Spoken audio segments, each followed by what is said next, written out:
Watch how you talking to me. Watch how you talking to me. Watch how you talking to me. Watch how you talk. Watch how you talking to me.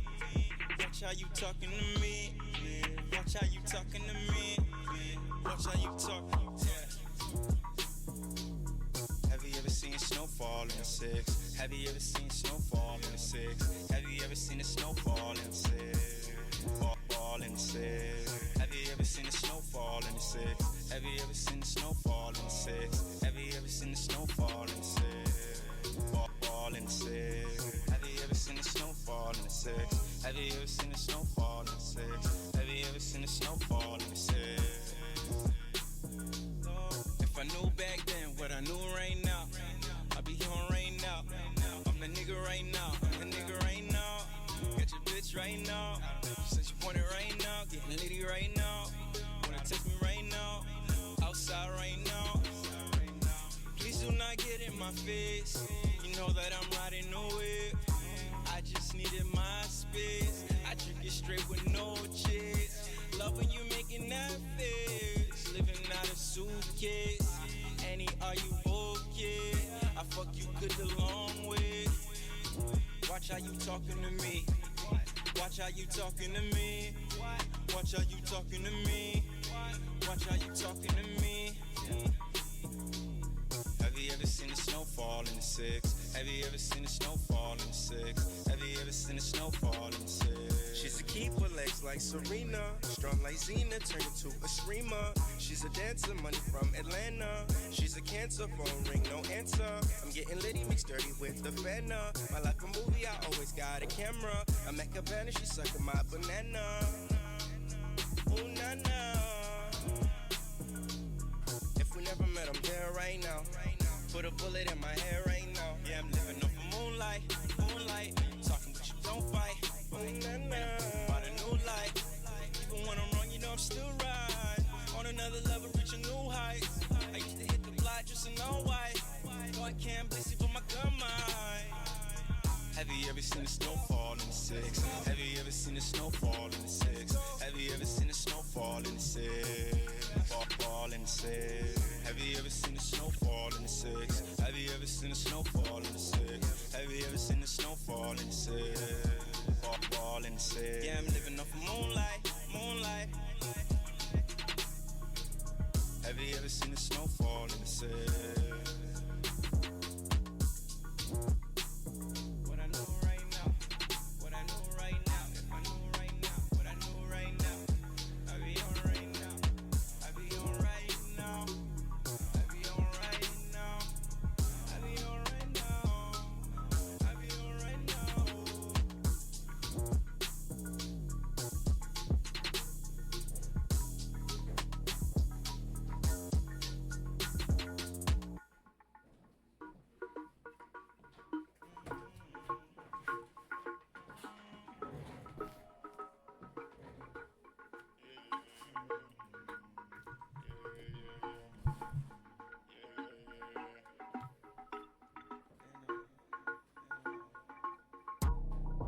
Watch how you talking to me. Watch how you talking to me. Watch how you talking to me. Watch how you talk. Watch how you talking to me. Watch how you talking to me. Watch how you talking to me. Watch how you talk. Have you ever seen snowfall in the six? Have you ever seen snowfall in the six? Have you ever seen a snowfall in the six? Fall in the six. Have you ever seen a snowfall in the six? Have you ever seen a snowfall in the six? Have you ever seen a snowfall in the six? Fall in the six. Have you ever seen a Honestly, Chief, it could be better. Have you ever seen a snowfall in the six? Have you ever seen a snowfall in the six? But it is what it is. So we gotta kind of do a bit of a double whammy. I gotta see where Pat is at. I don't even know where he's at, but anywho. Oh, I'm on the right page. I'm on the right page. Okay, so greetings and salutations. So everybody is well. I told you guys that I was gonna do this a while ago, but I have the time now, so today's the day. Sorry I didn't start earlier, but okay. What we're doing is we're going through your guys' Tower of God theories or theories that you want me to read or go through and talk about it. So we're gonna do that starting from here. If anybody in chat types one up, you can do that. But I'm going to go in order of these first. And without further ado, let's get into it. I don't know how many comments there are. I didn't check, so we'll have to just see. But all right. After this, Pat and I, my list is not even really done and finalized, if I'm being honest. But Pat and I are gonna talk about our 20 favorite J.Cole songs. I'm gonna be secretly trying to finish the list here. I thought I was gonna have more time to do it, but I didn't. So, all right. Say hi to YouTube. Just be on YouTube at some point. Like the video, subscribe, and hit the bell down so the goals to the 13-month series doesn't get you and you can stay notified. Tower of Theories today. It's been a while since I've done this. I think the next thing I'll do is get your guys' more recent hot takes on Tower of God, your spicy lava magma takes, and let's get into it. So Nothing to Do says, Bam has died multiple times before. Jihad keeps killing him, thinking, okay, this time I got him. And somehow he comes back. I don't know how. Maybe cloning. That's why he's the 25th Bam. The other 24 all got murked by Jihad. Dude, I swear I used to have the same theory. Okay. This is not my first time hearing this. I don't subscribe to it personally. I obviously could be wrong. We'll see how it plays out. What actually is bothering me is I told you to give me a theory, and instead of being like, here's how he possibly came back, I don't know how. What's the point of making the theory if you're not going to make the theory? Make the damn theory. You telling me that I just think he's died multiple times is not enough. Explain how he comes back. That is part of the job. That was part of the assignment. So, but anyways, yeah, I don't agree with that assessment personally, but hey, it is what it is. All right, so we got to go to Reddit for these two. So this is from Mario Cat giving us some Reddit links. Yes, leave YouTube. What the fuck? I have to see how this appears on screen. Yeah, you guys can see it for the most part. But Chief, am I lying? Like, what was the point of not finishing? Tell me what you were thinking. That's why Rachel didn't let him go up the same place where she came from, because he would have seen the cloning facility. There you go. Now we know why she pushed him. We thinking, what's up, Pentagon? I hope everything is good with you. All right, so this is from 2 years ago. This theory is by Big Fall 3165. Tower of God theory. Zahard is not a complete villain, and Arlene and V are not all kind and pure. Okay, so we're taking the kind of moral gray route with them.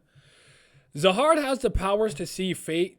So, mind you, this is from 2 years ago. I don't know how many chapters were out at the time, but this person wouldn't have some of the information we're privy to, so it's possible that some of this stuff is outdated. Just keep that in mind.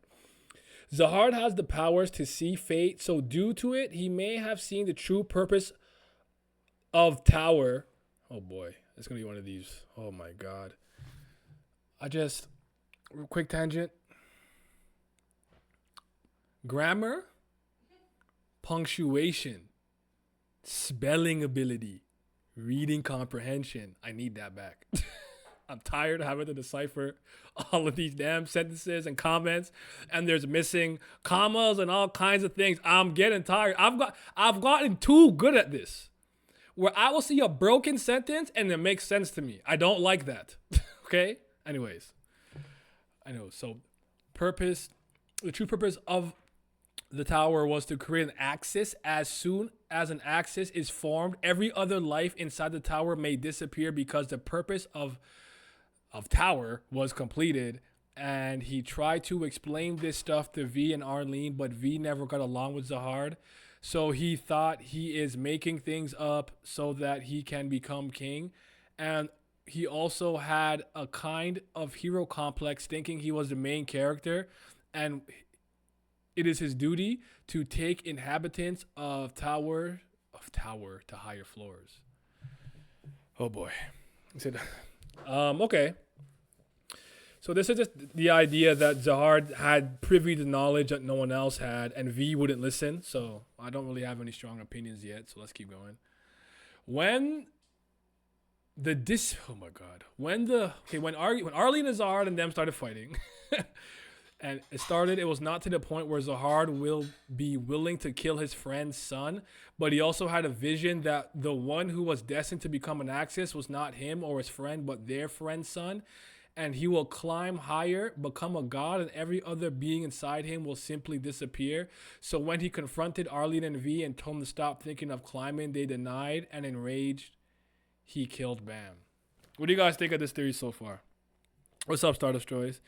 Except the part where Zahard is shown to have a god complex. Yeah, I almost want to say this is Lizard's burner because Lizard is all on Zahard's a good guy and V's a bad person. I feel a little bit of, V hatred and Zahard bias. I'm not saying it's there, but I'm getting that a little bit. I'm not sure, but so all right, I don't know. All right, I don't think SIU is touching on any Axis plotlines in TOG. I actually noticed that he removed the Tails user story stuff, right? So we might not be getting the webtoon MCU. Okay, let's keep going. I didn't have a problem with the first part. That's just a perception, a point of view thing. Second part, he kind of lost me, but let's see if they can get me back. 3, V never committed suicide. Instead, made a deal with the outside god so that he can have his twisted revenge. When V saw that his loving son and wife had become almost crazy, and the fact that he could not complete Arlene's dream of seeing the stars and his dream of being a hero to the residents of the tower, plus the fact his son was killed, he became more dark and resentful towards Zahard, and that's when he got in touch with the outer god who told him to pretend to die, and he will help him take revenge against Zahard and V, who has become completely dark, only wanting revenge. Accepted it without thinking what his has to go through.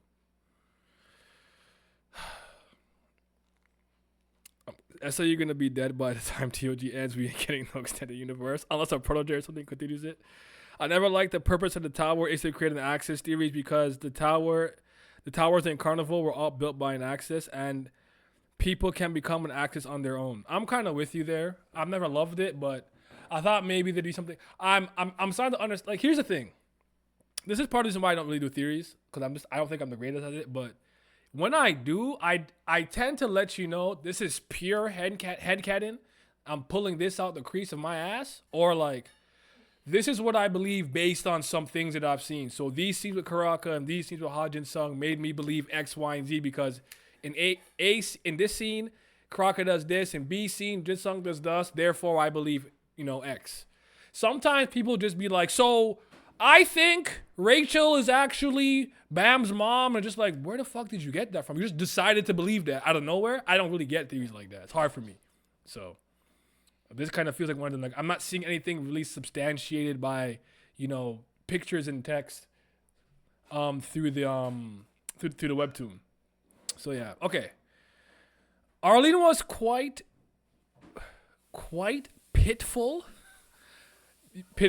because she was betrayed by her friends, her husband, and her god.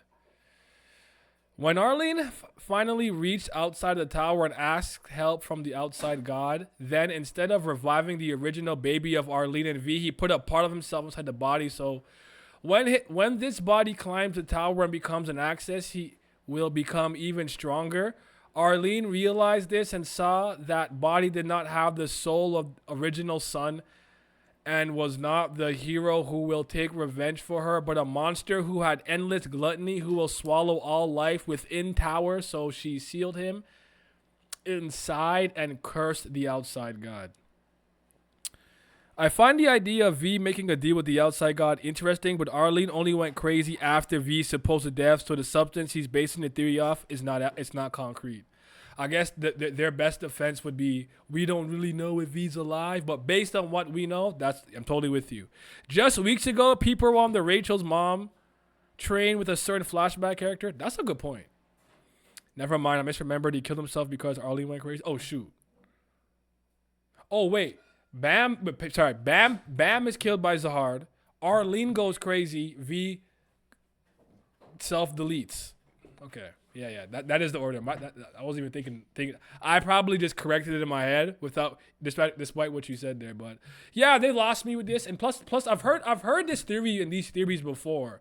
It's just kind of stacking a bunch together, kind of in one connective theory. But I've heard these before. And I don't really believe it. So the idea that the outside God was revived within Bam and blah blah blah, whoop de whoop, V's not dead. V's not really such a good guy. Zahar's not such a bad guy. I've heard these all before. It's not really new to me. So let's kind of rush through this. Okay, it's almost done. Not gonna lie, I wonder SCU himself remembers everything with V and Arlene. Probably not.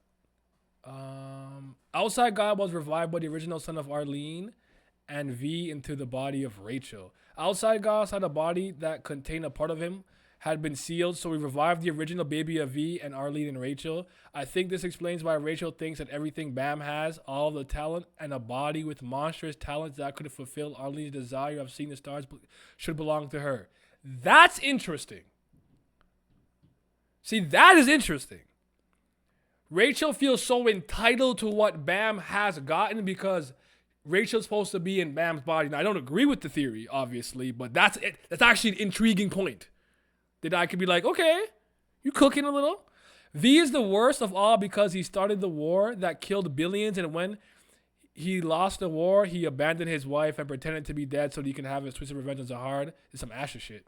And since then, he has been preparing, and he goes by the name of Ghost, and that's why he could use Black Shinsu whole technique. Oh, not Ghost. Nah. You lost me now. I'm done. Not Ghost being V. I'm tired of that one. That one don't move me. All right, the second one. And would be hilarious and interesting. Although the V hate, V on Asher timing might go crazy. You know what I'm saying? Okay, so this is from 22 days ago. So this is pretty fresh. That would mean about 3 chapters ago, give or take. Which is about is that about the time that we got out of the flashback? So okay, interesting. What if the door... Sorry, guys. I think I'm blocking something. Well, hold on. All right. So what if the door to the outside is on the 135th floor? It could be possible that the 135th floor isn't completely sealed and that there's a way to go there, but it's kept unknown to most people. I imagine that Jahad and maybe a few family heads or the 3 lords only know. That explains why Urek doesn't want a family head to die so he can find out more about the exit. That also answers how Arlene got out. It could be possible that all great warriors knew, but they chose to forget it or something. But Arlene and V and Jahad chose not to. By the way, what if the only reason Jahad has not intervened with the current situation? Intervent. I just want you guys. I get a charming industry. If English is not your first language, I forgive you. But some of you guys need to learn how to fucking type, bro. Oh my goodness. With the current situation is because he is just outside of the tower. He could be going in and out. I'm just saying this because we saw Jahad himself going to the hidden floor, and I believe family heads trying to kill each other is more important than what happened at the hidden floor. What do you guys think about this one? We will not be having any Ghost as V in this household. No, that killed my vibe. I'm like, yeah, I'm done. Not gonna lie, I don't have the energy to make theories for this series. Neither do I. Grammarly exists, my nigga, or take a fucking English class. God damn it, right? God damn it. They be killing me with this. I mean, the idea that where they stopped climbing is where they hid the way to the outside of the tower was interesting. I wish you had a reason why. Wait, did he explain why? Why they would do that, though. If English is not your first language, learn it. It isn't my first language either. Respect to you, honestly, on that. I'm bilingual, so I know that my when I write in French, the way that I write in French is very formal. I can't really do slangs and idioms and things of that nature that I don't know. So I come across as like I'm trying to interview you for a job like a businessman, but my French grammar is still good. I can still type properly. I might make more mistakes than the average person, but yeah, honestly, I feel you. But hey, man, it is what it is. Okay, let's keep going. But respect to that, because a lot of people I know whose first language is English doesn't type as well as you do, bro. I'm talking solo dolo English speakers. This is by original JDB. I guess my craziest theory is that the body of both Arlene and Bam are still in the tower, and that it was actually their souls that Arlene was able to escape with using a spell like the one found in the tabletop RPG game Dungeons and Dragons called Astral Projection. I love how I do like that you explained it, but like I know what astral projection is, and I play Dungeons and Dragons.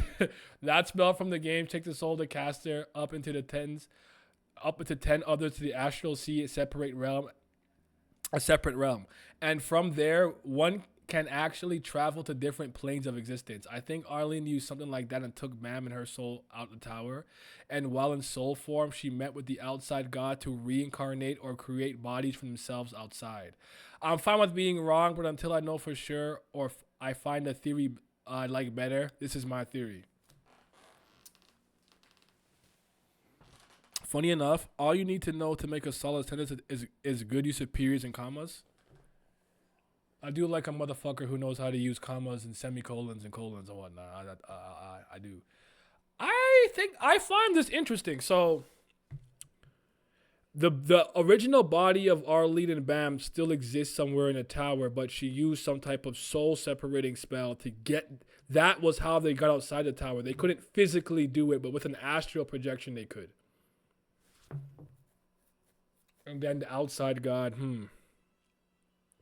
Semicolons usually get on my ass. I was probably about 24 when I understood how to use them properly. I don't spam, but I like this one. I actually like this one. This is a good one.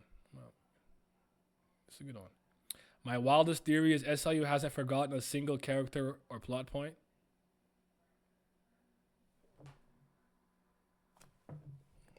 I'm watching you.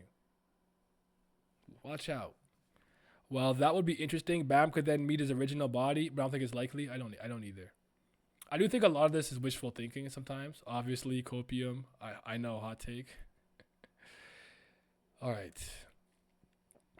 Here, oh wait, how long is this? Oh, God damn. All right. This is shout out to Scobe. Here are a few theories I came up with a few years back. One is on the blue demon inside of Bam. Did my mouse just die? Okay. Inside of Bam, and the other is on Rachel, origin and motivation. Okay. Talk to me. That's the wildest theory so far. Yeah, but this is interesting though. Like again, I'm like a regular dude, so I don't really like go crazy with these theories, but it's interesting. I don't believe it was ever stated that FUG gave Bam the blue Theresa, blue demon shield. Yeah, we don't even meet it till Revolution Road when Bam meets his power. Now I could be way off base here, but hear me out. What if the blue Theresa is the being that entered Bam's body when he was a baby? This power would manifest and eventually spark life back into Bam while he was locked in the cave. So you think this is kind of like the outer god people talk about? Interesting. It was stated that Arlene made a deal with the outside god, the god outside the tower, to get revenge on the tower. The red Theresa is somewhat of an offspring of an administrator, a god of the tower, the only one to be killed that we know of. So it is pretty much a stretch. So is it much of a stretch to say that the blue thrice? I don't even know if I'm saying that right. I have to look up how to say this word honestly someday. Copy and paste that. Is a similar being. Since the Hell Floor administrator is the only one recorded to be killed, how could FUG get a different one? Okay. Especially if FUG had killed an administrator, they would want that news to spread since it would boost their public eye. Now, this portion is highly speculative, but based on how we know the red, I'm going to say Bari, came into being, I have 3 theories on how the blue Bari came to be. Well, for information, most of my theories are mainly headcanon. Sadly, my first language is English, and I couldn't afford an editor. I'm nitpicking mother effer though, so while I will say we did hear the blue demon after Bam got pushed a second time and overused the thorn power. Fair. Jihad and the 12 great families on their initial climb killed an upper floor administrator, and it wasn't recorded. Could have been part of what caused a split in the family, since Jihad would become the king not long after. In this theory, Arlene would have found the blue Bari offspring and took it out of the tower with her. Both would make a deal because they harbor hate towards Zahard and the tower and want it destroyed. The blue Thresso would mention Ma's body. That body would manifest over time in the cave. The blue Bari is the offspring of an administrator that was banished from the tower, and now it seeks revenge on those that kicked him out and making a deal with Arlene and giving her dead baby power that could manifest over time. Administrators also exist outside the tower. Maybe when the tower was built, it was excluded from entrance.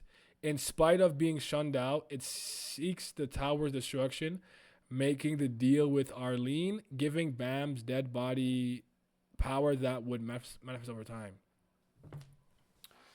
So instead of necessarily the outside god reviving him, she made a deal with an administrator's offspring, put that in Bam, and the outside god powered it up.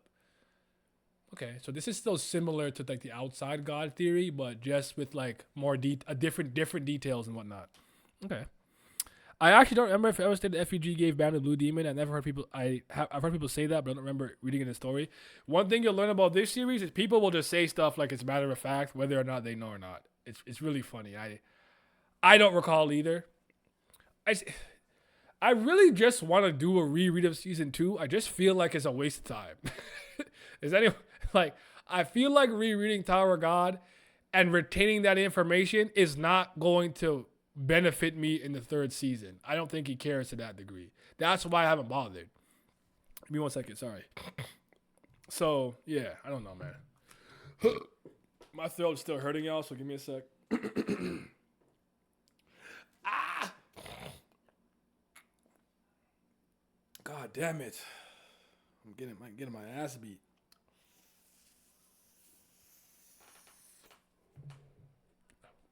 Speaking of Haku,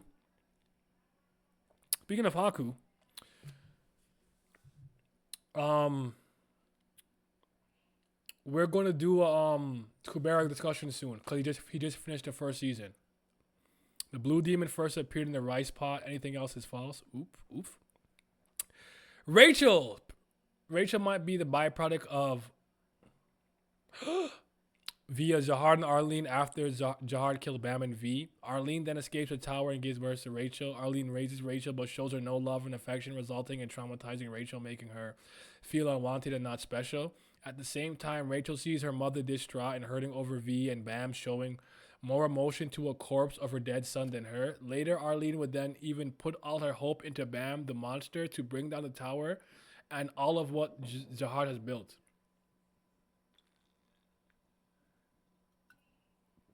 You're right. Next time I do this, I'll do it with Haku. I need his memory, bro.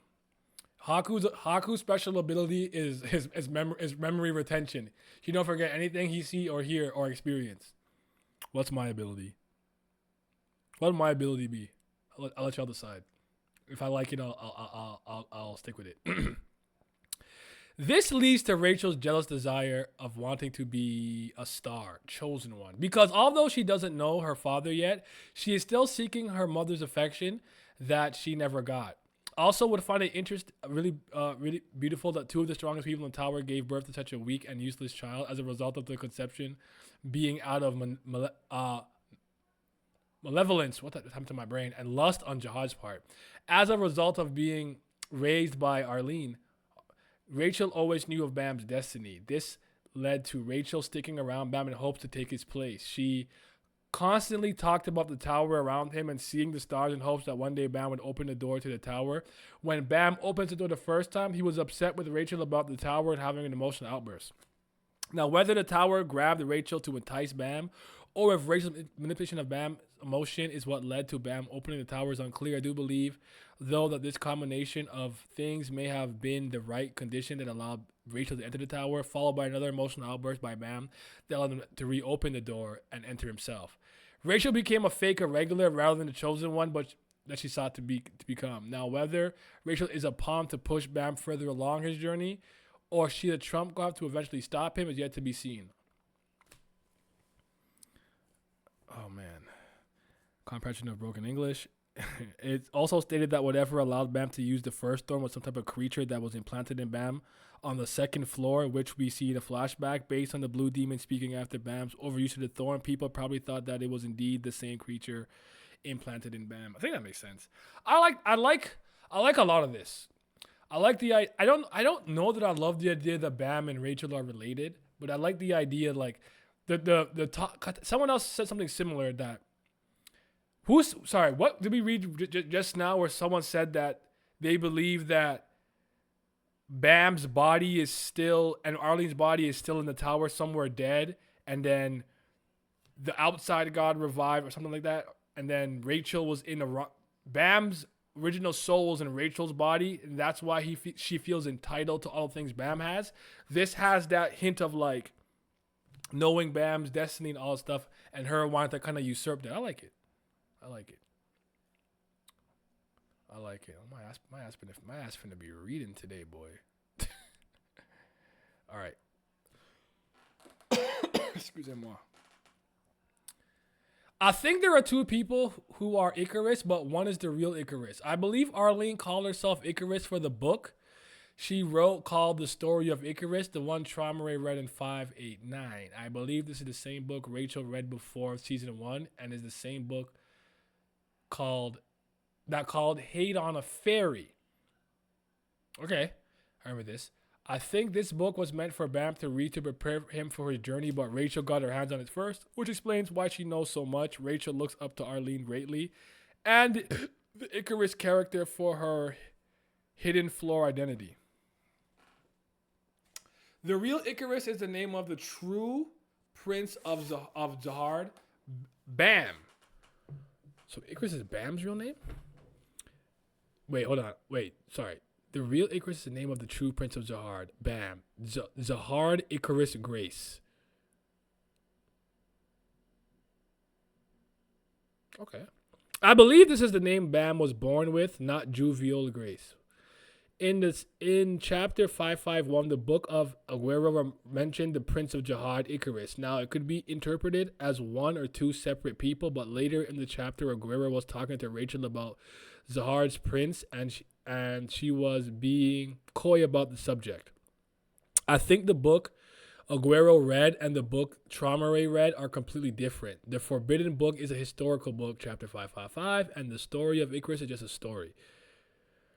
Perhaps this book Aguero read was one of Gustang's memories he previously discarded and since retrieved by the time of the workshop battle in chapter 572. Traumare recognized the name Icarus but couldn't remember where. The story of Icarus didn't remind him of anyone and just said that it was familiar to the stories he's read but completely different. He had no realization of the identity of Icarus, and instead Enkidu's visage appeared. I don't think Ame is literally Icarus, just another red herring. My point being Traumare knew at one point that Icarus was the son of Arlene and Jihad, and he helped Jihad kill that child. He erased the memory of Jihad ever having a kid per Jihad's orders.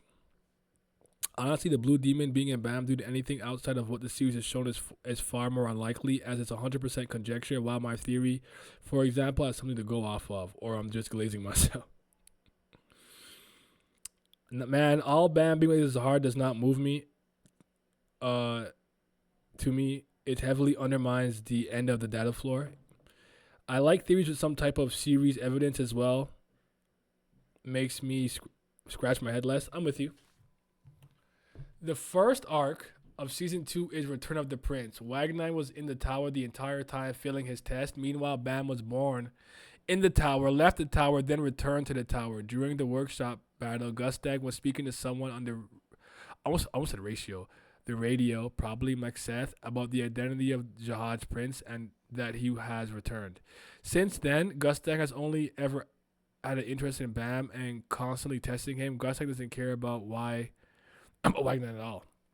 Wagner and the other red light princes are red herrings. Gustang clearly hates Jihad, which is why Gustang doesn't want to speak about him. Jihad ruined his daughter, his marriage, bastardized the princess system, and the stop of the great adventure. He falsified history, and he needs Bam to reveal the true history of the tower and expose that Jihad's prince is real. 555. They said that the Prince of Jihad will be the one to take the tower's final tests. Season 2, Chapter 107, and Arlene's prophecy is that Bam will lead everyone in the tower to greater heights. It's the same prophecy. In fact, I believe Bam being Jahad's son is what Garam left out the story. Only irregulars can take the floor guardians test, so that disqualifies Wagner. Rachel was Bam's son in season 1. He followed her into the tower and got too close, causing him to get pushed, burned. Bam was also had the sun power within him, the power to devour everything, including the sun. I guess when the sun explodes, it becomes a black hole and consumes an entire galaxy. Am I remembering my science? My science right on that? It's like it becomes like is it like a white dwarf supernova? Fuck, I used to know this shit. Anyways, SIU's the one isn't one to go with mythology, but Bam can fit into it this way. Rachel wants to be the child of prophecy. She wants to fulfill Arlene's dream to see the stars. She wants to be Icarus. Icarus can also represent anyone that follows Arlene's will of climbing to the true top of the tower to see the stars. So Arlene, Bam, Rachel, Ame, and the Grace faction can all represent Icarus. However, Bam is the only one who possesses the name. A quick sub-theory is that Rachel is the original soul that existed in Bam's body before Jahad killed him. That's why she believes Bam has taken everything from her. She's forced to watch some random entity wear her original body like a meat suit, stealing her rightful destiny. I think it's a fun idea. That was a lot, but was definitely some writing. It's applied Mexeth was human, so most it's not Gustang was speaking to Hadon on the radio. If a supermassive star explodes, it leaves behind a black hole. So not a regular star. I try to remember the phases. It's like something, nova, whatever, white dwarf, and then like it's supposed to like explode, and then but thank you. I promise you I used to be good at science. I swear to God I did. I swear. On everything. I'm only bad at math and physics. Yeah. Jahad likely has a good reason to not climb further, and V and Arlene are in the wrong. Okay. My opinions of the 13 worries.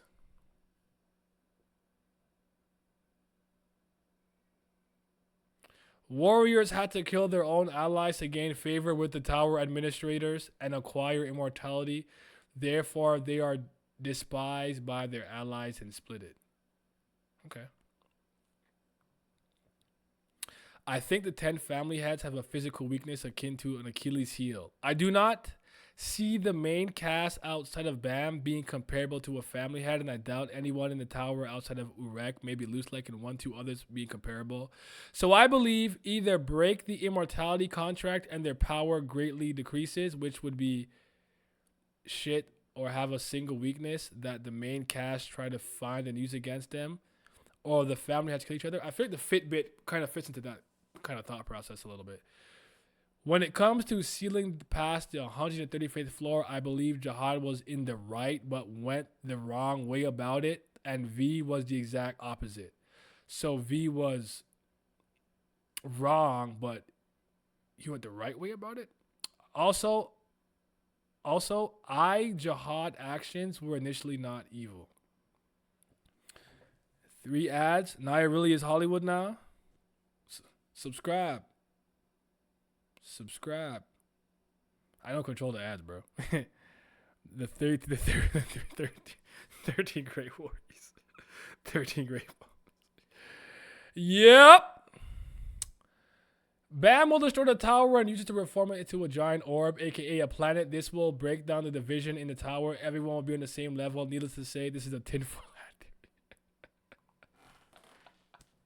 One thing that I never get mad at is self-awareness. You said, I put my dunce cap on. I said, Bam finna make Earth. He finna make Earth. Like, I can respect that. I'm not mad at it. I'm not mad at it. Take my like. Take my motherfucking like. The Gustang we know right now is made from scripture. The real Gustang is chilling with Maxeth.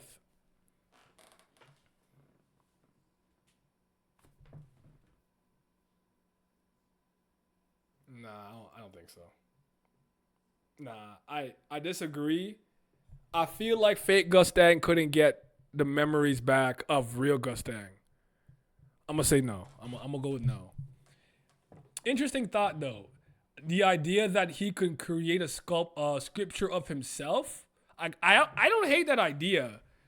the idea that he could have a clone or something, but I can't go off of that based on what I've seen in this arc. I think the one we know is too strong to be a scripture. I agree. Okay. Anytime I press show more, read more, I go, please. How can Arlene have powers when she was out the tower? Isn't the tower that allowed you to use Shinsu and the administrator regulated?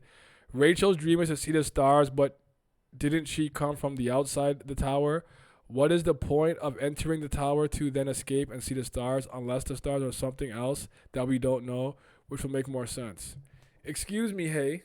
I asked for a theory, not for you to ask me questions. Or maybe you're asking yourself questions. I asked for a theory. Not questions, sir. Ma'am. They, thems. Whatever you identify as. Gustang will die. Trom is too chilling. Is too chill and willing to follow Gustang's game. Besides, there are several mentions that he is more intelligent and dangerous than he looks like. Also, even if Tromare died, wouldn't he transfer his soul into an anima? I don't know. Don't ask me questions when I'm asking you questions or asking you for theories. Plus, they don't have y'all don't have question asking powers. All of the story up until now is Bam's dream. He is still in that cave alone and dreaming. Verkins, I would personally. I'm not even taking a flight to Korea. I'm gonna earn my way there on foot, by air, land, or sea. I'm getting to Korea in like 200 days, so I could put my physical hands around that nigga's neck and ring him like Homer does Bart Simpson for this shit being a goddamn dream. All right? No, I would lose it. I would fucking lose it. Oh my goodness. I would actually snap. Yo, dog. No. I reject. Reject dial. No. Y'all playing with the question superpowers too much? We catching first class flights to Korea. I'm telling you, I have to make sure I earn my way onto their land. So that when I do this, it's like, I gotta swim there. I gotta swim and hitchhike a boat mid treading while I'm hitting the egg beater. Hey, yo, y'all can pick me up. Take me to Singapore. From Singapore, whatever I gotta do, I will travel like the Stardust Crusaders. How they had to get to Egypt. Oh my goodness. Oh my God. No, I reject this with all my heart and soul. Oh my God, I reject it. That's funny though. Shout out to Americans. With the you have the dog Avi from is this Undertale or from Deltarune? It looks familiar though. I don't know why it's not. Oh shoot, not me to do that. Whoops. Whoopsie daisies. Okay, anyways, my bad, y'all. My bad. Said nah, paying cash bribery, they're gonna let you slide. Like the theory that Boruto was Madara's infinite Tsukuyomi. Is your name Slave in Utero? Hey, do you guys know some guy named Slave in Utero? Actually, SIU's real name is on his Wikipedia. Like, oh yeah, he stays around here. Thank you. Oh my God, I'm such a huge fan. As soon as they walk away, John Wick, John Wick. All right. My theory is that the reason Jahar closed the door to the 135th floor is because the test that is required is a personality or worthy test, and he'll never pass it due to being a lunatic, and V could pass it, which is why they still wanted to try. Zahar did it because more people would pass through the door, and he'll be left behind. So the tower would essentially reject him going any further up the tower to get a wish. Because that's interesting.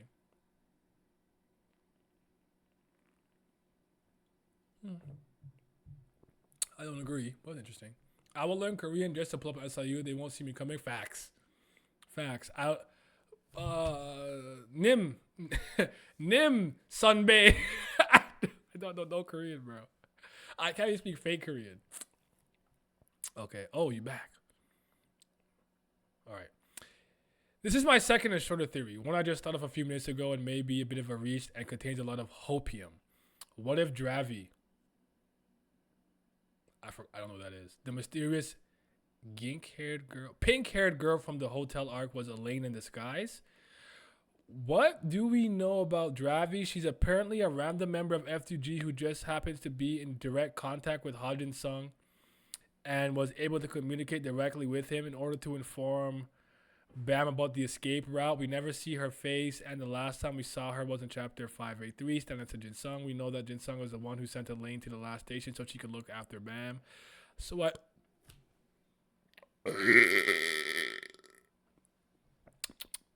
Sorry, that was disgusting. I'm sorry. That was unbecoming of a gentleman such as myself. I don't think it's unreasonable. Jin Sung could have had her come to the tournament. The only regular aside from Bam who has a close enough connection to Jin Sung is Elaine. He clearly trusts her, and last we know she's at Soil Hyangwon with Hockney and Sophia Tan. We don't know where Dravi went after the chapter. She could be on the FUG ship with Jin Sung and Loose Legs. Now it's not a perfect theory, and there are plenty of things to poke at, like how Dravi can turn invisible, how she's apparently a zealot, and how no one recognized her. The invisibility could have been a skill Elaine learned in the 1,000 years she spent in the name hunt station, or Dravi's visor looks like a piece of Elaine's armor inventory. Could have been used in conjunction with her invisible inventory to turn invisible. Admittedly, this is a stretch. Elaine could have just been pretending to be a zealot if she went as far to disguise as Dravi. And we know that no one in TOG is able to recognize people. Sensory abilities work and don't work when the plot requires it. So no one knows what Yama looks like, etc. To be fair, Dravi could just be this random FUG member, and I'm reading too much into it, with any connections I've made being a coincidence. I could also be misremembering details about Dravi. I'll be the first to admit that this theory is a reach.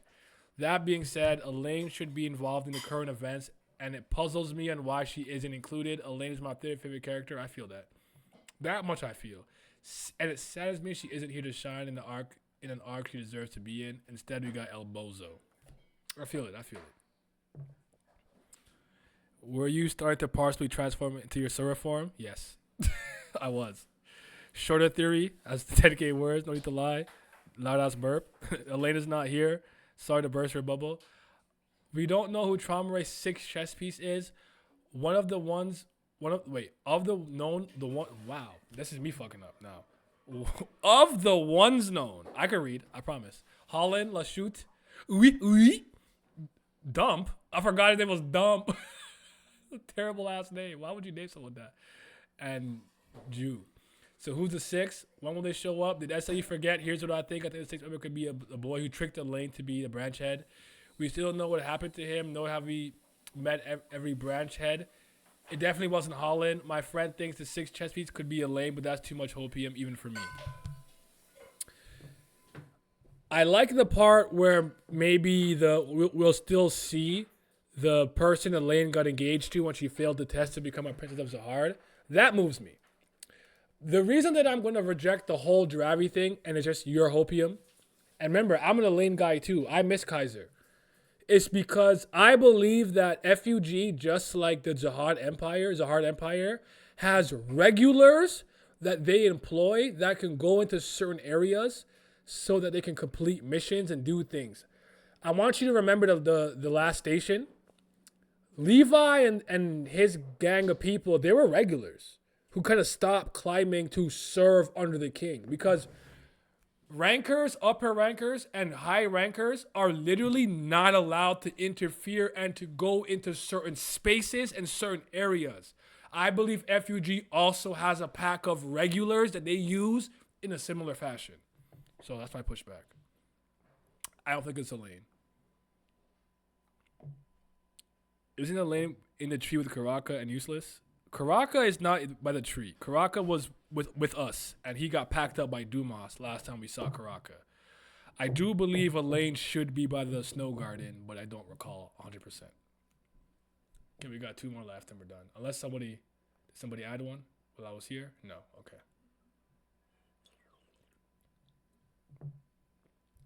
All right. I think my best theory that feels completely like one of my own is that Yuri is somehow connected with Arlen. You have my intrigue. I'm intrigued. Or Yuri is at least knowledgeable of Arlen and therefore has a stronger interest in Bam for that type of reason.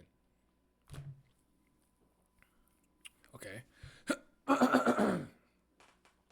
Her interest is still genuine for the reasons we've been shown, but this possible connection adds more to it. This theory started after I saw strong similarities between Yuri's hair, band decoration, and Arlene's earrings, but also how Yuri looks similar though. Damn it, I get some Mahals or something, or some fishermen something. My throat is killing me, bro. This theory started after I saw strong similarities. I read that already. The number of red petals is sometimes different, with Yuri having more than 3, but the shape is consistent, and there is at least a couple of times when it only had shown 3 and it was huge. A theory is out there for Arlene and Jihad having the same earring, so I'm waiting for a more detailed image of Arlene's earring. It could have more than 3 petals before leaning more towards my idea or that mainstream one. The lack of a detailed image has me lean more towards my theory, mainly because Jihad's earring does not look like petals. Excuse me, sorry again. But has larger piece on the actual ear. Although I don't think SIU is going on big diversions, so my thoughts could be a bit too complicated, I'll leave off with the Hoff family's hair decoration having ties back to Arlen would be a very cool way to hint a strong Ha Yurin Arlen friendship. I'm adding that last because there's been at least one flashback where it seems like Ha Yurin is wearing the same hair decoration. That was what I was going to talk about, so it's a good thing you addressed it. It's just hard to be certain since I don't believe the flashback was in color. I would have crossed over into the mainstream theory of Phantom Venom Yuri, how they could be influenced by the same type of Ha Yurin and Arlen connection, but that's gone too far. I hope some of this sounds good and it can help the community keep the lore sparks burning. I like that you connected it to the reason why Bam and Yuri get along, and Ha Yurin being close with Arlen, and also the idea that the Ha family, because they were such close friends, the hairstyles inspired, but that's all I could really kind of praise. But I don't dislike it. It's definitely original. I'll give you that. Taco so stuck on your throat. I don't wanna lie to you.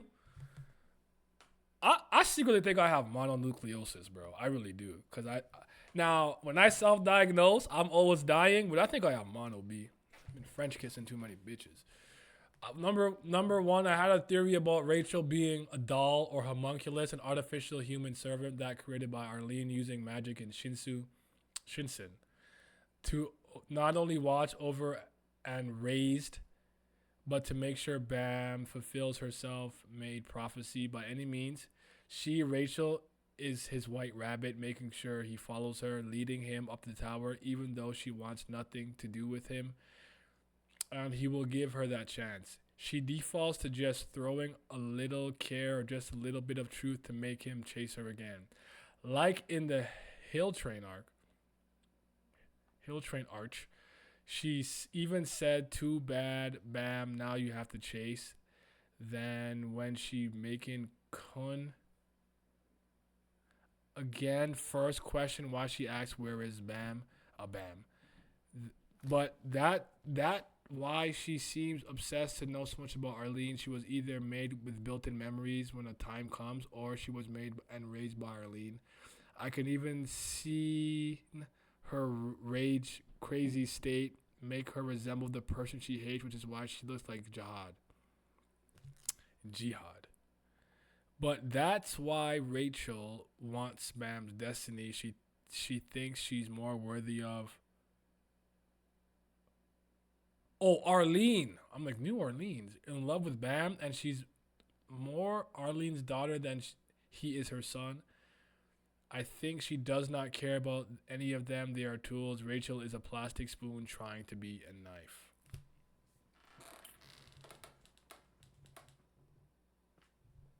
A lot of interesting theories about Rachel.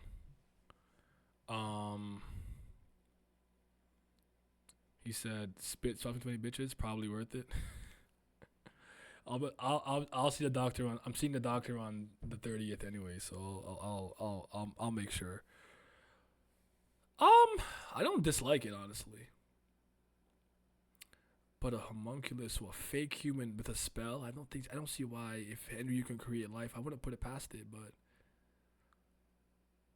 it was just a little hard to follow. But I don't dislike this. I like the idea of Rachel having a sense of entitlement to Bam's destiny and power, not out of just pure spite and jealousy, but because of something else, like a connection or something of the sort. But that was actually the last one. It's actually the last one. So, 6 replies. Oh, wait, number 2. Jihad's punishment and the true 3 Lord. At this point, they may not be canon, but I had this theory for a while that the captain, Karaka, and Wagner were supposed to each be one of the 3 lords. Why number 3 eye, 3 rings, and 3 lords, and 3 sons? Coincidence? I think not. We all know Jihad likes to play with others' fate, and if it affects him, and who's better to control and dictate that? Your own kids, like some parents do. It's a little strange that a mad king. Oh wow. Okay. That a mad king like Jihad, who would do anything to keep his throne, would trust the son of a friend, old climbing buddy, a robot from the workshop, to leave in absence. But enough about that. Jihad has a problem with killing and sealed is his friend's kids, and I think Anna was the final score, so the administrators was like eye for an eye. Unfortunately for him, the 3 of them. So Jihad was punished for it, but through his offspring. You see, Garam is misinformed. It's nothing that Jihad couldn't have his kids with any woman. It's that he couldn't have kids with just any woman. Normal women couldn't handle Jihad due to them being weak. It all led the mother and child dying during pregnancy of birth. So with the help of his friends, mainly Edwan, I'm guessing, they set off to find a woman or women that is equal to them in power. Due to the red light district and the flower nation, eventually the princess were born, and due to the punishment placed by the administrators, just give me a second.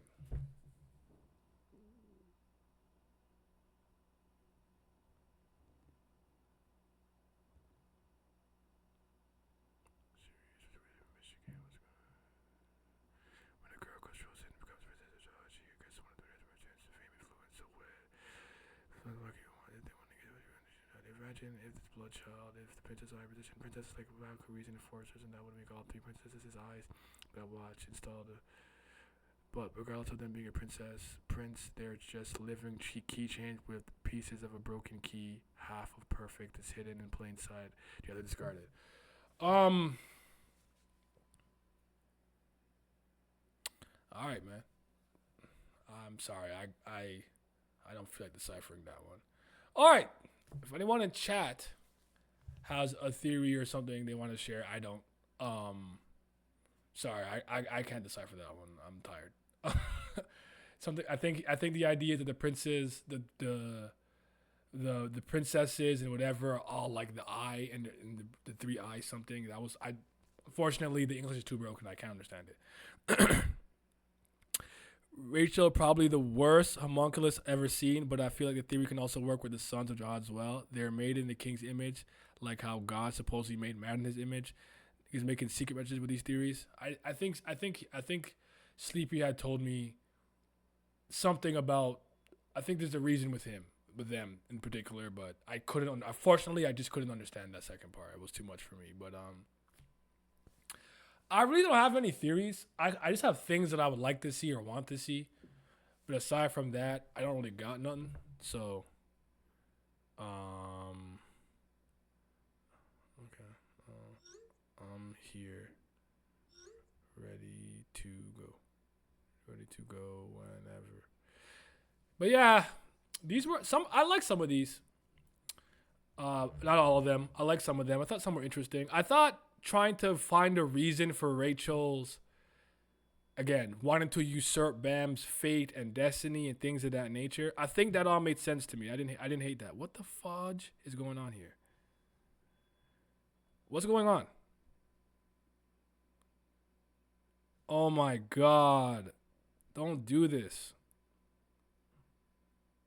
Sorry, it just the Twitch mobile app did something weird. Yeah.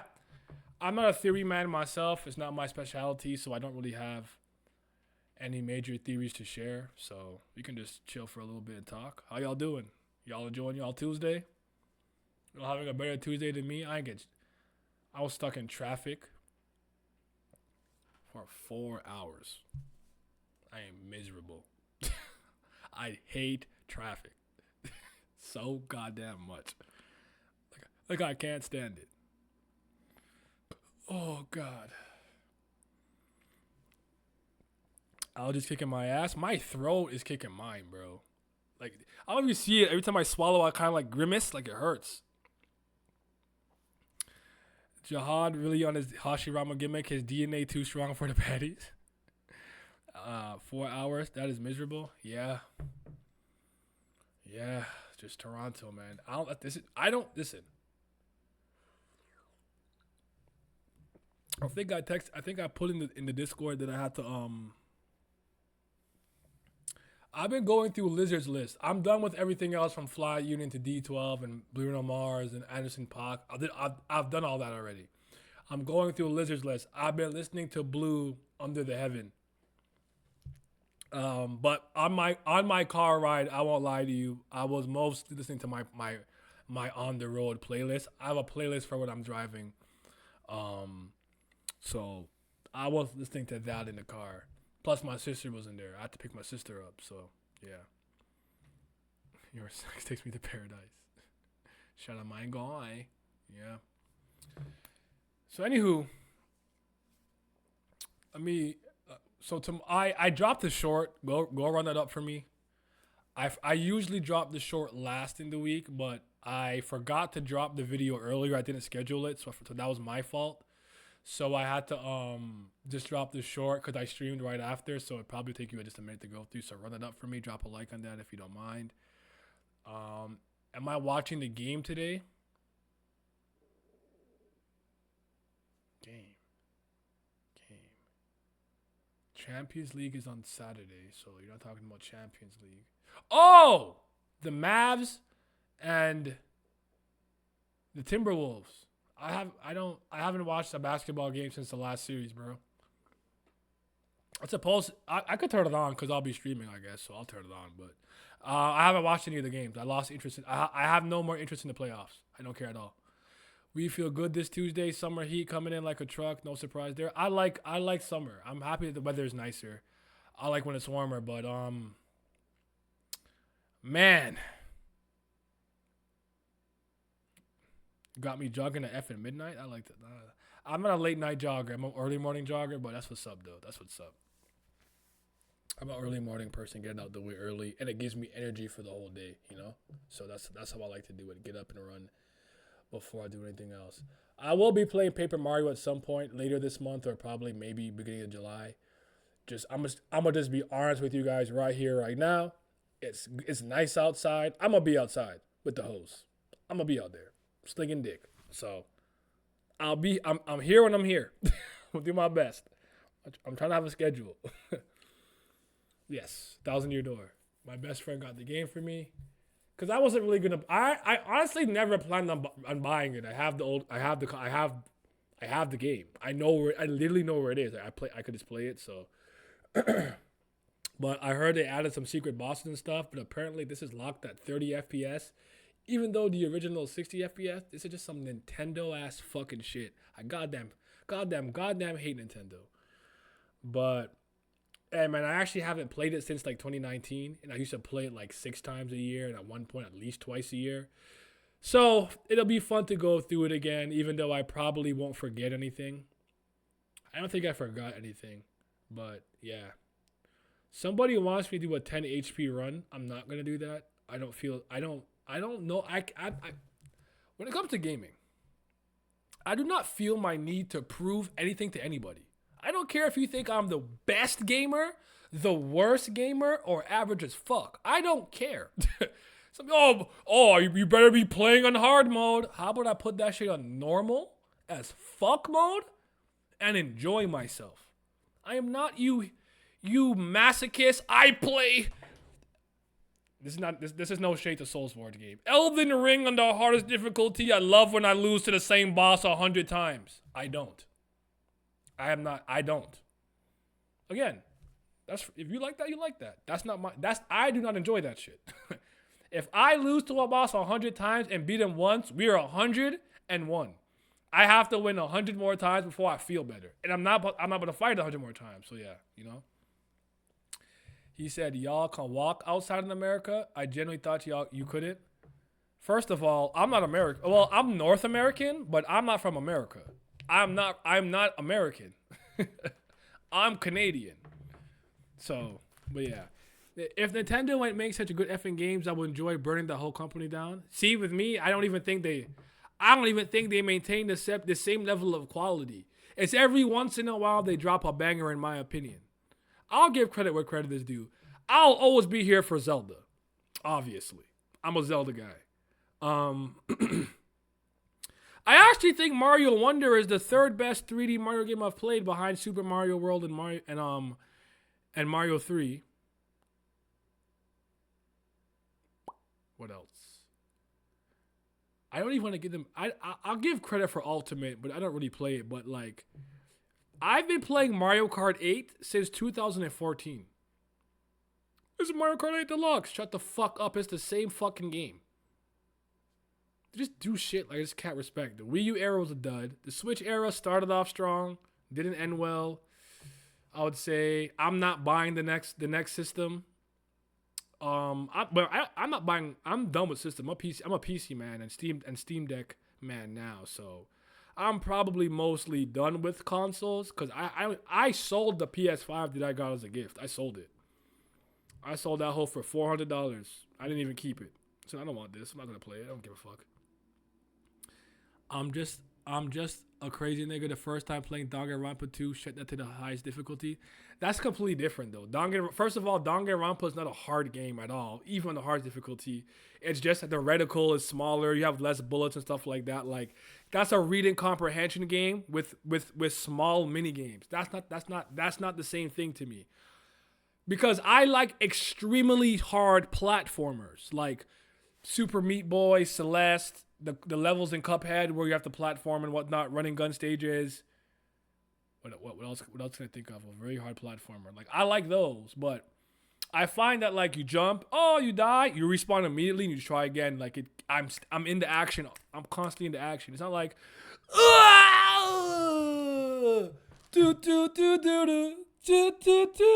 game over. Would you like to like that takes way too long. Kill me, respond immediately, back into action, I'm good. I like very, very, very hard platformers, but that's my hardcore gamer gimmick, if you will. I like doing challenge run in Dark Souls because I've beaten a lot of times, so playing normally is so boring to me now. It's boring to me. See, I don't feel that way about Paper Mario. I love so many aspects about the game, and even if I'm playing it to show other people, I enjoy that. So me being like, I have to do a challenge run with no badges. No, fuck that. That's not. I actually enjoy being overpowered and stunning on bosses. I have more fun doing that than being challenged by one. If the boss is level 30 and I'm level 50 and I can style on you, hit you with the flippity dippity, you can't even hurt me. I'm too nice. I like that. So yeah. So we don't live in New York or Baltimore. You can go outside at night here, just never around the street named Martin Luther King or the hood Walmart. God damn. That's hilarious.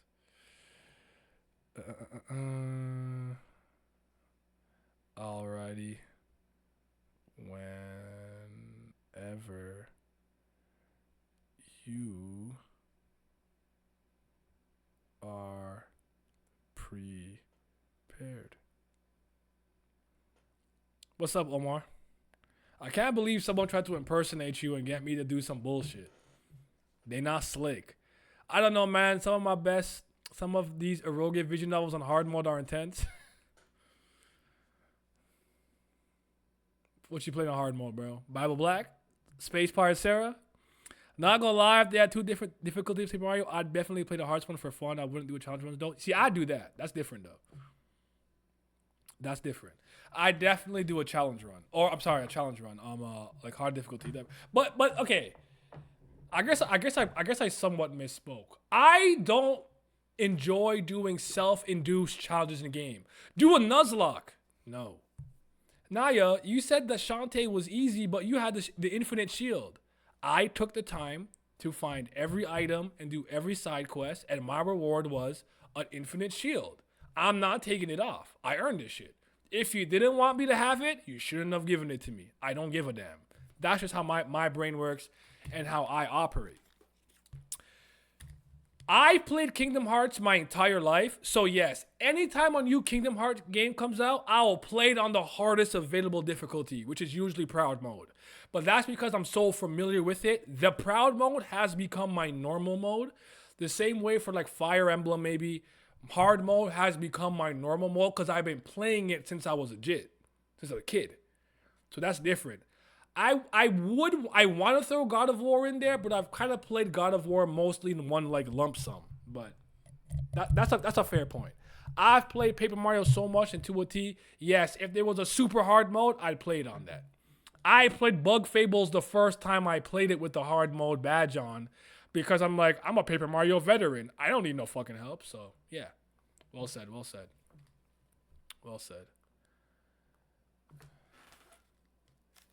Yes, sir. Jermaine. Cole. The bill is back. The bill is back. Pilled is back. Man, you lying. You tripping. So yeah. How you doing, bro? I'm good. I had a decent day at work today. I was stuck in traffic for 4 hours. I've just been thinking about this stream all day, to be honest with you. I feel it. But doesn't any game ever become too easy for you after you beat it a lot of times? Yeah, probably, but I don't know. I don't know. Maybe I'm weird that way. Like, I don't seek out the craziest challenges in the video games. My life is challenging enough. like I got trials and tribulations all over me. Like, I don't need it to be in video games all the time. We're talking about like the idea like I'm not doing a self challenge mode when I play Paper Mario, despite having beaten that game 100 times. Like, no, I'm not doing that. I'm playing it the way I want to play it. Are you somebody who likes to like challenge yourself in video games a lot? Because I'm not even a Soulsborne guy. I'm like, I see those games and I'm like, I don't want to fucking play this shit. I'm stressed out in advance. I like a decent challenge, but nothing too difficult. Like, I like my level of difficulty that I can tolerate is Dante Must Die mode in DMC. Other than that, like Heaven or Hell mode or whatever the other modes are, like I can't do all that shit. I get touched one time, I die. That's not fun. that's not fun. It's stressful. Yeah. Oh yeah. Now you're able to unban my. I think I unbanned it, or I think I banned it. Oh, unban it. Oh, cause you got it back. The person who hacked my ish messaged like 80 plus people that I need to go back and message to let them know that the situation is fixed. Oh, my bad, Pat. I guess you're kind of loud, Pat. I gotta turn you down. Oh, I am. Oh, yeah. I actually have you on like 20% though. Why is he so loud? Is it because I'm with a new mic? Maybe, I don't know. Oh, increase his volume. I actually just can't read today. I don't know what's going on. My fault. That should be better. I put him testing 1 2 3. I put him to 75. Hello? Is that better? Echo. My name is Ed. Okay. We could still keep talking about what we're talking about, but I am going to transition to the second part of the stream. So if you guys don't want to be here for that, it's cool. I take no issue with it. We are going to be ranking our 20 favorite J. Cole song. Jermaine, Cole. And the joke is, I was doing this shit while I was streaming this. I don't even know if I like my list. I'm gonna have to do. I'm gonna have to make a top 30 on my own later, just to make sure I feel the way that I feel. Bro, I'm going to be doing hella shoutouts. Like, Cause I boy, left out so many songs. let me tell you. Let me switch. Let me switch scenes, y'all. Okay, you can do that if you want. All right. Hope y'all niggas have fun. I gotta bounce. All right, you take care. Yeah, I'm gonna go right here. I got Jermaine Cole, young, no dreads or dreads about to activate, and then activated dreads. I have no visuals for this, by the way, so we just talking. Cause I got this shit written down in terrible writing on my goddamn thingamajig. But just to wrap up what I was saying earlier, I'm trying to think of a game that I've played so much, because the 3 games that I've beaten the most ever in my life is definitely Paper Mario, The Thousand Year Door, then probably the second Paper Mario. Then I'd probably go with Mario 3 and Sonic 2, but Sonic Mania is probably going to surpass that someday. But there's a lot of games that I don't necessarily beat it again. I just turn it on to play again. Like, I could turn on Sonic Adventure 2 Battle and just play the Sonic and Shadow levels and turn that bitch off. Like, fun is fun. There's some games I do that for. Like, fun is fun to me. Like, I can turn on Bomb Rush Cyberpunk and do nothing but just skate and do tricks. I have no objective, no quest. I'm just, yeah, hella clean. Just grinding and doing shit. Like, I don't know. Like, I could find my own fun in so many ways. So I don't need to be like, oh, this game's boss was too easy. That's why it's bad. Like, I find sometimes easy boss is fun if it's fun. I don't think Xemnas is hard to beat in Kingdom Hearts 2. Final Xemnas. I actually think the dragon part is the hardest part because it's fucking monotonous. But like, I just had, like, a fun boss is a fun boss. Me just going like triangle X to block all the lasers, like, that shit's gas to me. Like, I love that. So I don't know. Can't speak for other people. Again, I'm not. This wasn't me knocking anybody or telling you, oh, you're gaming wrong or whatever. I just listen. Me losing to the Elden Ring boss 84 500 times before I beat it once is not my idea of a good time, especially after a fucking work day. I done worked out, went to work, streamed, did this. I want to turn something on and kick back a little bit. But I do like I like very hard platformers. That's my thing. Like, you guys, what does Simio always say when I'm playing like Mario Maker? These damn Celeste levels you be playing all the time, where I have to be like pixel perfect to jump. But I've been playing platformers since I was a jit. So, yeah. Well, the problem is y'all niggas only know one type of difficulty, and that's just fucking Souls games. Like, there's other games that are difficult in different ways. Like. But y'all niggas know about playing Battle Network and going onto the hidden floor and fighting bass and, like, have to use your brain, plan how you're gonna use your battle chips, shoot that nigga when his barrier's down. I'm so happy you brought that up. Take hits on purpose. I just started playing that the other day. I had the collection for a minute and I threw it on the other day. You know, I got to the stove part with Burner Man or whatever his name is, Fireman, I remember who it was. But the W3 guy who sets your oven on fire by fixing the house. Mm-hmm. And I hate that I know the game so well. I'm like, you the fuck, you are up, bro. Get out my house. I'm yelling at the kid. Get out my damn crib. I know who the fuck you are. You ain't no damn repairman. Get the fuck out of here. I'm like, Mom, he's putting a virus. Mom, he's putting a virus in the house. Oh man, I definitely am rusty in that game though. Brother, I am still on Battle Network 1, and the collection dropped a year ago. I only did that one boss, so but I mean, I'm at the end, but still, I'm only on 1. I definitely was like, how the fuck do I play again? Like, does that ever happen to you? Like, you play a game as an adult and it just feels harder than when you were a kid? You're yes. Like, how the fuck was I nice at this? Yes. Like, oh my god. What was I playing the other day where I'm like, yo, I used to be so fucking good at this game. What the hell happened? Like, this isn't just rust. Like, you're trash. I know when it's rust. Like, you're garbage. Damn it! I remember. I was playing Battle Mhm, Network. I'm getting washed mhm, by mhm. viruses. I was like, I know I was not getting beat by fucking Mentor viruses. I know I wasn't. I know I wasn't. Mhm. Also, for me, it's opposite to most Uh, games I played when I was a kid are easier when I grew up. That's true for things like Majora's Mask. First thing that came to mind. With a fully functional, developed brain, Majora's Mask made so much fucking sense to me. As a kid, I'm like, why is the keep restarting? Why the moon crashing? Why I got, I didn't know what the fuck I was doing in Majora's Mask. I was stupid as hell. um, see, I don't want to say Smash. Smash, I'm just really out of practice. That's Rust. If I dived back into that game heavily, I'd be good at it again. But I can't think of something what it was. But there's some games where I'm like, I used to be so nice at this. But I do know that my reflexes are worse than they used to be. That's for sure. I don't react. My reaction time isn't as good as it used to be when I was a teenager in video games. It's still good, I would say, but just not as good as it used to be. Because I used to kind of dodge, sidestep, and dodge attacks in games on reaction. I wouldn't try to predict it. I would just react to it. Now I find myself trying to preemptively like sidestep something I think you're gonna grab after I whiff something, and I'm like, oh, well, that was dumb, and I get comboed. So that never happened to me. I used to play Crash Bandicoot when I was in high school, and then I didn't play for almost 10 years, and when I played again, I was just as good. Actually, Crash Bandicoot, when I played the remasters, it took me a while to like re-understand the depth perception of it. It took me a second. I won't even lie to you. It did take me a second, but that game didn't give me too much trouble. I even like the other one.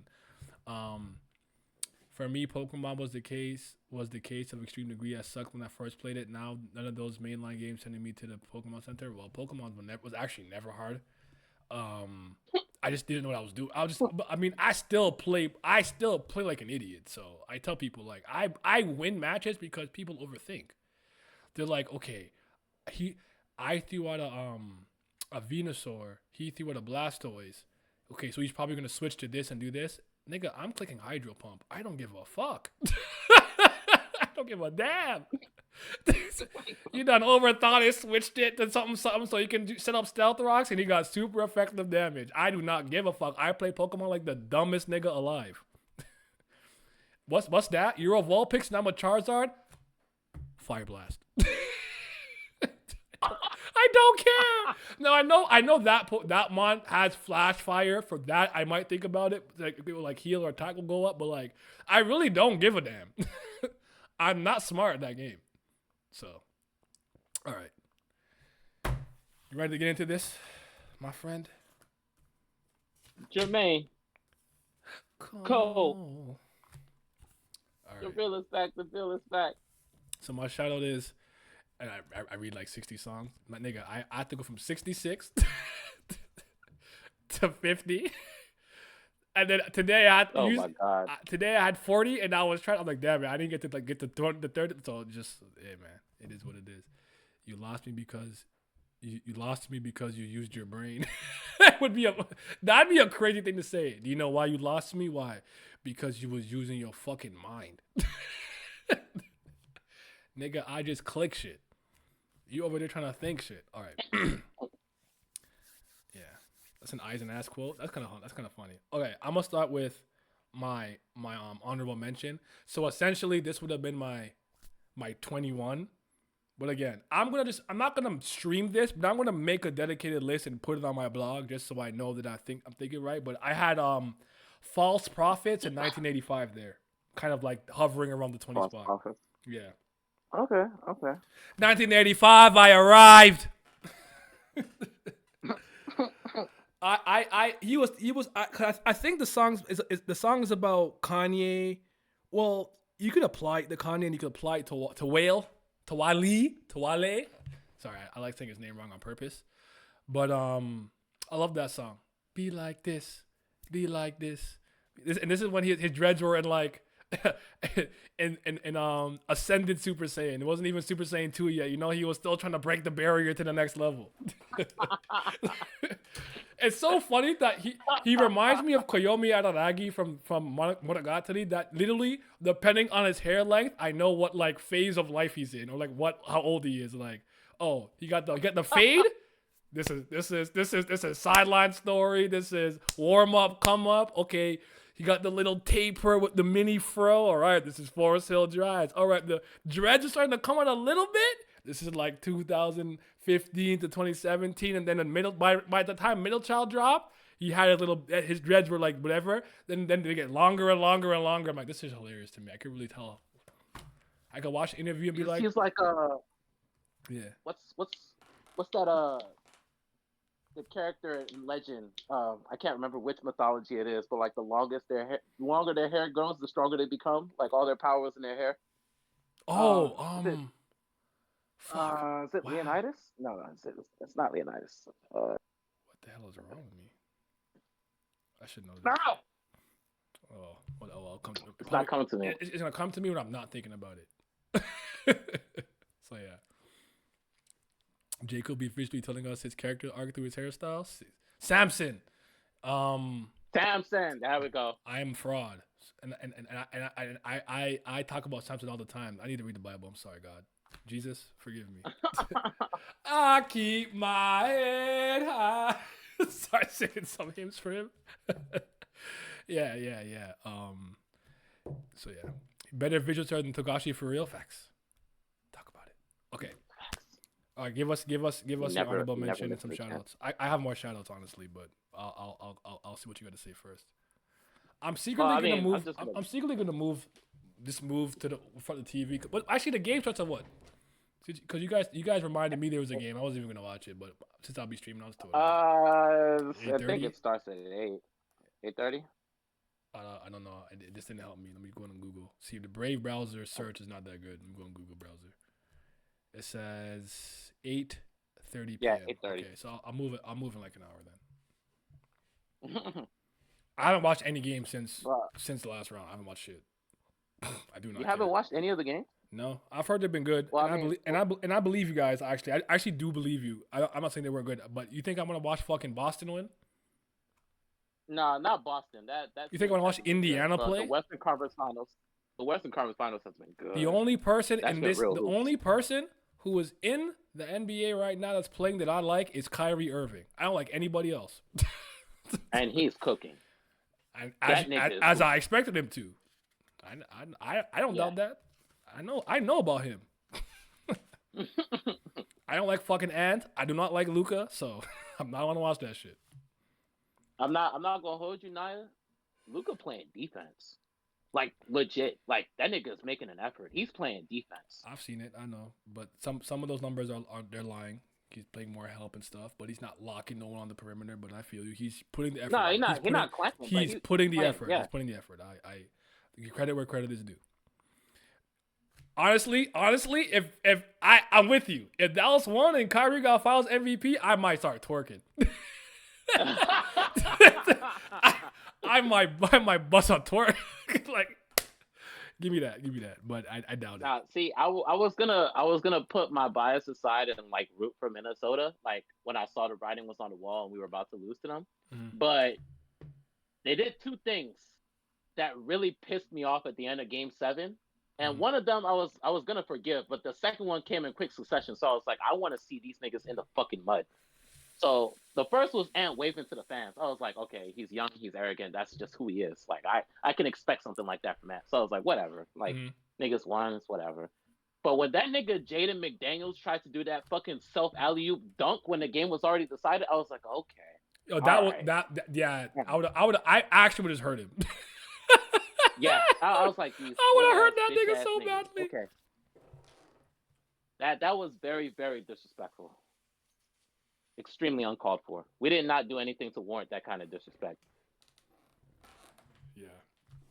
I thought he did some bummish antics because with me, like, he didn't play well.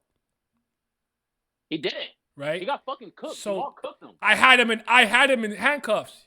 Jamal had 35. Like, what are we talking about? Like, I had 35 fucking points. Like, is that I don't like that shit.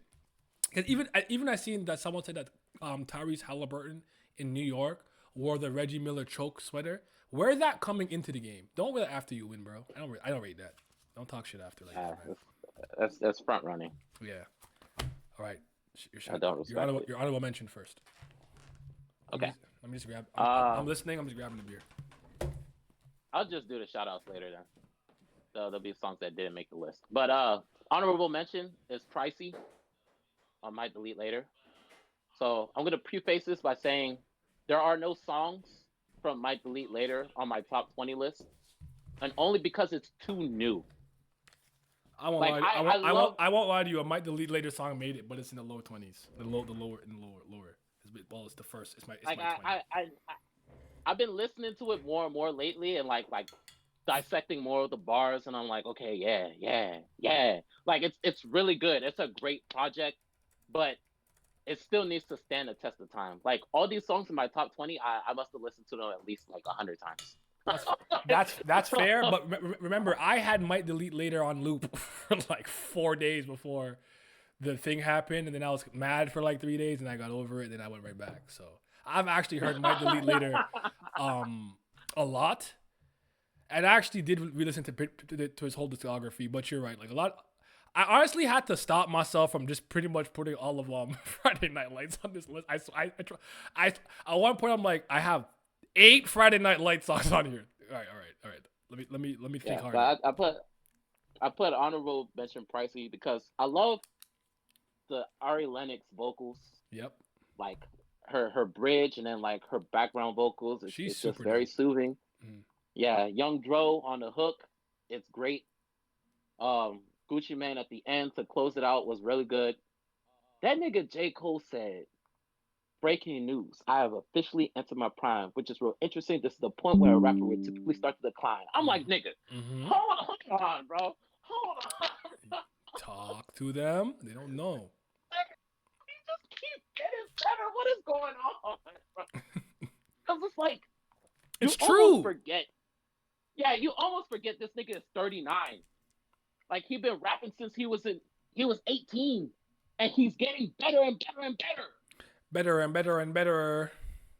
better. Cardi is a goat for that. I know. I love that part so much. I used it. But yeah, I used Pricey. it in my upcoming J Cole video essay actually. So I think Pricey might be. Mm, I'm not mad if it's your dare I favorite say song. it? I'm not mad at it. I'm really not mad if it's your favorite song off of that. Mine will be like I have like a 3-way tie with Hunting Rabbits, Crocodile Tears, and Pie. But part of the reason why I like Pie is because Daylight and I love Absol and Daylight and him went crazy. And I was worried for Yeah, Cole, they went but nuts. Cole had held his own. But I didn't choose that song actually. I wasn't gonna say it's my favorite song. I was gonna say it's his favorite intro of any of his projects. Oh, I'm not mad at that. I would say that and Yeah, January 28th for me. Those yeah. two. Do you wanna be happy?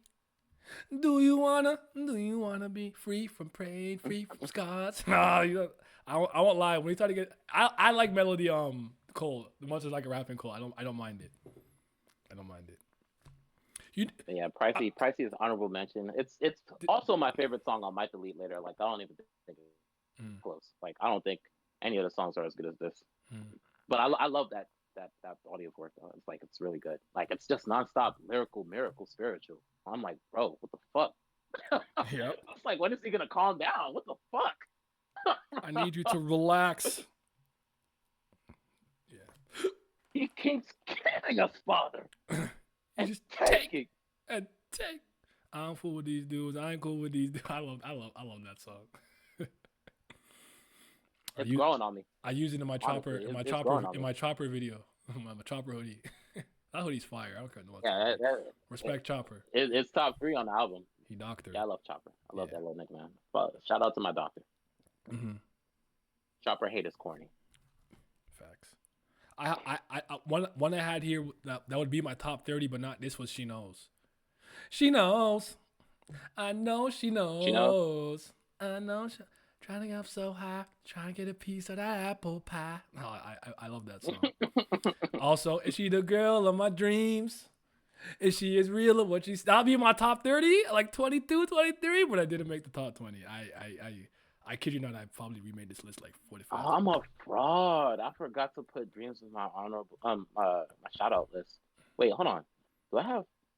Wait, hold on. Let me see. Mhm. Let me see. Yeah, I forgot to put it on my shout out list. I'm a fraud. Yeah, I love Dreams. That's a great song. Yeah. One thing about you, I know that you and I really like to warm up. Yeah, So yeah. I'm gonna say, I broke it down. So I'm gonna just let the chat know how I broke it down. Where's that list at? Yes, here it is. So of the 20 that's on the list, 4 songs are from the warm up, 3 songs are from Born Center, 2 from Friday Night Lights, 2 from the off season, 2 from 2014 Forest Hills Drive, 2 from For Your Eyes Only, 2 from Sideline Story, 1 from KOD, and 1 from both of the Revenge of the Dreamers tapes, 2 and 3. So that's how I have it broken down. I think what I did first was I thought about my favorite 3 songs on each project, and then some additive ones, and then I'm like, damn, man, there's 66 songs. I don't have anything from Any Given Sunday though. I don't have anything for any of those. Or I'm a truly, fraud. I need to listen to those tapes.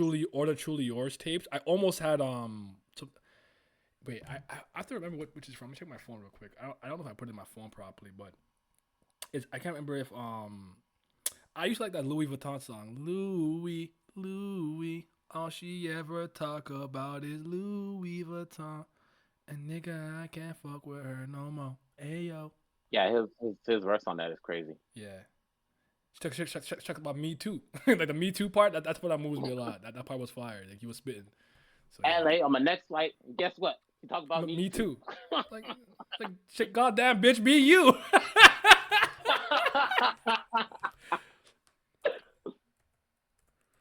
I was looking cute though, KG. I was looking cute. I was in full light skin mode in that little video. I won't lie to you. I was true light skinness. That's facts.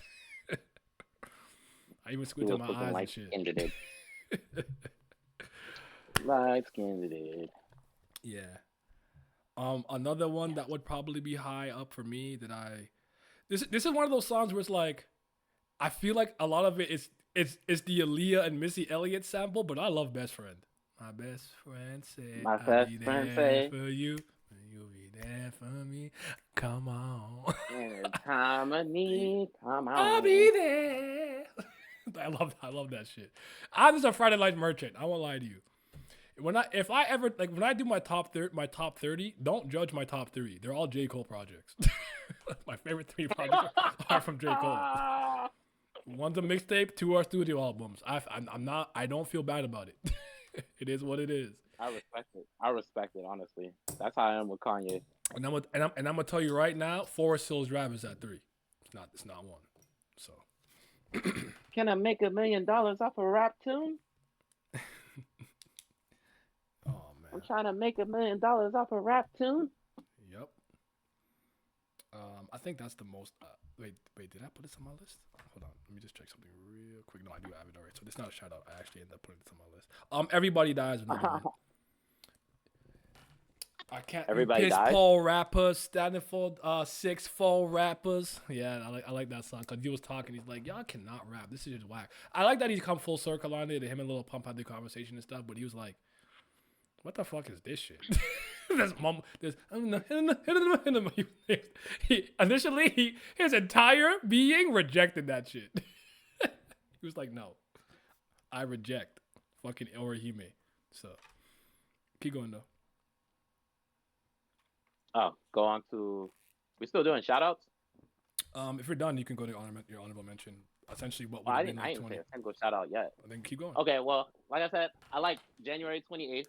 January 28th is a great intro. Like, that's when I knew I was going to listen to a classic. Because I was like, oh my God, you hear the melody in the background, the slow beating. And then he's like, the real is back, the bill is back, Flow Bananas here, Peel is back. I'm like, already, I'm here. What else? I like Wet Dreams because I don't give a fuck what nobody say. Wet Dreams is some real ass shit. The first time you about to bone, you have to lie. You cannot let her know that you're a virgin. Because you're going to get played.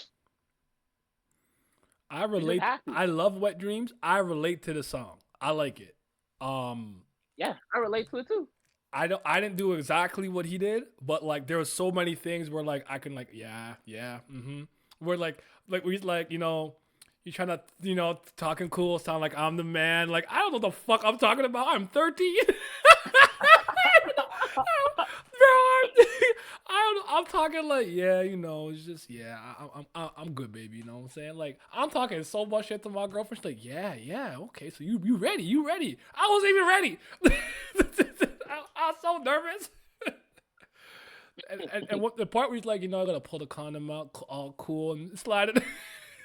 all of that, all of that. I understand. I was lying my ass Yep. off talking about I know Yeah, how to eat practice it. putting that condom on. That's real shit, man. Practice it. You gotta like use one condom as a test subject. Put it on while you're home by yourself. Like, all right, how does it go? Cool. Yeah. No. And then Yeah, I like the Three part. Wishes. I Three love the Wishes is part a at the great end song. too, where she's like, "I never did this before. I'm a virgin." And then now you like now you kind of feel dumb, like I all this talking. Well, we could just both did the tutorial together.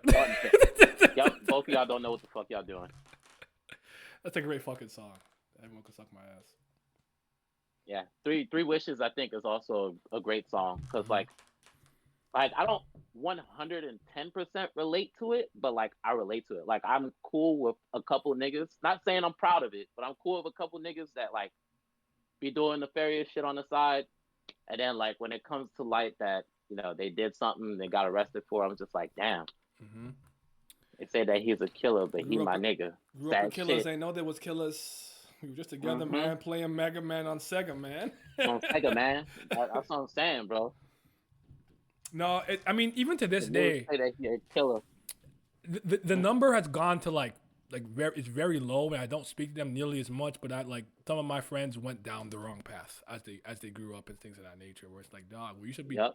talking about Kingdom Hearts and fighting with fake keyblades, and you out here moving white, selling this, selling that. So, I obviously I don't come from an environment that rough and tough in Toronto myself, so I don't. I'm not really connected to that, but there's certain things I can relate to. But I'm with you on that. Yeah. Like I don't know no killers, but like the part where it's like niggas going down the wrong path, like I feel that. I felt that. It happens. Yeah. Cold summer mostly because of the sample. Like Okay. the way like he was talking about how he makes the summer jealous by putting out his best music in the winter, and then now he's finna drop something during the summer. Like this was before Born Center. I was like, I really fuck with this. Mm. Like I love the what's the literary term for it? I can't. I know it's not coming to me right now, but like I love what he was doing there. Like I got what he was saying. Um, Trouble also great song. I love Oh, that the didn't make it. hook. That didn't make it for you, eh? Mm-mm. I was tormented when I was like, damn, it's not going on. Set it Like I off with looked my at left, set it off with my right. I love that song. That's like one of the Born Singer songs. yeah, 'cause I I vibe was to. looking, I was like, I got 3 Born Sinner songs in this top 20, and Trouble not one of them. What the fuck? Like, bro, I On was my left, sick. bitches all on my side. I'm shouting in the Real air, nigga. but I want fair for my life. I love that song. I said, it's a great song. Yeah. Head Buster for one reason and one reason only. They kill Saddam. Now I wonder who's sane. How you balance being Batman, Bruce Wayne? Old chick calling, but I'm on the new things. She's still a dime, but I always lose change. Ah, truly yours too, baby. No. That nigga went nuts. He went nuts. That's a good song. He went nuts. And that pocket is for And you. like the thing about J. Cole is like it's not what he's saying that's overly complicated, but it's the way he's piecing it together that you can catch it and you're like, that was pretty clever. And he does it on a consistent basis. Niggas think just because you're not saying something that's profoundly complicated, it's not good rhyming. But he also has this uncanny ability, in my opinion. You're saying, it's the line itself could be simple, but he'll repackage it in a way that I like. Like I'll give you a really simple recent example. Secret Recipe. The line about we're at your what do you say? We're at your neck like a travel pillow for the way you slept. Like I would have said that so basically, like, like you're sleeping on me like a neck pillow on the plane, like like he packages it in a way that I'm like I like it. Like I would have done that. I would approach that bar so fucking simple mindedly. But with him, because he's so good at the multi syllabic rhyme schemes, like because he kept the same rhyme scheme for like pretty much that whole entire verse with Yachty. He packaged that in such a way where I'm like, I just made that line sound so much better than really what it was. Like it just like travel pillow, you sleeping on us, we coming for your neck. Like it wasn't that deep, but he packaged it well. I'm with Yep. you. That's why I don't really like pay attention to niggas like when they're writing out the line on Twitter and then try to clown him like this was so simple. Da, da, da. I'm like, okay, but did you hear how he said it though? Did you hear how he led up to it? Did you hear how he prefaced it? Like, come on now. Yeah. It's more to rap than just having the line. It's the delivery, the energy, the composition. Like, it's a lot of shit. 100%. What else? Chaining Day. I fucking love Chaining Day. There's a lot of songs on Born Sinner that I really, really like. That was a Chaining hard Day is song a to great not one. have in my top 20 because I love that song a lot. This Yeah. is the last time. I was like, okay, I lied. Do do do do. The next song starts. Okay, I lied. I said this nigga. I laughed so hard the first time you said that. Okay, I lied. Snow on the Bluff. I think Snow on the Bluff is an amazing song. It's not top 20 only because I haven't heard it enough, but I think it's a great song. Sorry, that's a no-name one? Yeah. It's hard for me to like listen. Niggas said it was a no-name diss, but like it's not a diss. Like he just like trying to understand where she's coming from. Like yeah. I'm with you. I haven't heard it enough for it to be there, but I know I liked it. But I didn't like that my favorite quote unquote female rapper and male rapper were going at it. So I just closed my eyes and ears. yeah, but like he's asking a genuine question. Like it's something about her tone that's bothering me because you saying we need to do this, that, and the third, but you're coming at these niggas. They don't know any better. Like, okay, you know what we need to do, but like you're not explaining it in a really receptive way. You know what I'm saying? Like, if I was wrong and someone told me I was wrong, but they said it in a way that like I was okay of hearing, then I'll be able to like be open to change. But like if I'm wrong, you telling me off, calling me stupid, da da da da, like I'm gonna get defensive. Like, okay, what the fuck? You're not a genius either. She's not. And like I think No Name has a bad habit of that. She kind of like has a very condescending tone when she's trying to correct people. It's why I do the separate. I can't really. I don't follow what she does like in her life. I can't. I just want to hear the music. I'm good off her biggity blackity shit. Like I'm just off it. Yeah, like all time she was like, "Don't say nigga on my concert if you're not black." I'm like, "Oh man, I'm just tired. I just don't want to be a part of it." But I love her music. Yeah, J.Cole. All he said was, "Okay, the message that you have is a good one. I like what you're saying, but the way that you're saying it is not it right now." And she lost her mind. Yeah. I'm like, bro, like he did not come at you sideways. He didn't call you no bitch. He didn't say that you dumb. He didn't say you didn't know what the fuck you was talking about. Like. All he said was just try to say it. Also, was out there protesting. I don't know why she said he wasn't. He was there. He was out there. Yeah, exactly. That nigga was there, man. That's the part that blew me because, like, he's trying. But one man can't fix the world. Seriously. I'll play it again later. And then the next three songs, I didn't put Dreams on there, but Dreams absolutely needs to get a shout out. My dreams. Kevin's Heart also needs to get a shout out. I like that song a lot. Very good song. Born Sinner, the song. I love the outro of that fucking song. Like it was almost good enough to have me put it in the top 20. I was like, the way it ends. But I was like, nah, that would have been too many Born Sinner songs. Mm-hmm. And then Hunger on the Hillside. Hunger on the Hillside, I think, is also another great outro. He's really good at intros and outros of his work. I love Hunger on the Hillside. That's a great song. That's probably my favorite song on off season. That or 95 South. I go back and forth. I do like 100 mil, but that's more of like the catchy song. You know, 100 million, I'm still on the grind. 100 million, I'm still on the grind. 100 million, I'm still on the grind. 100 million, I'm still on the grind. Yep. Boss and J.Cole on the song together, they don't miss. Yeah, they just make hits. They just make hits. I would argue Drid too. I don't think they've ever had a song together, but I didn't love it. Him and J. JID. Cole and Jid, J. Cole and Boss, and J. Get off Cole my and dick. Get Homie. off my dick. They don't Cannabis, miss. cannabis, blow my spliff. I love that. Legend out the 2-6. You know who the truth is. Crazier than the niggas. Something rubric. I don't know the director's name, but yeah. Yeah. Yeah, that's all my shout outs. Okay. That's all of them. Great songs. Great songs. All right. You want me to start with 20? Yeah, go ahead. Crocodile Tears.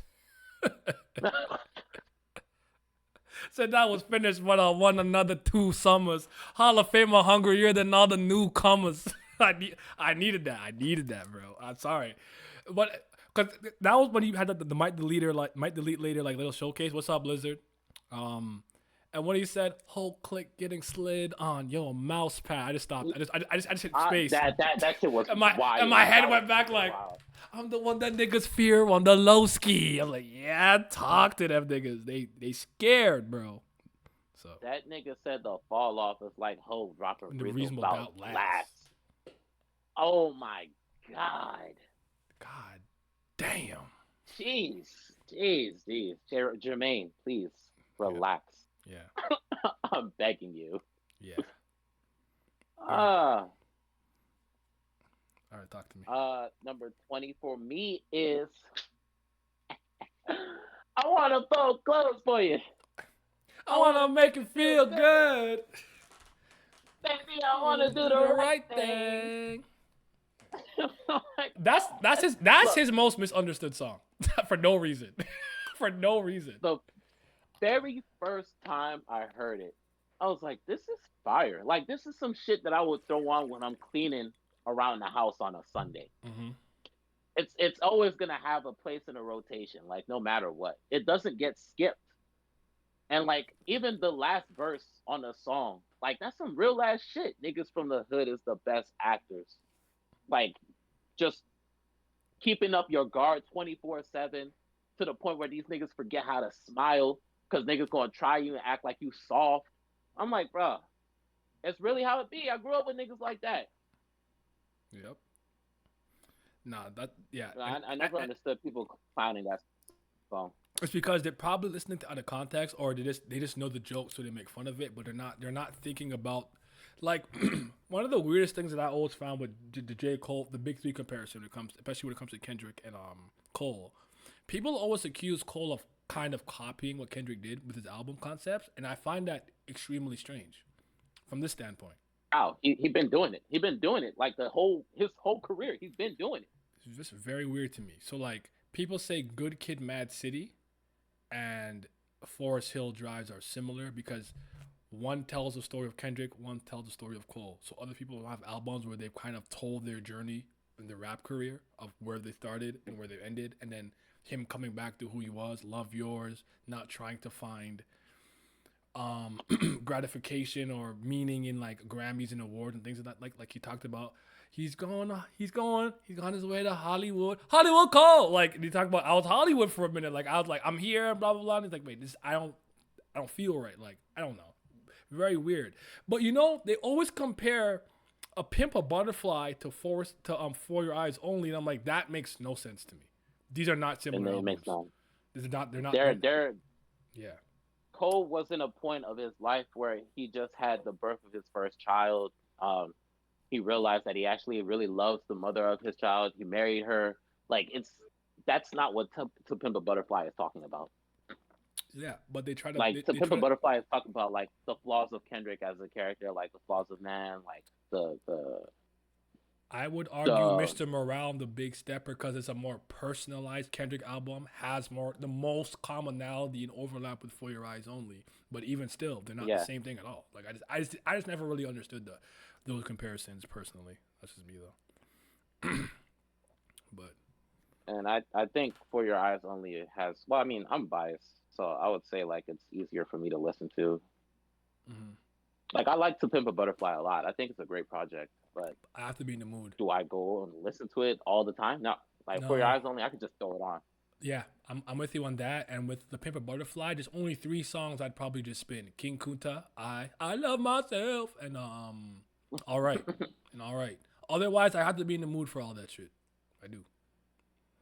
This goes back to people thinking that what they first consume is the originator concept. Oh, that does happen. That is true. They'd be lying saying the Peanut Butterfly is easy to listen to whenever you want. It's not. I never fully understood that one. Like, it's not I don't even think it's a bad, it's not my favorite Kendrick album, but it's not bad at all. I think it's good. I'm not entirely sure why people always herald it as always the greatest hip hop album of all time with like, Illmatic and stuff. I wouldn't go that far personally, but hey, man. I realized Kendrick has like, he has some powerful fans, bro. Yeah, he has a cult following, and it's okay because I'm a cult follower of J.Cole, so it's fine. It's fine as long as you admit it. It's cool. I am, but I'm honest. Because Yeah, I'll tell you, don't play who that around me. I'll kick your phone in the atmosphere. That song's trash. Even the song I just heard, Grippy. Turn that off, Cole. That's not your bag, bro. Turn that off, dog. What the fuck was that? I don't like that. I don't want to hear that. Jumping my nickname. It's something Mickey. Grippy. Grippy. That's like what? I was like, y'all can cook it for this one. Jermaine, come on, bro. I didn't like that at all. Cause I like Red Leather. Red Leather's a fire verse to me. I love him. I think he slid on that song. But all right. Let me go next. 19. Yeah. I have Javari. This is technically an unreleased song. And you could tell it's a little bit, not finished, but I think it's one of his most beautiful storytelling songs. I wish that it made. I think it's supposed to be an off season, maybe. I'm not sure. I can't remember what time it's supposed to be around, but I thought it was beautiful. I just think it's just a story of like someone in the hood and him kind of making some Jesus parallels and stuff like that, and then him willingly giving himself up, and the police firing on him and stuff like that. And I just thought like the message is beautiful. 'Cause one thing I like about a lot of his songs is I could always resonate and relate to it, and I always find the lesson, the big picture takeaway to be something of substance. It's not always the deepest thing like, oh my God, capitalism and the political. It's not always something like that, but it's just like, yo, love yours. If you keep comparing your life to other people and other things, you'll never be happy. There's no such thing as a life that is superior to yours. You need to find peace and happiness with your people, your community, your life, and what it is you do. You might not be famous with 200 million and 500 bitches, but you might have a family and a woman that really cares about you, and that fucking matters. Some people don't have that. Love yours. So, yeah. But yeah, Javari, one of his best storytelling songs. It is unreleased though. So yeah. I heard the song. I feel like it probably would have fit the best on For Your Eyes Only. Secretly, I think it might have been around that time though. I'm not entirely sure. I don't remember. I've been hearing it for a while, but I don't remember how long I've been hearing it. But I've had it on my phone for at least 3 years. Yeah, it definitely fits the For Your Eyes Only vibe. Yeah, that's my 19 though. Okay, my 19 is 03 Adolescence. Yeah. I think 03 Adolescence is extremely slept on. Because it's like... Things change. I love Cole when he's talking about like introspective shit, like from a third person point of view. Like, I don't know for sure if these are like experiences that really happened in his life or not, but it sounds real enough where I'm just like, damn, that's kind of deep. Like the part where he's talking about he's talking to one of his homies that's a little bit older than him that's selling drugs, and he trying to get money like him, and like the nigga laughing at him because he's like, bro, you trying to get like me, and you looking up to me. I sell drugs, and I make $100 to $200 a week. You about to get a degree? I'm gonna be stuck with two choices: either graduate to wait or sell it number two. For what? $100 for a 2 a week? Like, he's like, nigga, you looking up to me because I do this? Like, I got 4 brothers, a mother that don't love us. Yep. If they ain't love us, why the fuck they never wore rubbers? And then, like, he's saying, like, in that moment, like, when the nigga broke it down to him like that, he's like, damn, like, I gotta be appreciative of what I got for real, because, like, this little money that he flashing around, it really ain't shit. Yep. No, it is one of my favorite songs off Forest Hills Drive, I would say. But no, the message is great because that's probably the part that I relate to the most. I won't lie to you, I had that moment where I was him, I was looking at somebody I knew who was like, moving stuff on the side. I'm like, dog, I'm trying to get like making like 1,000 a day. Like I'm trying to get like you. And he's like, bro, you just got a fucking scholarship.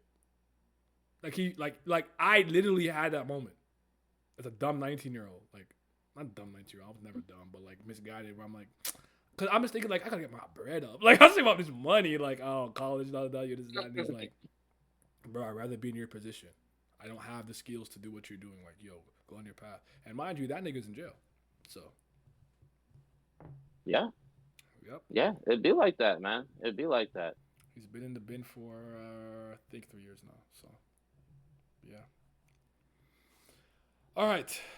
My 18 is actually, this might be a shock to some people because this is not one of my favorite albums. I love the song. I love Sideline Story. I put my heart and soul in The this song? game. Yeah, I love Sideline Story.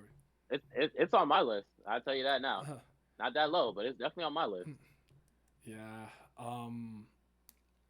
It could be, it could probably go higher if I think about it longer. But I remember this song being one of the few songs and like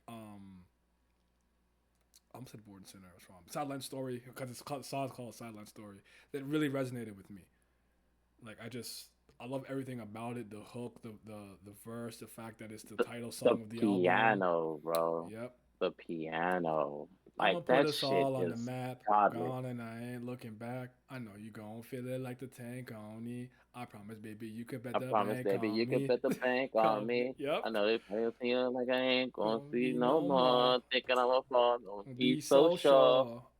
I wish somebody had I wish somebody guidelines made guidelines on of how how to to get get up up on off the the sidelines. sidelines. Yep. Bruh, Yeah, that's one of it's the. just a song about a nigga trying to make it, man. Yeah, we all Come on. we all trying to make it, man. On some way, shape, or form, we all trying to make it. So yeah, that song's special to me. There's definitely one song I like a little bit more. It's not too much higher above it, but yeah. Shout out to what's Yeah, the name of this? I'm gonna go more in depth when it's my turn, but that song is fucking amazing, bro. I put my heart and soul It's in this it's game. goddamn amazing. Yeah. And honestly, if you don't like Jermaine Cole lore because of what was happening with Rock Nation and having to put out hits and stuff like that, it resonates even more because I was tapped into all those things at the time. Where it's like Jay-Z's like, you need to put out a hit record, man. You need a hit record. We need a hit record, man. We need a hit record. So, until the workout came out, he didn't really have that yet. So, but yeah, go ahead. 18. Number 18. For the longest time, if I was trying to get somebody onto J. Cole, I'd play the autograph. Mm-hmm. I, I, I listened to the autograph so many times from the ages of 13 to 15, bro. I was like, bro, J. Cole. They're like, bro, who you bugging me about this fucking J. Cole? I'm like, bro, just listen to this. Listen to this. They're like, bro, They say what that anything's nigga said, possible. Sorry, go you ever seen a dream like this? No, I'm like, bro, the nigga said, so at ease. No, what do you say? Said, y'all niggas is the worst. See me like J. Cole, homie, can you see my ahead. first CD? Nigga, please. I got $10. You You act act like like it's it's 10 50 G's. G's. It's food for thought. The cost is like two number threes. Nigga said it's food for thought. Yep. The cost is the same as two number threes. Huh. Back then, two number threes was under $10. Yep. We all trying to get a boy no shit. So be at ease with all that broke shit. We all trying to get $1, boy, no shit. That was something. What did Jay-Z say? I'm trying to give you something for $14.99. I feel like he flipped that line in his own way later on 444. I've always felt that. Nah, like, this song. oh, that's a Cole line. You flipped that shit, great, bitch. bro. But yeah, it's good. Then Autograph's a great song. It's a great song. It's honestly a great song, start to finish. Oh, yeah. We're both grown, so you gotta play our own positions. I wouldn't say that you a hoe, just made a whole decision. And you can blame it on the liquor like a prohibition. We both know that's what. Yep. This. Oh my god. This. Okay, sorry. I don't want to cut you off, my bad. But nah, that's a fire song. So this one. My 17 was on your honorable mention. Fine. She's my number one. I don't need nothing on the side. Said that I was done for good and don't want no more lies. Don't know no more lies. Yep. Slip me a Xanny once. Somebody, I got the earth in the Hey. blunt. Smoke, I got the skirt when I want. Skirt, I get the skirt when I want. Skirt. This is my favorite song off of KOD. And KOD is not my favorite J. Cole project, but I love this song a lot. And unfortunately, because I have made some mistakes in my life, I can now actually relate to it. Being on the other side of, being cheated on, I've been on the other side of it where I was unfaithful to myself. So now it means more to me when I hear it. I remember when I reheard it, I'm like, damn, this song really struck a chord with me now that I've kind of made the mistakes that I've made in my life. But I like that. I like the video too with Kevin Hart and everything. What happened with him. Like all of it mixes together. But I actually think, like, to me, that and 1985 are probably my favorite two off of that album. I do like Motivate and ATM and stuff. They're like catchy, whatever. But I don't listen to J. Cole for that. Like, this is why I was saying with Grippy. Like, get out of that bag. I don't even care if you do well on it. It's not why I personally listen to you. I don't remember the song. Here's a song with, like, I don't know why I want to say Sheck West. No, that's Stick. Moneybag Yo and somebody else. And I like the song, but it's just like I don't listen to J. Cole for this like trap, drill, kind of gangster thing. Like I'm not here for that. There are times when I know he's trying to make a hit, and it's just like it's exactly what you said. This is not why I like you, so I'm not here for this. I like that you don't. I like that you don't give a fuck about this, and you just do your own thing. Just make the songs that people fuck with, and they fuck with it. They fuck with it. Yeah, like the reason like I have so many like Born Sinner songs on the list, but like I don't have it like as my top 4 J. Cole projects is because the songs where I like what you do, you did it phenomenally well. Yeah. But the songs that I don't like what you do, I hate it. Like Crooked Smile. I fucking hate that song. I don't like it. I feel like have you overheard it? I feel like if you overhear that song, you'll not like it. I haven't heard it too many times. I actually don't hear that song that often. A lot of people have told me they've heard that song and specifically A Tale of Two Cities way too many times at this point. I'm like, okay, I get that. Yeah, the reason I hate Crooked Smile is because I was trying to put niggas on to J. Cole for years. Yeah. And I'm like showing them the autograph, playing Lost Ones for them, playing Sideline Story, playing Hold It Down. Niggas is not receptive to none of that shit. All the good songs. Then they hear Crooked Smile, they're like, oh my God, it's so deep. I'm like, this is surface level as shit. This is deep. The nigga J. Cole got a fucking crooked smile. He's just saying, love your crooked smile with a stupid ass hook. It's not deep. I was so mad. I was like, this is the one. This is the one that made you a J. Cole fan. No way. No way at all. Just has me so tight. Like, I skip it every time. This is how I feel about Not Like Us with Kendrick Lamar. I don't think it's a good song, it's a bop, but this is so low brow for you that people are like, I heard Not Like Us and now it's Kendrick Lamar. I'm like, this is the song that makes you like Kendrick Lamar? This song?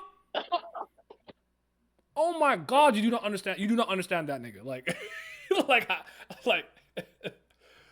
it's so funny that 616 in LA ended up being my favorite one, and Euphoria. So, but yeah, I'm with you. I know that feel though, where it's like you're trying to get somebody on something, they're not really that receptive. Like, oh, it's cool, I like it, but I'm gonna spin it, and then they're like, yo, you know your guy that I like? Yo, I heard the song "Get Off My Dick." Yeah, I'm like, this is the song that made you want to listen to J. Cole. Get off my dick, to the window, to the wall. I'm like, come on, I hate y'all. So this is one of those things where it's like, I hate that you're doing it for the wrong reasons, in my opinion, but hey, it is what it is. What could you really do? But it's a good choice. I like that. I never really dislike Crooked Smile. Mm-hmm. I'm sorry. I don't like it. I don't like the song. I'm not mad at it. I like it, but I haven't had that experience, and I haven't heard it too many times. I think the one song that the only song from J. Cole that I've overheard that I still like a lot is A Tale of Two Cities. But I've heard that song too many times because even people who don't really listen to J. Cole will have that song on their playlist somewhere. So the younger never think I'm kind of at that point with no role models. If I never heard that song ever again, I'd be good. I'm lucky that I haven't overheard that one either. So that niggas always talk about something. Don't save her. I'm like, oh, I mean, I'd be singing it too. Like, okay, don't save her. She don't want to be saved. No, save her. Yeah, so my 16. And one thing you'll notice about me is I might have like how Pat does, I might have a story or something to go with it, but If you don't know, my real name means God's gift. Oh shit. Wait. I didn't do 17. Oh shit. And I'm you're an already idiot. on 16. I thought you know what you were telling me you don't like Crooked Smile. My bad. Keep going. Yeah, I don't. Go I ahead. don't Go like ahead. Go Cricket ahead. Song. Go Yeah. ahead. Go ahead. Number 17 for me is "Hold It Down." Okay. I think "Hold It Down" is like one of the most real nigga songs ever created, like on Earth, on planet Earth. It's "Hold It Down." If you need a holler at me, don't hesitate to call. It ain't a problem. I could be there. I ride for you, lie for you. I know you do the same. Hold it down for you and hold it down. I'm like, bro, this is a song for your niggas, man, and your lady too. That's what makes it so great. It's a song for best friends, and it's also a song for lovers. Like it's just this is what this is the type of music that you need to make, like uplifting shit. Saying you can depend on somebody and they can depend on you. We need more of this.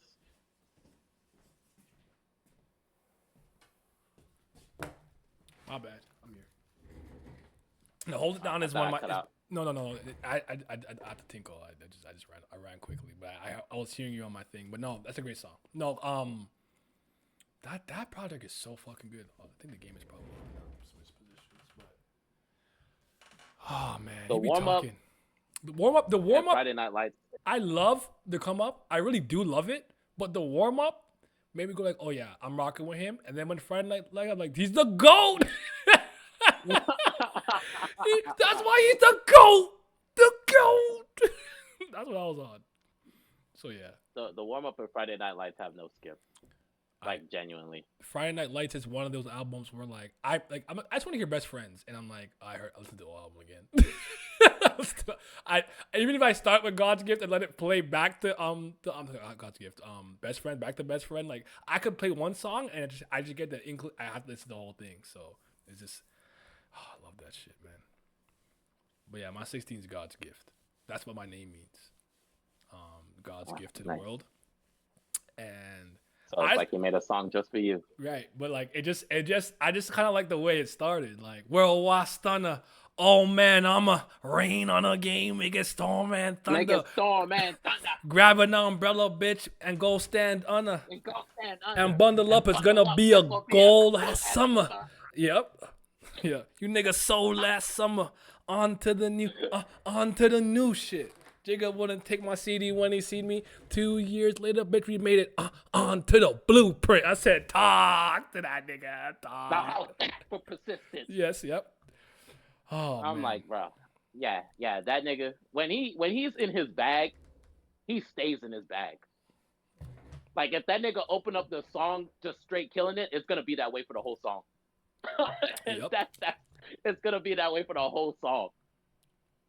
Yeah, man, that song just moves me. Just like God's gift, motherfucker. This is God's gift, and I'm like, you talk about me, Niameki. just decided to insert myself. Yeah. Was in my fashion. When I can see a cookie, I'll grab one. I'm like, damn, I gotta stop grabbing these cookies. Looking for some nookie, I'm trying to squeeze me a bad one. Yeah. Every spit, I spit it like it just could be my last one. Like I'm like, oh man. Ever since I got on, I've been on a mission to put the niggas I missed out on. No, fuck the bitches I missed out on. Ex-cheerleader, hollering. Holler, what's up? Yeah. Now a nigga beater. Now that's fucked up. What kind of fuck boy hit a woman bet he wanna put her hands on a nigga? He was crazy. He was going hard. Big facts. Oh my lord. That's my man, bro. That's my man. He was going in. That's my favorite song on Sideline Story. That's 1A and Sideline Story is 1B. Probably next might be Lost Ones or Daddy's Little Girl. One of those two. I like those two songs a lot as well. Daddy's Little Girl and Lost Ones. I couldn't relate to Lost Ones just because, I mean, to some degree I guess you could say, but I don't have a baby mother. I'm childless, so I was more me vicariously living through. But yeah, fire ass record. I'm just moving locations, y'all. If you see me standing, I'm still here though. I'm not going nowhere. But yeah. Sit in front of the TV. Watch the game. But yeah, give me your 16, brother. Number 16, I feel like you can't have a top 20 J. Cole list without this song, Ooh. and it's Power Trip. Power Trip, Oh. absolutely. Miguel. First of all, J. Cole and Miguel together, they don't miss ever, not once. They need to make more songs together, honestly. Facts. That's not enough. But Power Trip is just like it's one of those songs that cannot get played out. Like honestly, I've heard it like a million times. Like this and Crooked Smile were the two songs where like people would tell me, "Oh, I really love it." That's what made me a J. Cole fan.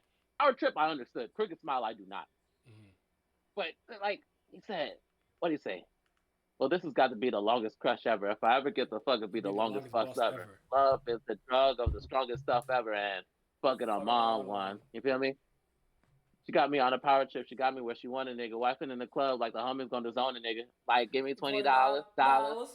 And I she still said, how how you you get get to to college? college. Like, I don't like when he's trying to make a hit, but this one felt effortless.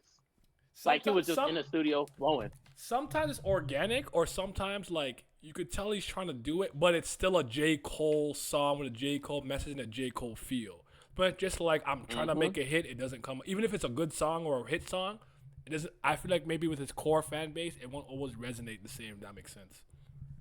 Yeah. But yeah, Power Trip is it's one of them ones. I won't lie to you. It would be in my top 30. It didn't make it. It barely didn't make it though. It didn't make it. I do like that song, but yeah, it didn't make it though. It didn't. But I love that song. That one, and Chaining Day for sure hurt me because I love Chaining Day. I listen to songs that I need you to love me, love me, love me. Don't take my chain from me. I love that song, bro. Man, Training Day is so good.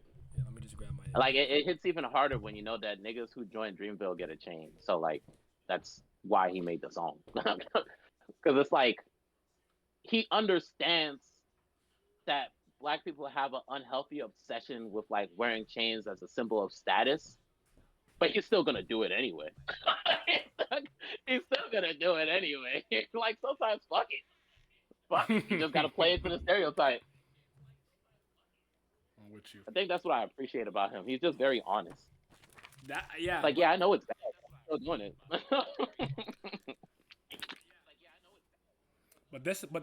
But I'm with you. That's what makes him special. Cause like even when some songs we're talking about, like Snow in the Bluff, or whatever, like he's just speaking his mind, bro. Like he's not even just being like, yeah, fuck no name, goofy. Like it's like I don't get it. Like what do you want from me? Like I can't save the world myself. So yeah. All right. We're on what, 15? Yeah, 15 now. Set it off on my left. Set it off on my right. I said, gunshots into the air, but I won't fear for my life. Troubles of this world. We get to the promised land. You don't want problems. I promise, man. Oh my god, I love Come that on, song. bro. Is I love that song. Is this game not on TV yet? What happened? Or does Canada just suck because we gotta watch hockey? I gotta stream this. It's on TNT, brother. I don't. What's TNT in Canada? I don't even know. I'm gonna have to just stream it. Yeah, I'm watching the game right now. Yeah, I'm gonna have to turn it on. Okay, yeah, they have the WNBA game on. Like, I want to see this. TSN 4. Come on, man. Shout out to Caitlin. Now hold on. Shout out to Caitlin Clark. Shout out to Caitlin. Shout out to W. No. Shout out to Asia Wilson. We're not worried about Caitlin Clark right now. I don't even know why I said her. Shout out. Like my favorite player isn't fucking Brink. So, Cameron Brink. She be blocking the fuck out of these bitches. Yeah, she be swat. I seen her swat a bitch 4 times in one play. I said, oh my god. The same way I see Hannah Hidalgo just steal the ball from motherfucker. I think, yo, how you average like 7 assists? Her on parlays. Yeah, I like Hannah Hidalgo and Cameron Brink a lot. Shout out to Asia Reese though. This nigga Luka is disgusting. Luka is disgusting, bro. That's the one thing He's disgusting. I've never not admitted about him. People act like I think he sucks. I just like I don't fucking like him because you guys are weird. You guys want the way you guys were talking year one. You can talk now when if you especially if he wins this ring. You could, but you were talking like the way you're talking now. You've been talking since it's like fucking first game. Like shut the fuck up. Yeah, You're. they were doing a little too much with Luca his first 2 years. I feel similar about Ant. Oh, Kobe, MJ, face of the league, and I'm like, bro, what did he do? Can we relax? The MJ comparisons are ridiculous. Truly. The Kobe ones were also disrespectful. Kobe was better Yeah, than him at that age extremely. and doing more in the fucking playoff. Oh, you're Shaq, nigga. Kobe at 22 was legitimately the best player in the NBA. Like, I'm not even trolling. I'm not either. Shaq was more dominant, and because of his position and who he was and how fucking powerful he was, things played out differently. But yeah, Kobe was a much better yeah, basketball player than that nigga. And niggas don't if the Western understand. Conference Finals, Western Conference playoff MVP thing existed, I mean it. Kobe would have gotten 2 or 3. Yes, because back then the West was very tough. Like, I mean, the West is always tough, but it was like compared to the East, much tougher. And Kobe, up until the finals, was averaging like 30 points a game There it is. against the best of the best in the NBA. It was only when they went to the finals in the East, they had better centers that were better defensively, and then like, well, not better defensively, like it's the reverse actually. The West had better defensive centers, and then in the East they had better perimeter players. So like Kobe would struggle in the finals when they went up against Eastern Conference teams, and Shaq would feast like It was really only 33 points a game type shit. Detroit, but that was his own fault to some degree, and I won't run from that. And it was in Indiana. I feel like people forget the context. Jalen Rose purposely hurt him. He was hurt. Yeah, Like 15 points, nigga. First of all, don't act like you didn't save an entire game in overtime when Shaq fouled out. So I'm not gonna do that. Like he got like this is my problem with the carried narrative. And the same people will be like Magic's the greatest. Magic came into the league with fucking Kareem, and then got Worthy and shit. Like that nigga I don't punish. Kareem, You have to punish. Worthy. You have to punish everybody for having great players or nobody. Like you can't pick and choose. It's my problem with this. They act like they use Shaq as this crazy anomaly, and I get he was a physical specimen, almost unlike anything we didn't see, but he's not a better center than Kareem. What are we talking about? My issue is they do it to Kobe, but then like when you bring it up on LeBron's side, it's like no, he did everything. But I'm like, You had Kevin Love LeBron played with and Kyrie Irving, he played with Dwayne Wade and Chris Bosh at the same time, two and Hall of then Famers. Ray And fucking then, Allen. like, come on now. And I'm not knocking Like, like, yeah, oh, your championship's nobody fake because of does that. it. No, it's Yeah. not. Like I don't do that to anybody. It's so fucking weird, bro. Like you can't knock Kobe for playing with Shaq and then like simultaneously say LeBron did it all when he had Dwayne Wade. You can't do that. Yeah, yeah. It's your 15, right? Or You said Trouble was your 15? yeah, set it off, man. Okay. Number 15 for me is Let Go My Hand. Ooh, I think okay. Let Go My Hand is like probably the first time where I heard Cole like very mellow, monotone, chill for the whole track, and like I'm like, what was you saying? Your thing the other day, the stiff neck, like my neck was moving like the whole time. No The stiff whole neck. time. No stiff Oh, neck. stiff neck. Like when he said my last scrap was with Puff Daddy, who would have No, thought it? I was yeah. like, he was fighting that. But it's crazy He was because fighting Puff. I remember that story was something related to. I feel like Drake was around too. I don't remember what it was, but like I remember that story. I'm like, that's kind of crazy. Yeah, but fuck that nigga. Go to jail and rot in the deepest pits of fucking hell, you monster. That nigga is a sexual deviant of the worst You a freak type. ass nigga for Like, real. yeah, he need to stay his ass inside. Kendrick was talking about him. You right? He not talking about Drake. He's talking about Diddy. Facts. Oh man. No, that's one of the better songs in the off season, I'd say.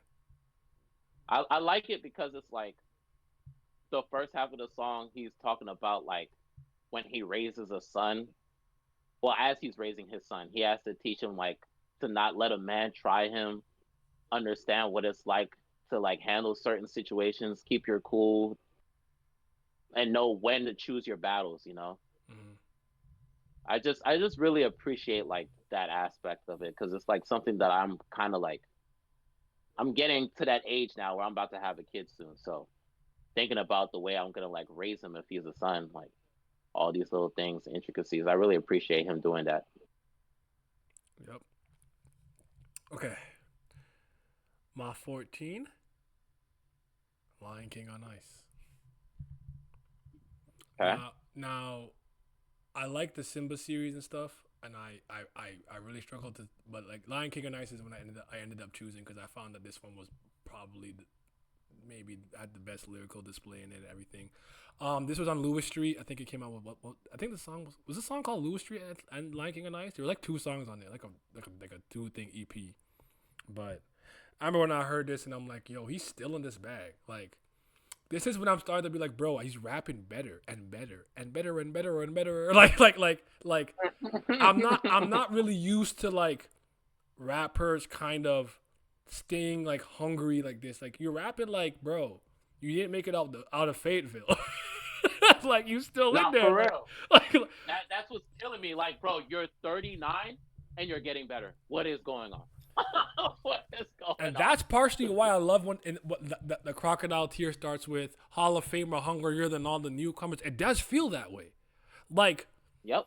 I'm not even saying Kendrick got complacent, but I really do think the stuff that he was doing and did since Damn hasn't been as potent as what J. Cole was kind of doing from that 2018 to like 2024 run. Because apparently this is a hot take. I think off season is way better than Mr. Morale and the Big Steppers. Like way better. I'm Yeah, not. I do too. I don't even dislike Mr. Morale and Big Stepper, but to me, I'm like that's not close to me. It's fucking off season. Nah, no nobody like that I know or nobody that I follow on social media like references songs from Mr. Morale and the Big Steppers frequently. So Yeah. like I know niggas is capping when they like run into defend Mr. Morale because I heard it one time, thought it was a good project, and I was like, I don't think I'm gonna listen to this in my spare time. I had a few songs like at 95 or whatever, and like yeah, but other than that, like I'm good, bro. But I heard it like Push these twice, niggas three off me times. like, Yeah. push these niggas off me like, Silent Ugh, Hill gets you ugly as it fuck. gets to me. Ugh. That's some funny ass shit you gonna say, but I be immune to shit. Yeah.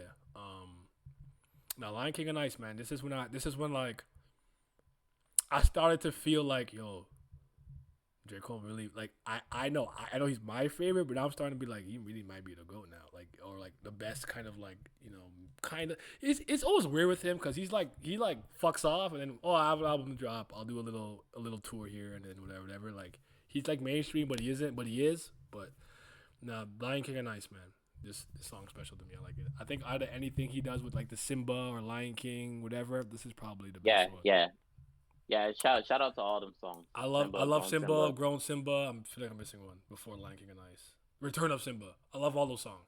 Cole, Return to Simba. yeah, Yeah, I knew there was one more, but Under I didn't pressure. get. Want to make diamonds, and we all Diamond. scattered. We all scattered. I hopped the fence. I did the most. People heard that song. I did the most. Cause like Cole, like him, he make diamond songs, but like Cole, like the mineral, Yes, like under like it's so simple, but it's fire, bro. big motherfucking facts. So yeah, special ass song, man. Yes. All right, hit me with your 14. All right, number 14 may be a bit of a surprise, Okay. but I have change.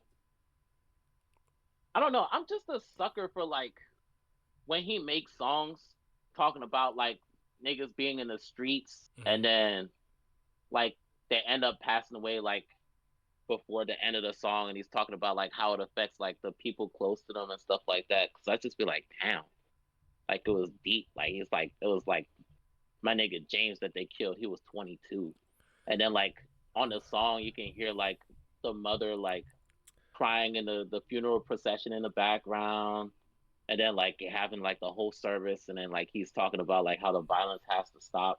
Like I really very much so resonate with that, especially now that I'm older. Like seeing a lot of young niggas in my neighborhood, like up to nefarious stuff. I don't know where the fuck they're getting these guns from, Mhm. but that shit needs to stop. Niggas robbing cars. Like what's going on? I don't understand what's going on with the youth of today. I really don't. I got like I was kind of it's kind of cool. First of all, my intuition telling me there'll be better days. Mm-mm. But Mm-hmm. so when I was growing up, right, it's not like there weren't people Uh-huh. who weren't doing stuff like this, but they were a lot more discreet. They weren't necessarily proud of it and proud to display it. And I think most importantly, I found that older generations protect younger generations. I remember when they used to be smoking weed. Something as simple as just smoking weed. Yeah. You're not even doing anything like, I mean, it's illegal at the time because now it's legal in Toronto. But like, young man, you're well, they said soccer player. You're a soccer player. This is bad for your lungs. We don't want you around this. Go over there. Like they look out. Where I find now that's changed. You pimp your kid out to help you get the whole family out of whatever situation it is and things of that nature. I think families are more broken than ever, so it could be a lot of those things too. But I'm seeing what you're seeing. I'm not seeing the level of gun violence in my personal life at this point because most of those guys that I've known I either don't speak to as much or are locked up. But it's the drugs, it's the Xannies, and Perkies, and I'm like, where y'all even getting this? Because promethazine and codeine aren't something we just sell on the shelf in the store. So I don't even know how you're getting this. Like, Exactly. are you I'm just lost. yeah. So, and like you said, the older I get, like it's not even on some hero shit. It's just like I feel like a small duty to just like help you not walk through an unnecessary fire and burn yourself. So it's Yeah. it's unfortunate, but I The definitely youth needs guidance. yeah. I mean, you always say it. Reading comprehension, all things are at an all time low, but it's like I don't know. Ah. we're losing our youth, man. We're losing them. Like, so, oh man. But yeah, I'm gonna go with my number 13, which is my favorite song. Well, I don't know if it's my favorite song because I do like Neighbors, and Neighbors would be in my top 30. But Deja Vu, Guess the neighbors think I'm selling selling dope. dope. Yep. I know you were made Oh, for 13 is me, deja vu but for you? yeah, Deja Okay. Vu. I know that you were made for me, but darling, don't you wait for me, cause I can see the promised land. I can't do no promising. Put a finger in the sky if you want it, nigga. Put two fingers in the sky if you want Fingers it. in the sky if you want. Yeah, that's that's my bag, bro. I love that song. It's the part where like I feel like no matter what stage of like dating and a relationship that I am, the part where he's like, I know you were made for me, but don't wait for me because I can see the promised land, but I can't promise you anything because like I gotta make it first, and then Yeah. extend the ladder for Yeah. everybody else. Where I always feel like that part is irrelevant, no matter if even if I'm when I was in one and I hear it, my mind was different about it. Where it's like, I know you're made for me, but don't wait for me because I gotta get it out the mud so that we can get it I out the can see mud. why. So yeah. I can see why you love the song for sure. Mm. You said rap the whole song now. This ain't karaoke. This ain't karaoke hour. You'll get those one. You'll get that one day. I do want to do a karaoke stream maybe where I just rap shit. I'm not singing nothing, but I'll rap it. But yeah, Deja Vu, Sacre Bleu, Kylian Mbappé. That fucking video kills me. Kylian Mbappé. I'm like, bro, you're not saying anything, and she's falling for this. Hit us with number 13.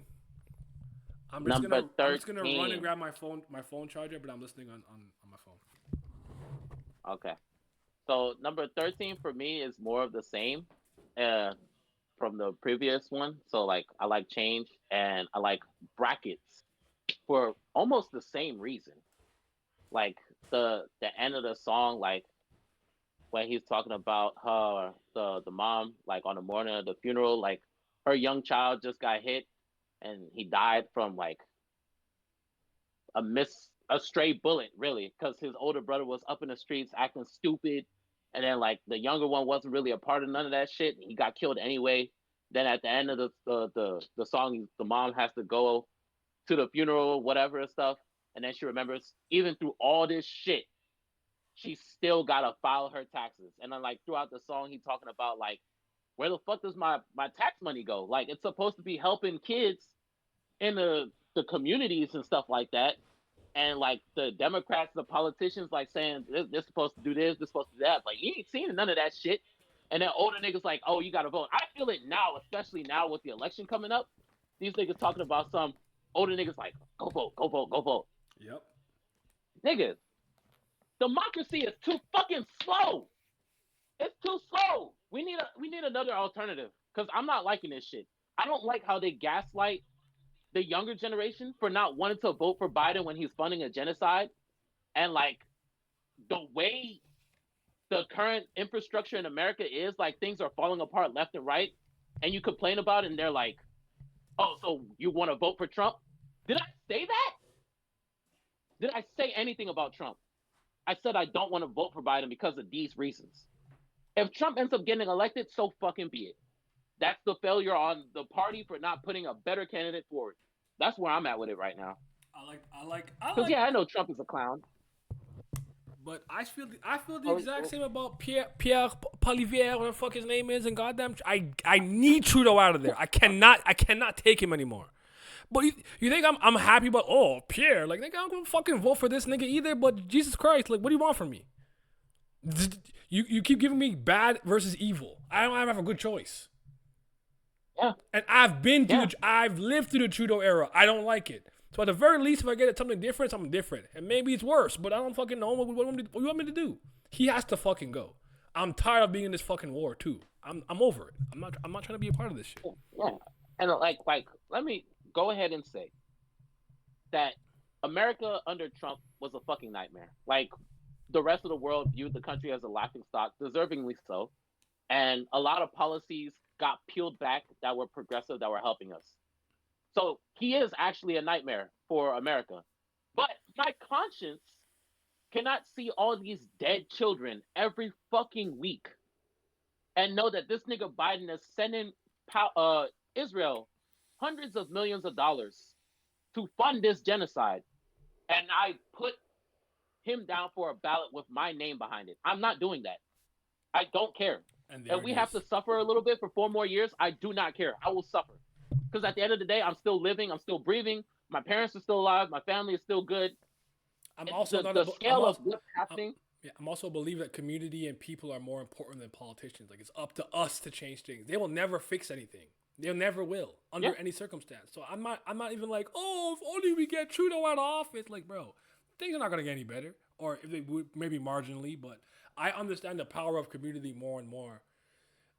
Especially to one of my friends, because I remember I visited him and his daughter and his wife, and his kids are homeschooled. I think I spoke about this once, where like there's this wood shop guy who like teaches like wood shop and stuff like that, but like he just teaches the kids. Like, they'll come to his house and have a wood shop section, and then they'll do like phys ed with this ex hockey player and stuff like that. Where like they're just getting good, but they're in a tight knit neighborhood, and they get everything done. Yo, can I borrow some sugar type beat? Like, that's the wave, bro. Like, us helping us.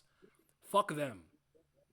They're gonna keep robbing us and manipulating the stock market and all kind of shit. Like, I'm just so over it. Like, I don't even I go, like, if I go to vote for nobody, I do like actually vote, just because my dad's always like, never forget that we died for this, for our rights to vote, to go vote even if we don't like the candidate. So I do that, but I don't ever like anybody I'm voting for.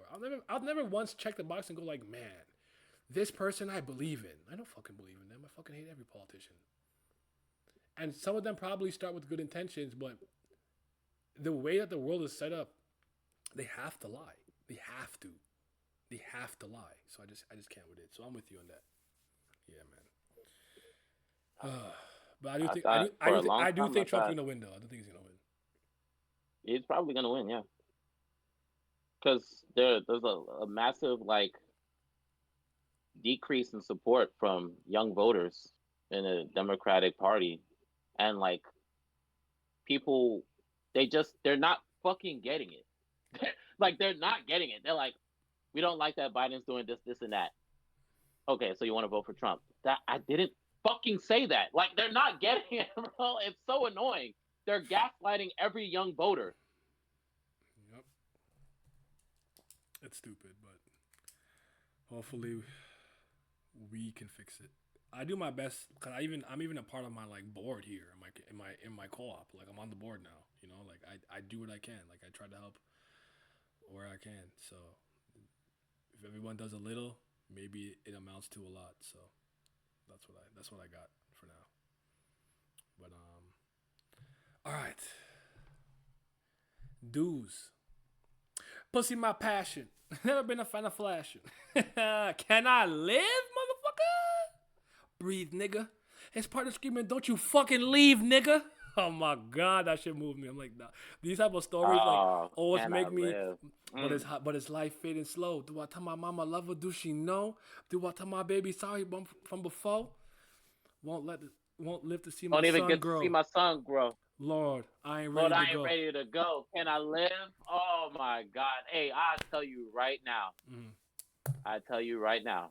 Can I live is in the top 10 of my list. I had a feeling. I had a feeling. I'm like. If there's one warm up song, I guess was gonna be in the top 10. There was that and another one. Did I think that's in mine too? It's a good song to wake up to if you get what I'm saying. Yeah, yeah, yeah, yeah. If you know. If you know. If y'all know, motherfucker, you know. Yeah, yeah, special song. But these stories, especially when I was younger, used to like resonate with me. Like trying to understand some of the struggles that people that share my skin color go through. Because I don't come from the hood. I don't come from that environment necessarily. It's not that I haven't seen stuff and been through stuff and dealt with things, but like I've never had to see it. So I'm always kind of sympathetic to that kind of thing. Where it's like sometimes you really do feel like you don't have another option, or you gotta do that to some point, and then from there use that money to make yourself something on some Jay Z shit. Because Jay Z used to be out there in the streets, and then he became what he became today. You get what I'm saying? So special song. I love that song. I'll piggyback off a bit more when you talk about it. But yeah, Yeah. number 12 for me. Can I live? Don't you fucking Can leave, I nigga. live, man? Partner say, don't you fucking breathe, nigga. Oh man, I do like storytelling songs though. I think It's my it's favorite Jay Z song has always been "Meet the Parents" since the first time I heard it. I couldn't believe the plot twist of the father killing his own son because he'd been estranged and been in jail for so long. He didn't know. And he's like, he didn't think. He just followed his instinct. 6 shots into the barrel out of the gun. Niggas be your father. You shooting your son. Meet the parents.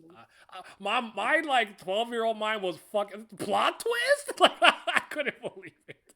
I couldn't believe what I was hearing. Oh, my mind was blown. My favorite Jigga song, bro, forever.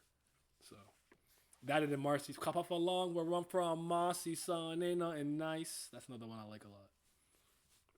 But yeah, what's your 12? 12. I just poured something in my cup. I just I've want been needing something something I I can can feel. feel. Price I ain't never letting Getting up. up. Pistol in your hand And will don't make make it it real. real. Foot is on their Bro, neck. I got him stuck. got him stuck. That's in my top 10. Nah, middle child, bro. That's the It moment. gets better the more I listen to it. Even after all this time, I throw out middle child. I'm like, why don't I like this song more? Like, you ask me maybe a year from now where I got middle child, it might be top 10, bro. I'm not even gonna lie to you. I'm like, bruh, they're like, I'm little bro and big bro all at once. Just talking to the young nigga Kodak. I'm about to have to meet Mhm. Jacob for lunch. I'm like, bro, this nigga, cause like I relate to it, bro. I'm a middle child, and it's like Mhm. millennials, especially, we're like caught in between. Yep. Like with the older millennials and Gen X and like Gen Z, we were there for both of what they got going on. So we don't struggle with technology, but like at the same time, we still remember dial up and broadband and like using fax machines, having to get like a disposable camera for all your summer vacation photos. But at the same time, like we love our iPhones and our Galaxies and we know how to use all the features without assistance. Like it's just, we're caught in between two generations. Yep. We understand both experiences. Like it's this song perfectly encapsulates that. It has more meaning than him literally just being like kind of like in between. Like yeah, you're right. Like it speaks to more things. There's more meanings in there. I'll elaborate more when I talk about it. But nah, it's a great. I'm not mad that it's like right outside the top 10. But hey man, next time I talk to you, it bump at the 8 man. I wanted to do something silly and have it like right in the middle of the list, but I was like, I like these two songs Oh, more 50, oh, than 15? that. For that 10? Yeah, Oh, okay, okay. yeah, I wanted to put it at 10, but I was like, that's a little too on the nose, and the songs that I would have put over it, I would have been lying. Would have been lying. Nah, that song is special. I'll tell you why I have it as high as I have it when I get to it.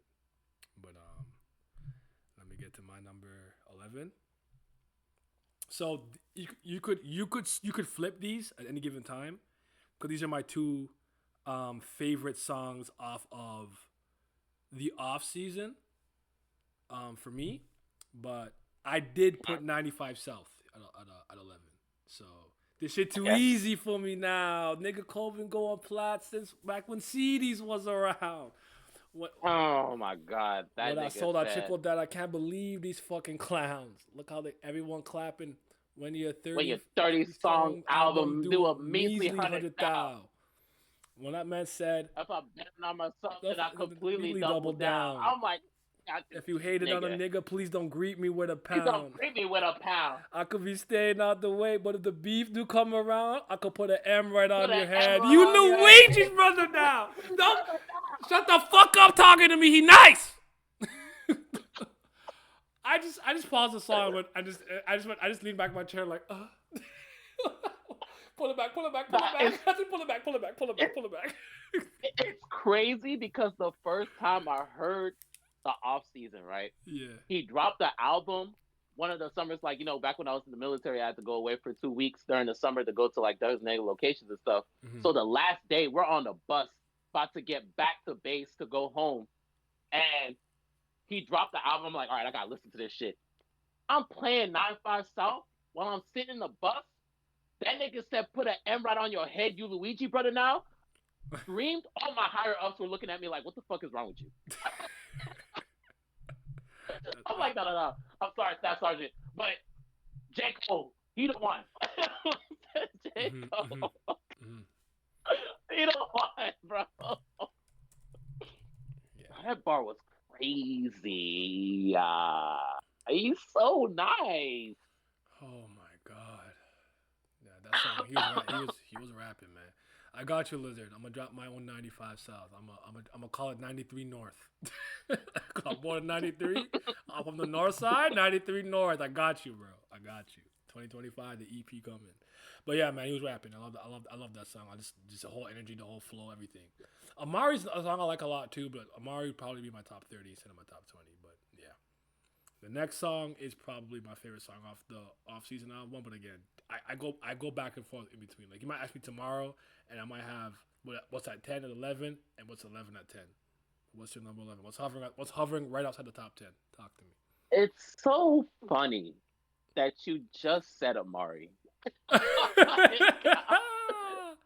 Pump, nigga, he's slumpy. I said he's slumpy. Oh my god! He had the fucking the hat on. He's slumpy. Hold on. Let me get my thoughts in order. What this nigga say, bro? What did this nigga say? Give me a second. I gotta pull the lyrics out because I don't want to. I don't. He said, "Bow tie and I'm still munching. Big bag, never near fumbling. Once smoke, don't choke. I'm a whole nicotine company. Dream builder, only not a navy. How could you ever try to play Play me? me. Come on a song, come on a blue through the west like a baby."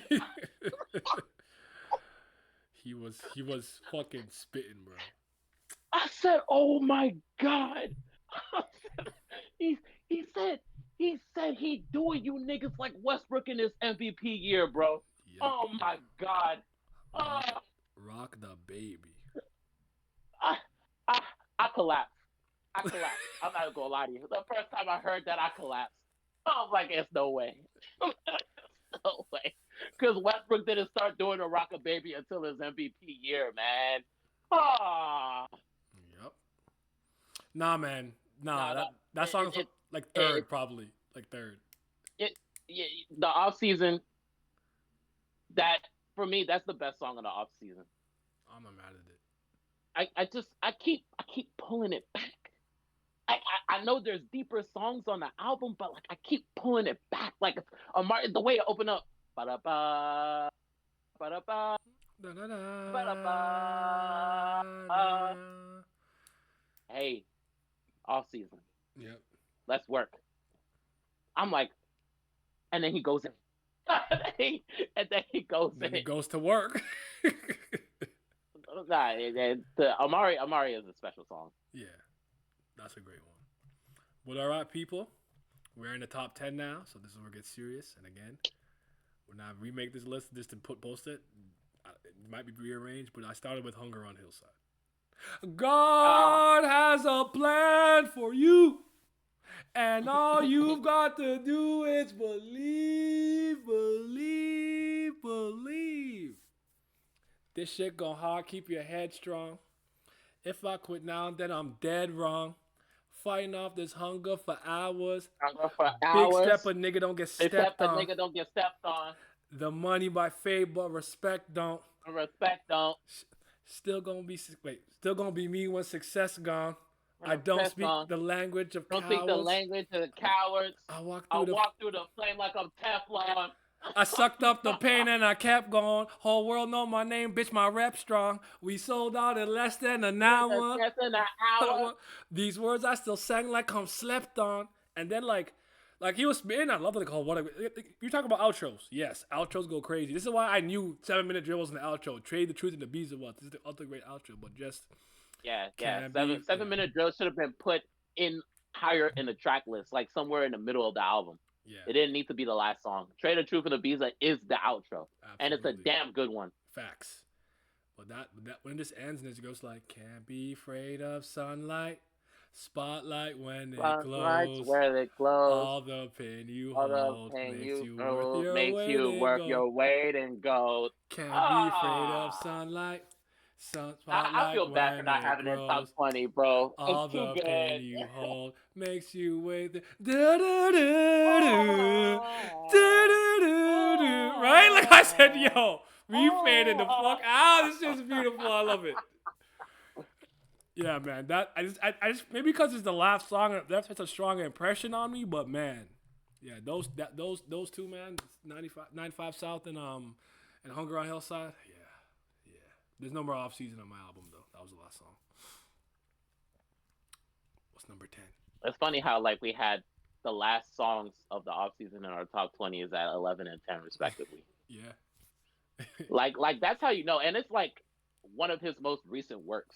So like in a couple years, it might get ranked higher. I could Like, see that, but it's a 2021 album if I remember correctly. So yeah. Ah man, all right. like it's just that nigga J. Cole, man.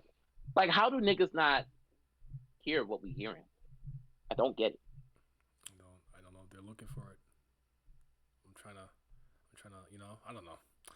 I just think some of the things to say about them are just unnecessarily stupid. But hey, I've been hearing it for so long, it don't phase me at this point. So, all right, numéro 10, mon ami. Numero 10. It is Cage Bird with J. Ooh. Cole and Omen. We get some Now features this now. song, it struck such a huge chord with me. Cause like everybody knows about like I know why the Cage Bird sings about Maya Angelou and stuff. So I'm like, okay, if you're gonna reference Maya Angelou, you gotta do good, Jermaine. Like I was kinda nervous. And the song opens up, the beat is fire already. So like my fears were put to rest like 0.5 seconds into the song. But then the nigga started rapping.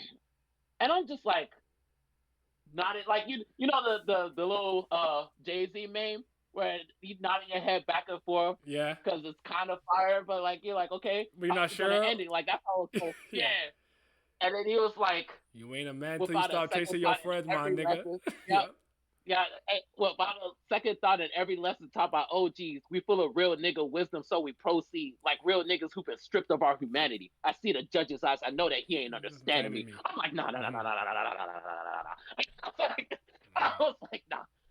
And then he said the hook, freedom's just an illusion. That's my conclusion. And if it ain't, then why my niggas keep on losing theirs? Just go back to childhood, This goes out to Childhood childhood friends friends that's that's doing doing years. years. Prison tats on their back like Prison tats on their souvenirs. back like souvenirs.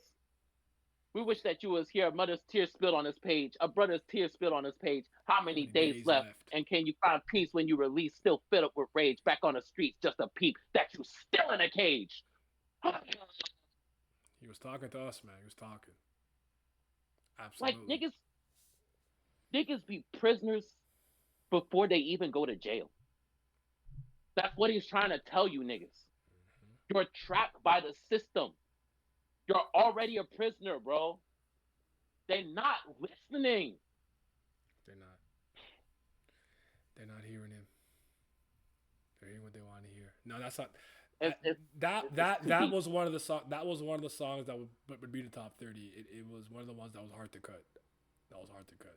That one in Oh, actually, I did. I almost I had the song way higher than I realized. Fuck, this is a Cause. This is Cause featuring Cole. This is not Cole featuring Cause. I'm like, damn, Knock the Hustle, because I love Knock the Hustle. That should have been way up there. I have to move that one. I'm like, oh damn, I misremembered that. So, no, that's a great choice. I didn't expect that one. I like that. I didn't expect that one.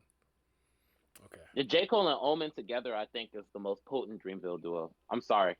Like, it's better than J. Cole and Boz. It's better than JID. You said It's potent. better than the rest I of think the niggas, man. With Boz, it's like I'm gonna get a slap. You know, I'm gonna get. Because, like, Omen came on after I thought J. Cole already killed the song, and he killed it again. Yeah. And I was like, oh, my God. Shout I'm listening, like, there's more? Shout out to Dreamville, bro. Dreamville's real. We out here. Every nigga's nice at something in their own right. Yep. You know. Well, it's the oratory vet turned down king / poet laureate. Yep. Used to paint a picture with a story of neglect. It could have been a shorty drinking 40s on the steps with a shorty on my lap with a shorty on the way coming shortly to protect. I'm like, no. He's like, I had to pause the song because I was like, J. Cole just murdered this. And you come on, you spitting like this? It's already dead. The beat's already dead. Like yeah. And how he ended? He said, started as a king, turned to a slave, put us in our chains. We was forced to entertain. Think about the present day. I'm living off the stage. Wonder if a nigga ever get up out this cage. As I sing, nah, don't play with them Dreamville niggas, man. Nope. They're special. Don't play with them. Don't play with them. They be rapping for real. Don't ever act like they can't fucking rap.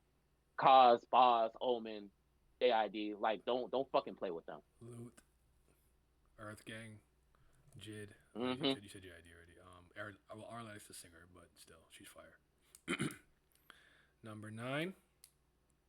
What can I do? It cost me a lot. It cost me a lot. No way. It cost me a lot. Big chains, big whips with wood grain. Cost me a lot. Oh, my God, watch make mama think something. Mama think so and I rob. Cost me a lot. Yep.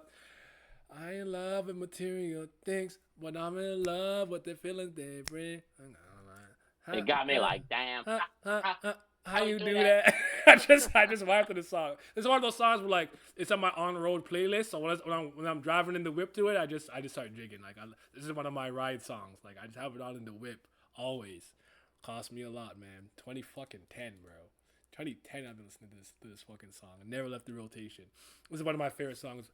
I wouldn't say one of the best songs off the Friday Night Lights if I was trying to be objective and impartial and unbiased, but it's one of my favorites. I love Cost Me a Lot. This song moves me, man. It's a good fucking song. It's just one of them days a nigga feel like flossing. Stone Cold Stunner, bitch, I'm Steve Austin. Coolest cool breeze, blowing a few G's just to hear the whole. Said he's awesome. Yeah, in front of me, pulled up a song. Like, yeah. Oh man, yes, that's I love that song. But Friday Night Lights, I held back. I had 8 songs on one, but I held back. I think actually I made 7. I made 7, maybe not 8. All right, talk to me. All right, number 9 is Sideline Story. Ooh, I'm a sucker for piano, bro. Like you put a good piano in your album, whatever, I'm there. I'm here. Like, it's funny I say that, and In the Morning is not on the list, but that's because Sideline Story is just much better. Yeah. Like I put my heart and soul in this In this game. I'm game, feeling feeling drained, drained, unappreciated, appreciated, unalleviated. unalleviated, Tired of coming up short, fuck fuck abbreviated. When my abbreviated, whole name spelled out, my own whole pain name spilled spelled out. out. Yeah. Like I love how like raw the song is. Like this is a genuine like real experience, like a deep dive into J. Cole's mind.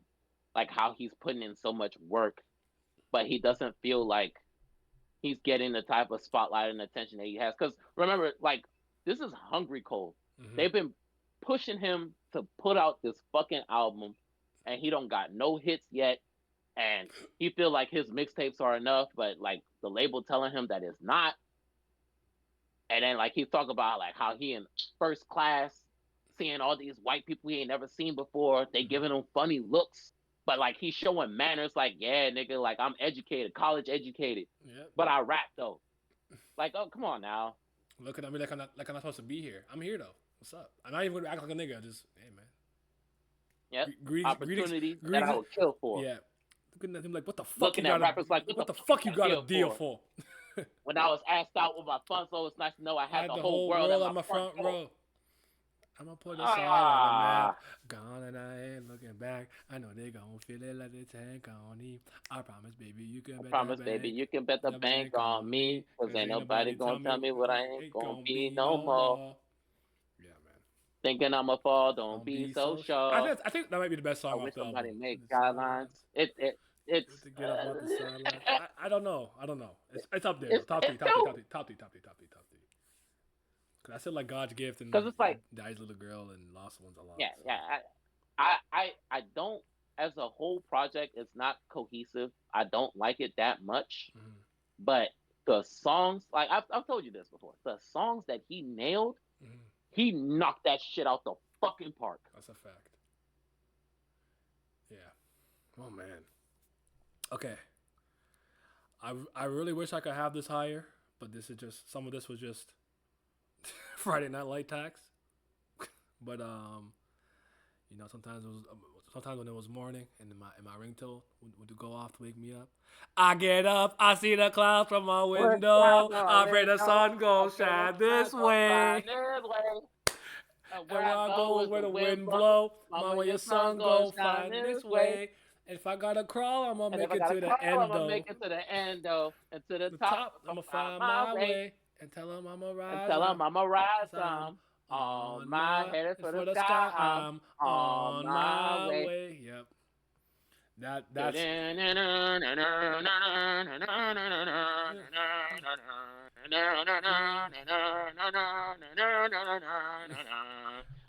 I won't even lie to you. I fully copied my dad's son. Cause my dad's son used to wake up to I get money to make him think about getting money. And I used to wake up to I get up. I used to just give you that early morning motivation because I used to not be a morning person. I used to be unmotivated as fuck in the morning. Be like, man, turn this shit on. I'm going back to bed. Give a fuck about school. Give a fuck about class. This song used to make me get my ass up and go to practice on goddamn time, bro. It's like 6 a.m. So, It's I lie to you not. It's probably the most motivational song you can hear first thing in the morning. I definitely think it's And up there. I'll go further in depth when I get to Mhm. it where it's at on my list. But it's fucking phenomenal how much this song can motivate you. Yeah. Seriously. Oh man.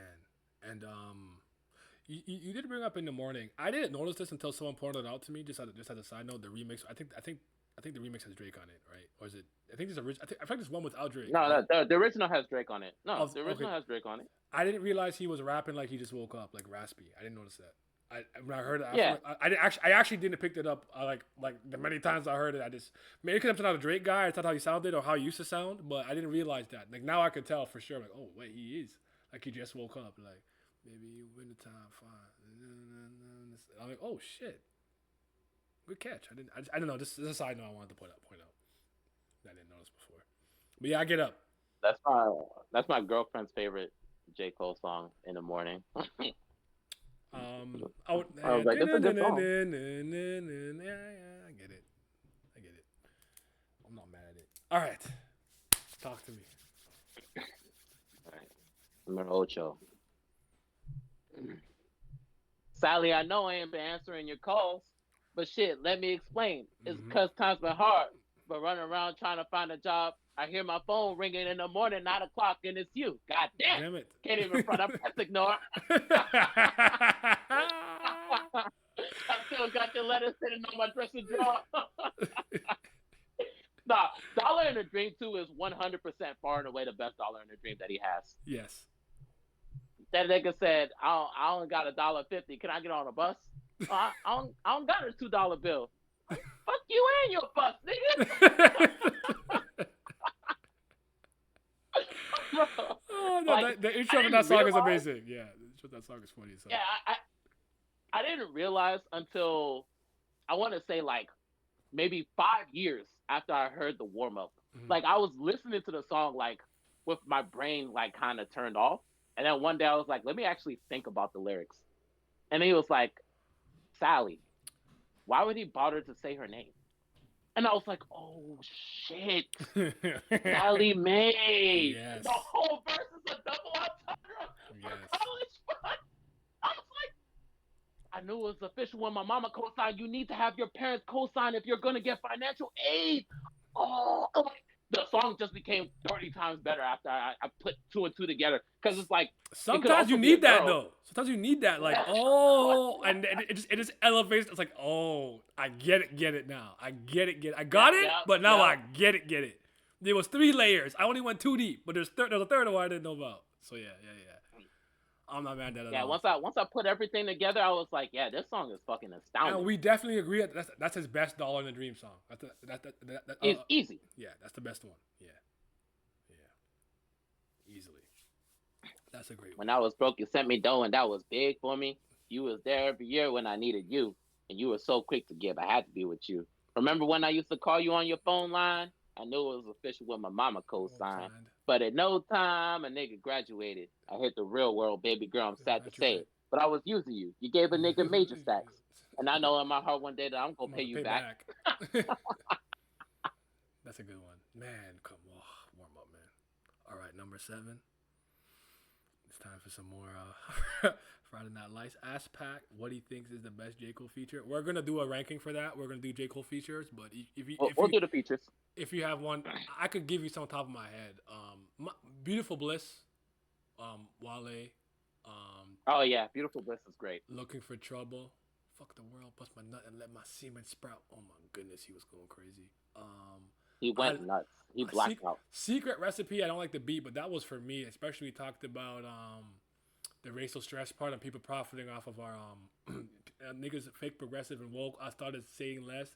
I peep how they profit off of racial stress. So many activists got rich. They wish we stay oppressed. Oh my God. I said, Jesus Christ. Yeah. But we'll talk about obviously Johnny P's caddy with Buddy the Butcher is always me up there because he went crazy. I said because Butcher was going. Benny was spitting when he said I'll walk the tightrope with the feline's agility. What did he say? They said what did you guys bring to Griselda? Validity. What work did you niggas put in? What didn't we? I said talk to those niggas. Talk to them, bro. Talk to them. So when Cole was coming, I'm like, bro, you gotta match this. You gotta match this. And he snapped. On the night I was born, the rain was pouring. I'm like, oh yeah. Let's get it. Mine's Two-Face though. Two-Face. Two-Face is a good song. I feel guilty that I didn't put on there. Shout out to Two-Face. Mm-hmm. Two-Face is a great song. Yeah, the mental state of a young black genius conflicted. The fast life of done scenes on the screen is addictive. Man, I said it. He's already talking to me. Pull it back. Pull it back. Just start over. Like, man, this is one of those songs where like there's 2 sides to what nigga was talking about. Like this is one of those songs where like I like the honesty that he has, where you'll admit like he knows what's right and what he should be doing, yada yada. But sometimes you just gotta like, there's 2 sides to a nigga though. 2 times, 3 times. Sometimes I'm throwing up the peace sign. It's 2 sides to a nigga, 2 though. 2 sides to a nigga, yo. I said it's 2 sides to a nigga, yo. Hey, look, sometimes I'm feeling high, sometimes I'm feeling low. Lord, will I die, survive, or let a nigga know? You say you said you knew me, but what side did you get to know? It's 2 sides to a nigga, yo. A pussy nigga pulled out on me on my man. What's it? Where do we stand? But still, we never ran. Foolish pride made us stand right there, not understanding we could lose our No, lives we right could there. lose our lives there. Yeah.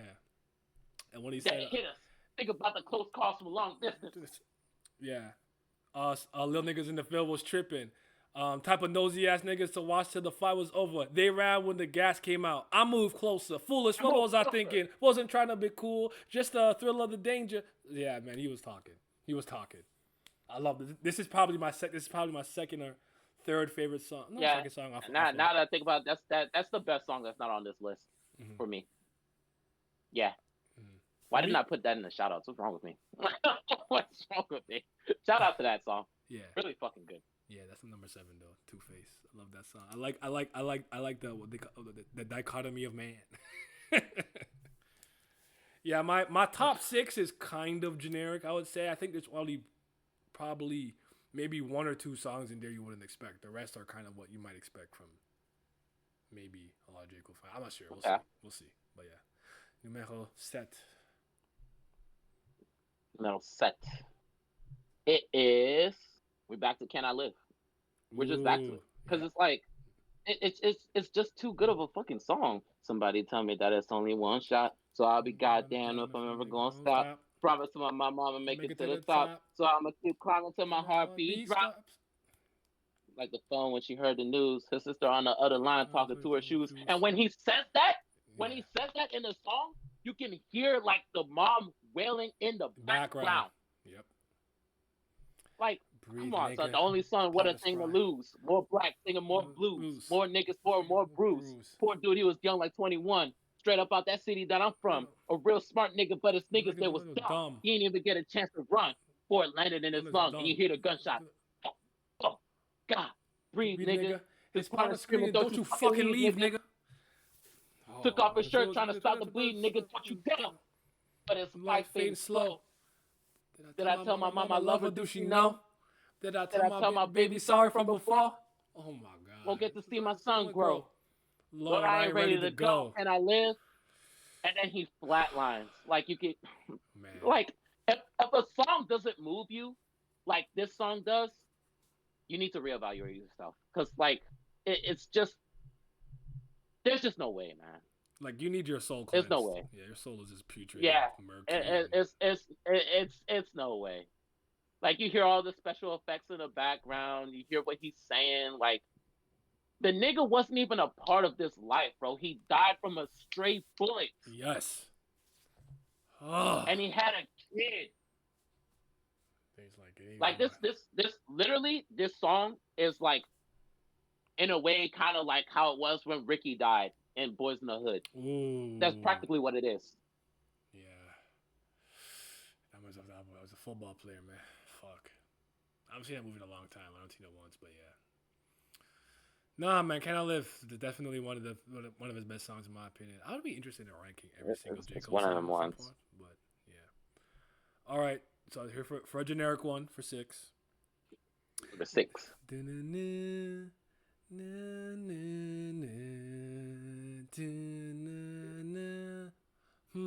Love yours. No such thing that a life that's better than yours. No such thing that a life that's better than yours. No such thing that the life that's better than yours. No such thing. No such thing. No such thing. Heart beating fast. Let a nigga know he alive. Live.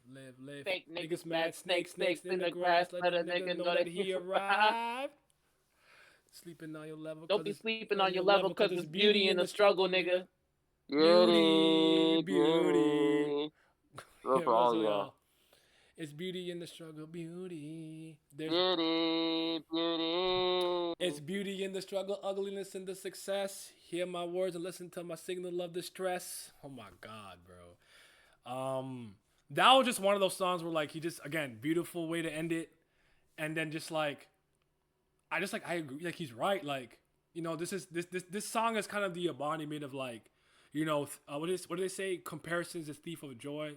And like, you might think that getting $20 million will make you happy. It might not. I'm not saying it wouldn't help you. You wouldn't be able to help people, but you might still be, you have to fix whatever it is that's actually bothering you, because money's just probably going to exacerbate that problem. And that's something that I've understood myself in smaller, different ways. And just like, I truly believe that message where it's like, you have to understand who you are, what you mean to your community environment, and what value is that you bring, and be content with that, and not constantly be looking on Instagram or social media and be like, and I struggle with this. I'm not perfect. Would be like, oh, I don't got 100 million subscribers. I'm not on like that. I don't got 100 million bitches, and it's like, but you got a good one. All you need is one Yeah. good. All you need is one good woman. Trust me. So Like, and don't confuse it with like having a lack of ambition, right? Like, it's good to want to have more for yourself yeah. and better your like living conditions and stuff like that. But the nigga is just saying like, don't lose sight of what you have. Mm, There's always gonna be something better than what you got, no matter what. Like, I know Elon Musk is like the richest man in the world, but what does he want? He wants people to like him, yes. and people don't. And people don't. Fucking weird. It's true. You could tell that he wants to be liked, and all that money can't buy people's approval. It can't. No, it can't. I feel like, and you know what I think of too sometimes was like sometimes I'm like, oh, like you probably felt your entire life like, bitches didn't like you and thought you were a loser or lame, and now that you have money, you're acting this way because you never dealt with the fact that you felt that, oh, only now that I have this clout and money, y'all want to fuck with me. You didn't fuck with me, didn't have anything. You gotta heal that shit, brother. You gotta heal that. It's not a good look. I can't say I had those issues. I was that nigga from when I was too young to be that nigga, honestly. But yeah, so. But yeah, man, love yours. Number 6. It could probably be in the top 5, but I think I like these top 5 songs better, even It's by a little it's bit. it's a great song. Another song that deserved a shout out for me. I didn't want to make the shout out list too fucking long, but like all these songs are genuinely great songs. Mm-hmm. All right, give it to me. So we're not leaving Forest Hills Drive because number 6 for me is apparently. That's hilarious. So I'll literally just piggyback off of you because that's my 5. Look how, see, this is real Cole fans. That's how you know we're real Cole fans. Like, Oh, our lists are similar to da this one. da da, yeah, I keep Hey, my head my high. hey, I I got got my, my my wings wings to to carry carry me. me. I don't know freedom. I want my dreams Want to the rescue dreams to me. rescue me. I I keep my keep my faith faith strong. strong. I ask the Lord to The follow Lord to me. follow me. I've been I've been unfaithful. unfaithful. I don't know I don't know why why you you count call on on me. me, me, me. Me, Hey, me, yeah, me, eh, me, me, me. apparently Apparently, you believe in me, and I thank you for it. Another day, another rhyme, ho. Another day, another no, time zone. Okay, let me and then stop. by Go the ahead. Go time ahead. zone, I'll yeah, pick I woke back up up. playing honey, so I got to get this playing, trombone. Trombone, Keep keep up. up. couldn't resist. Anyways, yeah. That song got me through a hard time. I'll explain it after. But go ahead. I don't care what niggas say. I'm hot dog. Catch up to me, nigga, is a fire line. I don't care. You know, I don't to care. me, lines like that, if you don't put emphasis on it, they're fire. Like if you stopped and paused, let the beat drop, like yeah, right, no, it wasn't that hard. But just to like, Yeah, put it in there, he said, couldn't resist. I was like, okay, yeah, it's a good line. yeah. It's a good line. Oh man, but yeah, man, talk to us. Did you cut Oh, out? right, because you're number 5. Yeah. uh, number 5 for me is Runaway. Ooh, wow. And it's like Runaway. the I like that. I longer like that song. the like not the longer, the more the songs on Born Sinner age, the better they become. I actually think I agree with that statement. I find myself reading the Born Sinner and be like, I remember not being this high on this, but I feel like I like a lot of these songs more. Yeah, like when it What's the first song with dropped, I was 50? like, Born Sinner, that sounds Miss so like it. America? I like New that York song a Times, lot. New York Times, whatever. New York Times. Yeah, I Hmm. fucking love that song all of a sudden. I'm like, this song is fire. Yeah, I felt like maybe in What, terms of commercial, whatever, blah blah blah. I don't know. I feel like you get a really good blend there. But no, I'm with you on that. I'm with you on that. he But said, "Oh, perverted white man who told me Jermaine, it's all oh, pink pink on on the the inside. inside. What Fuck what fuck color color they this say this is." is? Wise words from an It's indecent good, man man. made me reflect on the times when we were three-fifths of them. I'm like, like when I heard this part of the song, I was like, wait, hold on. I sat up in my chair because I was like, where are we going with this? Like up until this part, it's like in chains of powerless, brave souls reduced to cowardice, slaving in the bacon stuff for hours just to see the master creep in the shack where your lady at. Yep. 9 months later, got a baby that's not quite what you expected, Neglected. but you refuse to Neglected. neglect it Yep. because you know your wifey loves you, thus you refuse to accept Accept it. it. That's the type of shit that turned my granny light skin. Rich white man ruled the nation still. Only difference is we all slaves now. The chains concealed in our thoughts. If I followed my heart to save myself, could I run away from 50 mil like Dave Dave Chappelle? Chappelle. I'm like, Run oh, away, run away, run ah, away. Yep. ah, Jermaine, Jermaine, Jermaine. Because the hook is fire. The beat is great. It's very unique, actually. Like it's like if Power Trip had a B side. That's how I feel about the song. Hmm. Hmm. Oh, I felt that. I like that. Okay. Yeah. I run away that high. I The like. preacher I said we were made in image of Lord. To which I replied, are you sure? Even a murderer? even Even a the whore? whore, even Even the a nigga running through bitches bitch on on tour? tour. With a Yeah. thick girl at home folding clothes Fold and the shit. shit. It Folding circles clothes, back. nigga. It circles back. Yep. It just hit me. It just hit me. Folding It just clothes. hit me. Yep. Oh my god. Hey. This Yeah. nigga Jermaine. He be Mhm. playing 4D rap games.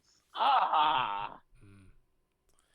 So, um, there was a there was a yo. So apparently, did again take another new meaning on for me. Unfortunately, it's a failure in my life from a relationship romantic standpoint.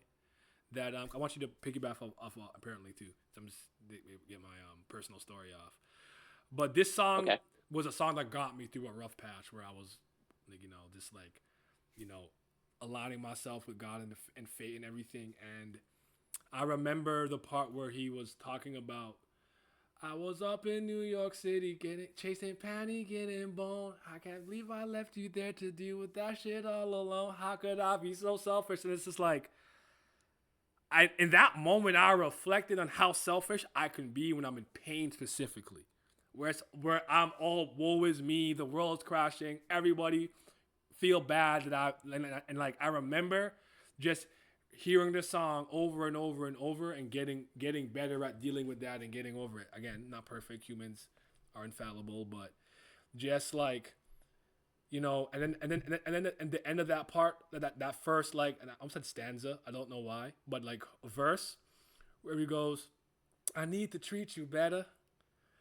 Wish you could live forever Forever. so we could spend more time So we together. could spend more time together. Uh, love you, mama. And then he goes back to the hook. I'm like, yeah, yeah, and like, Yeah. I remember being very frustrated with my mom in a lot of ways, but I can say that from this moment on, I definitely started treating my mom a lot better. Not that I was ever a bad son or whatever, but I could get disrespectful and lippy. Yeah, I yeah, could. we all have our moments. I could. I We all could. have our moments, And I really. think definitely at that point, I'm in college. I'm a fucking man.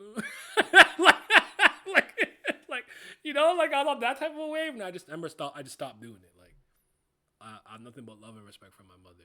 But just to say the new part that has new meaning to me, where like he says, I want to keep my faith strong. I asked the Lord to follow me. I've been unfaithful. I don't know why you're calling me.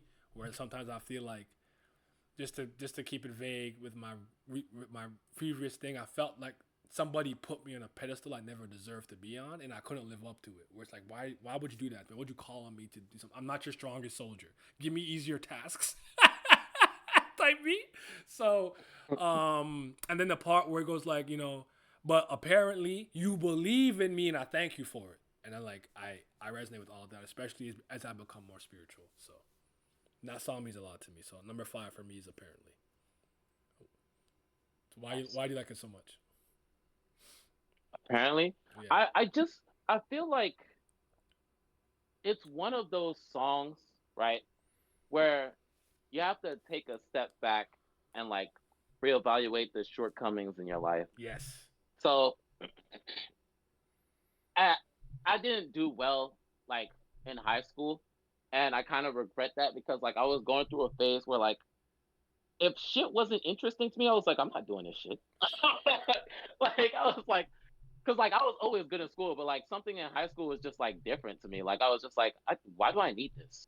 Like I was just like, I don't like it, so I'm just not gonna try. Facts. And Math. I could say that I'm kind of suffering from the repercussions now, but like at the end of the day, it's like I take into account that the decisions that I've made have led to where I'm at now, and like I just gotta own it. And like without that, I probably wouldn't have met like some of the people that I met. Like if it wasn't for like me not being as good, I probably and not gonna being as good in school, I probably wouldn't have like had as much time on social media.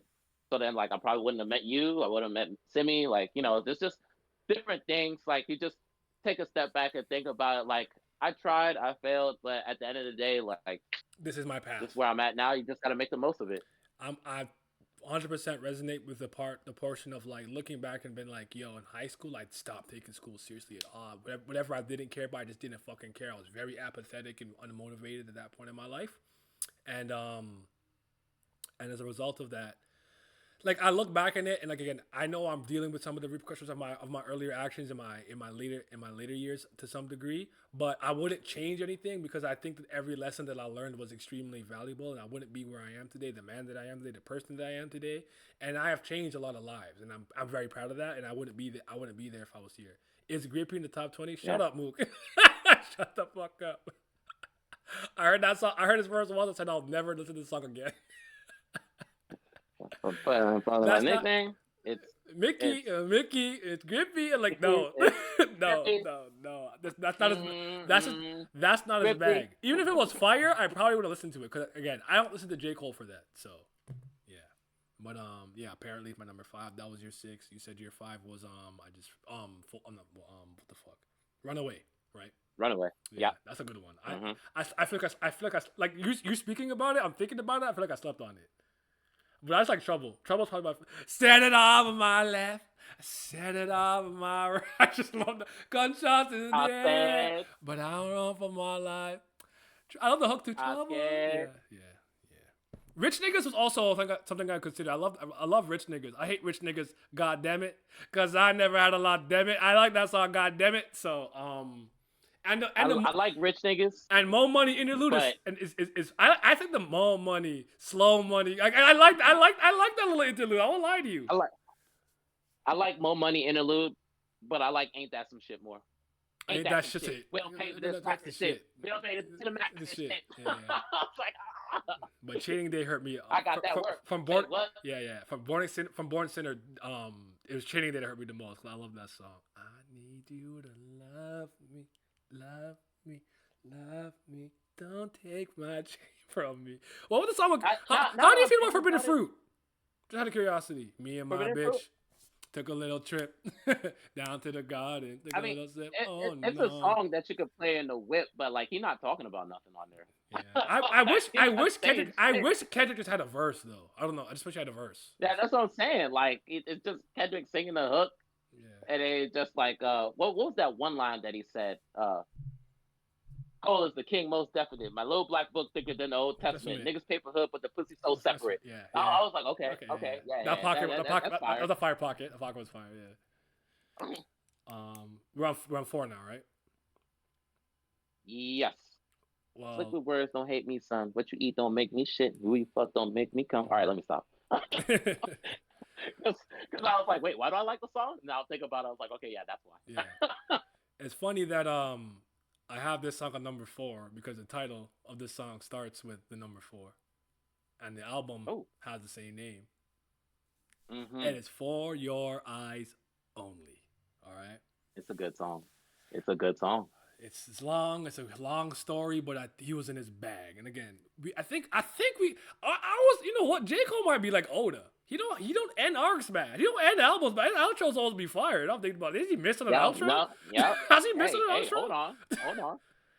Nope, he has not. His outro's always. Wait, hold on. What's the outro on Sideline Story? Because if he has missed, that would be the one. I gotta check. But let me look at the track list. I'm about to pull it up. But yeah, let me know. I don't recall. I don't think it had a deluxe version, so I don't know if that changes things. But yeah, for your eyes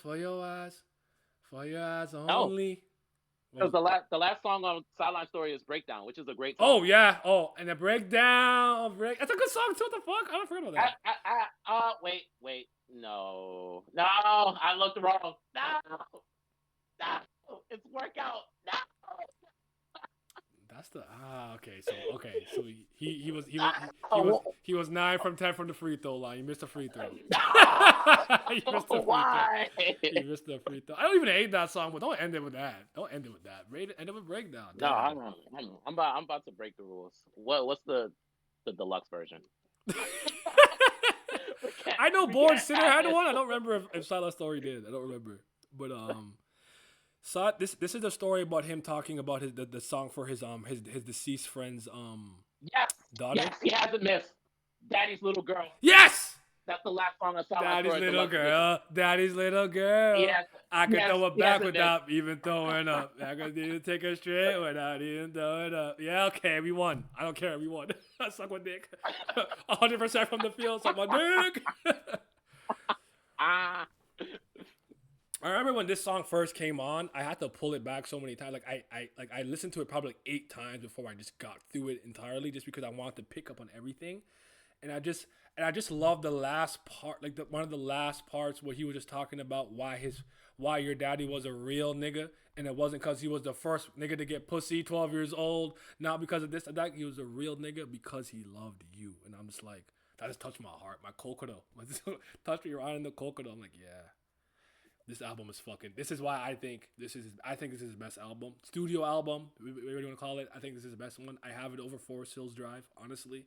I don't know why people sleep on it, but I think this is his best body of work, man. This is this long, like 8 minute, just storytelling song, and then I especially the part where like, cause I'm gonna be honest with you, I don't know if you dealt with this, cause I've lost a lot of friends in my life, and there's two people that I know that I could say the second time I picked up on it, but the first time someone was talking to me like they knew they were gonna die soon. Like they have run their course with this, and they were kind of just making peace with me, and you know. And in the part where he's like, "Nigga, what the fuck is you talking about?" Like, I've been having premonitions from the other side. I'm like, that's crazy. I remember having this conversation. Rest in peace to him. But like, having this conversation with somebody, and like, dog, why are you talking like I'm not gonna see you at my at your next birthday or whatever? He didn't make it to his next birthday, bro. He got killed. And I just remember that part resonating with me, being like, what the fuck?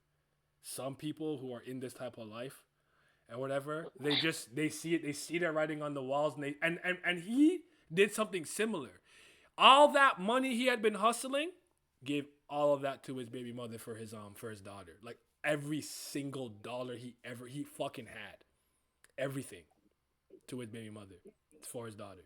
Sorry, yeah, for his daughter. So this song means a lot to me, but I would argue, you could argue this is like his best song. I think you could make that case that this is the best song ever, like objectively, partially, and biasly, but I have it at 4. And the other 3, I can explain why I had them higher, but don't be surprised if you hear me and then this song is at 3 or 2.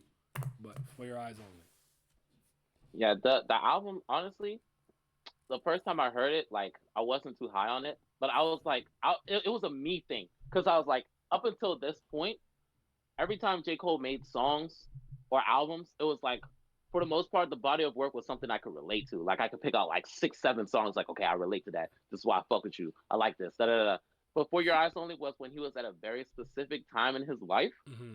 and he felt like he needed to make an album to reflect that. And I was like, I can't really relate to this, so I can't fully appreciate it yet. But I know it's gonna grow on me. And now the time has come, because the album has grown on me. I think it's really fucking good. Yep. I love it. I resonated with it deeply the first time, but it took me a while for me to think it was better than 2014 Forest Hills Drive. It took me maybe 2 years. I'm like, no, this is better. So I don't think I'm on that level yet, but I do think it's on the same level as 2014 Forest Hills Drive. And I I'm don't like when people feel like 2014 Forest Hills Drive is untouchable, because it's not. yeah. All right. Maybe give us number 4, my friend. All right, number 4. Freedom or jail, clips inserted, a baby's being born, same time a man is murdered, the beginning and end. As far as rap goes, it's only natural I explain my plateau and also what defines my name. Long live the idols, may they never be your Bigger rivals. rivals. Pop was like Jesus. Nas wrote the Bible. Bible. Now watch about the years of 12, glory and sin. No, I be my mentor. Now let the The story story begin. began. Listen, they tried to clown J. Cole so hard for letting Nas down. I remember this. And I'm like, you niggas, y'all don't actually like hip hop. You don't. Because if you are trying to clown this song, that it just tells me everything I need to know about you. And Nas You don't responded. respect the history of. I'm Yeah, proud of you, he said Young you King. made Like, Nas proud. Like, shut them in. Yeah. At that point, I don't care about their opinions. Nas was like, "Nah, you made me proud. Fuck that." I understand. Like how the business works and blah blah blah. And there's a point where he was a little bit low when Jay-Z made Takeover and stuff. There's a point where Nas's career and back was against the wall in a similar way. So a lot of parallels there. But talk to me. Go ahead. Talk. The nigga on the song, like in multiple verses, he's talking about how he feels about Nas growing up and how he was trying his hardest to live up to him. Then in the next verse, he talks about how he felt when Nas was like, bro, that song that you made, that shit was trash, bro. I expect way better from you. And Cole's like, but nigga, ain't you the same person that made Uchi Wally? Like, come on now. Like, you know how it is. Like, why you coming at me? But now, like, he understands, like, nah, this ain't it. This ain't me. This ain't my bag. Mm-hmm. He was right. Like, yeah, Nas made the same mistake, but like he's disappointed because you did the same thing that he did. He didn't want that for you. He didn't want to see That's you all it walk through the was. same fire that he got burned in. That's all it was, bro. Labels are archaic, formulaic with their outcomes. They don't know. They just study the charts. Me, I studied the shows. The fans studied their hearts. I had a feeling I was killing in this music we were spilling out with Change Last Forever. Fuck the label, put it out. I'm like, bro, that's what you need to do. Don't listen to what the fuck these niggas saying. You got a core fan base. You got niggas like me. You got niggas like Nye. You got niggas that like fucking Supreme Dreams and Mark Phillips. I'm the These reason. niggas like you for the shit I'm the that reason you you have a Grammy because I still buy shit off iTunes. Now, for the most part, I won't lie to you, I don't. But like for J. Cole, yeah, when singles drop, like yeah, give me that. I'll buy that. Got this $2.99, brother. Nah, that song's special. And I actually have the whole version like on my phone too, where like it transitions out of J. Cole's song straight into "Made Nas Proud." I actually have the whole that's in fire. like one That's like fire. one song. So, I definitely And the last verse too. go ahead. Yeah, because I'm just cause I always believed in the bigger picture. If I could get them niggas to listen outside my core, then I could open a door, reintroduce them to honesty, show them what they need more. The difference between the pretenders and the Kendrick Lamar. And so I took the fall like the son of the Lord on a cross, dying for that fake shit you niggas bought. I'm like, nah. He's talking to all you niggas that listen to that mumble rap, that BS, that bullshit about money, cars, and hoes. He's talking to all you niggas. He said I can make one hit, get you to listen to me, and then when you start listening to my other shit, you're like, oh, this is what he's about. And he had why can't I remember what song it was? He had another song where he said like, "I just wanted to give you music, but you guys want all the other shit, so here it is." What the fuck song was that? But he's been consistent. Ain't that on the autograph? Said these niggas talk a lot of money, cars, and whole shit. I give you that, and then a whole lot more shit. No, not that's another one. But I was thinking about that. It'll come to me. I'll find it in a second. But you're just like, okay, yeah. But no, man, that's a great record. I think it's one of his best songs for sure. I don't have it as it probably honestly wouldn't even be in my top 30 if I'm being honest. A top 35 for sure, or maybe an honorable mention or shout out it would be. But like, I love this song. I think it's great. I echo everything you said. But I guess just because I was more of a Jigga over Nas guy, and I know he was like. I just remember me like being kind of like, oh yeah, cool, like it's cool, like it's cool, like that's what's up. I think I was higher on the song when Nas responded, "You made me proud." That's when I was like, yeah. And also I just got the Nas sign, and I didn't want to talk about it because like I don't like talking to dumb. Like you said, like here's the thing people don't get: when you truly love something and you get into that like industry or foot in the door or whatever. You're gonna care about to some degree the opinions. If I was an NBA player, You don't think I want Kareem Abdul-Jabbar to respect me?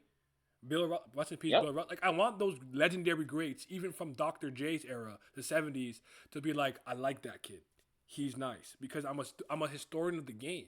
Think I'm a football player. You think all those old retirees? I don't care if it's fucking Sir Alex Ferguson. Be like, I like that kid on, I don't know. Say I'm on Milan, that Miami's kid. I like him. Like I want that respect. I want that because I respect the whole game, the whole history, all the. I wouldn't be here or inspired by this thing if it weren't for the people before me, and then I want to do that for another generation. So you just be like, oh, it's a corny song for Nas. You don't like hip hop, so shut the fuck up. You don't fucking care about rap. Just say that. Literally, literally. So There's absolutely no reason you should say you love the genre of hip hop and rap and make fun of this song because there's no corny bars. It's straight like storytelling from multiple instances in his life, and then he's talking about what his overall intention was. there it is. Yeah, man, special song for sure. All right, my number three is actually the first J. Cole song I ever heard in my life, bro. It never left my rotation from 2000 and motherfucking 8. And I used to blast this shit in fucking in gym class and everything. Let me start with the hook though. The things that I seen, the dreams that I dreamed the rain in my sky, the pain in my eyes. But know that it gets better, baby. Hope that it gets better, baby. Don't let the world break you. Nah, don't let them break you. Little Girl Nigga is the first song I heard from J. Cole, bro, and it moved me. And he was spitting. Yeah, I look up in the sky, see that ghetto bird circling. And Rollos on the block, my niggas on the curb cursing them. Another day in the Ville. Do I stay in the chill or go play in the field? Help my mother paying these bills. You tell me. We young, black, some strapped. Them whites got their lunch pack for school. We had our guns packed. I said, oh my God, keep spitting, talking, nigga, goddamn. like he'll go crazy. And then you hit with the melodic, dreams that I dream. I said, this is perfect. This is the perfect first song for me to hear. That piff, download. Download. I need to hear all of this shit. That's history, bro. That's how this is literally the lore of how Naya becoming a J. Cole fan. This is the first J. Cole song I ever heard. And I love the man ever since. Little ghetto nigga. Little ghetto nigga. Off the come up. It's some heat. Off the come I up. feel guilty that I don't have any songs from the come up on here. I wanted to have one more, but I couldn't justify it over a lot of these other songs. But if I did a top 30, I think you'd see 2 in total. Yeah. If I let me look at this track list again. So yeah, man. Oh man. If I was to take a song from the come up and put it on the top 30, it'll probably be Simba. Not mad at that. Yeah, but yeah, that's number 3, man. We young, black, some strap. I don't know why when he just say the ghetto bird circling, I don't know why this moved me. I just like just a ghetto bird. why the bird ghetto? The bird don't give a fuck about human society. The bird's living an avian life. Let's do other shit. Such and so funny to me. Lifestyles of the young, black, and genius. Some straps with gun packs and jeans, and the blunts got my lungs black as Jesus. Ah, yeah. Oh, come on, bro.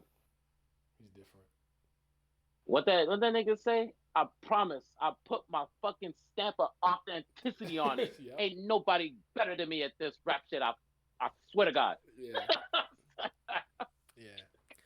Is this list going on the Weebly or nah? Trying to look later. I'm gonna make a top 30 and put it on my thing. I don't have a visual for it because it was kind of last minute. I only have it written here, but I will. I literally told you that earlier in the stream. So yeah.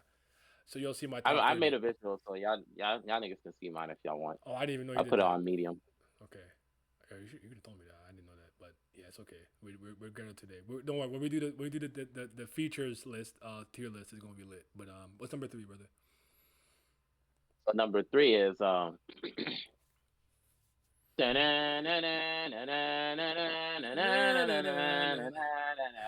up.